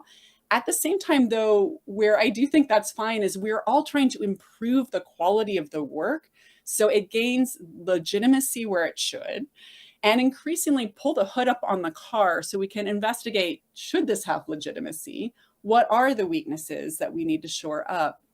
I think that technology is changing so quickly. The platforms are diversifying so rapidly, or they're changing how they engage with sharing data and information. We have to learn from each other. It's an arm race we're going to lose otherwise. So what I've been really heartened by over the last 5 or 6 years is how much human rights practitioners are working alongside the journalists, are working alongside the lawyers, and we may have ethical boundaries around what we do and how we do it, but we're all looking at each other and pulling from each other. Maliki's team puts information from closed sources out into public spaces, and our team may pick that up because now it's open source information and try to run with it. Very interesting. Thank you. There's another question here in the audience. Miriam? Hello. Hello. Let's see if the mic. Hello, Alexa. Can you Hi. hear me? I can, yes. Okay. I just wanted to ask you, OSINT practitioning is such a heavy, hard activity with high risk of trauma. Do you think this can be done for years, for decades, or it's better to change? Thank you for that question. Yes, it is really high risk of trauma. I think one thing that we are constantly playing with is trying to figure out how to make the work more sustainable. We are currently developing a next generation of our own policies internally. I think one big thing is recognizing that part of the work is taking paid time off to process the trauma that you've been exposed to and figure out how to recover effectively. And so I think where teams can, that becomes a really important thing for particularly managers and organizations to recognize, is that the recovery is as important to the quality of the work as the work itself, or as part of the work itself. So I think that's a big part. I think basic training, I'm still very surprised with all the information that's out there that there isn't more attention paid to the training piece of this. One challenge we had was that war crimes investigators in the beginning, when we offered our professional training, said, I want all these methodological units. I want digital security. I don't want resiliency. We're hardened war crimes investigators. We know our job. We know how to do it. Same attitude from journalists. And increasingly what we found is we bake it in as a form of holistic security because that is acceptable culturally, I think. But it's really important, and this is why we wrote the book Graphic, was just to try to disseminate some of these tips and techniques that some teams follow more than others. I think it's really important to remember that resiliency isn't a binary. You're not either resilient or not resilient. You're not either good at it or bad at it. It's a process. And I think a commitment to that process of putting good structural safeguards in place, good cultural shifts in place, and knowing how to take care of yourself as best you can through these tips and tricks and through best practices is really fundamentally important. I would encourage every team to do trainings on this if they haven't. Anyhow, thank you very much, so much in our part and in part of everybody in the world that needs your work and the work you are doing there. So thank you for be the person who closed this extraordinary Congress, because we are very glad to have you here. We are very honored. And thank you, Alexa. Thank you. I'm very honored to be here.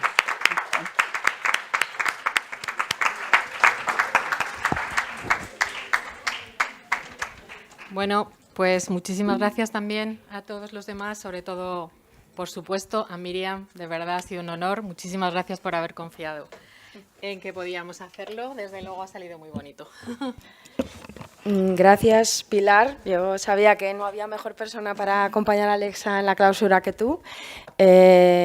Gracias a todos los demás por estar aquí. Ha sido un congreso largo, muy especializado, muy lleno de contenido, pero estoy muy segura de que esto os va a servir en la vida. Como ha dicho uno de los participantes, aunque os dediquéis a la moda, al deporte, a cualquier ámbito del periodismo, os va a venir muy bien saber que hay tecnologías y hay formas de investigar más a fondo con ayuda de las fuentes abiertas.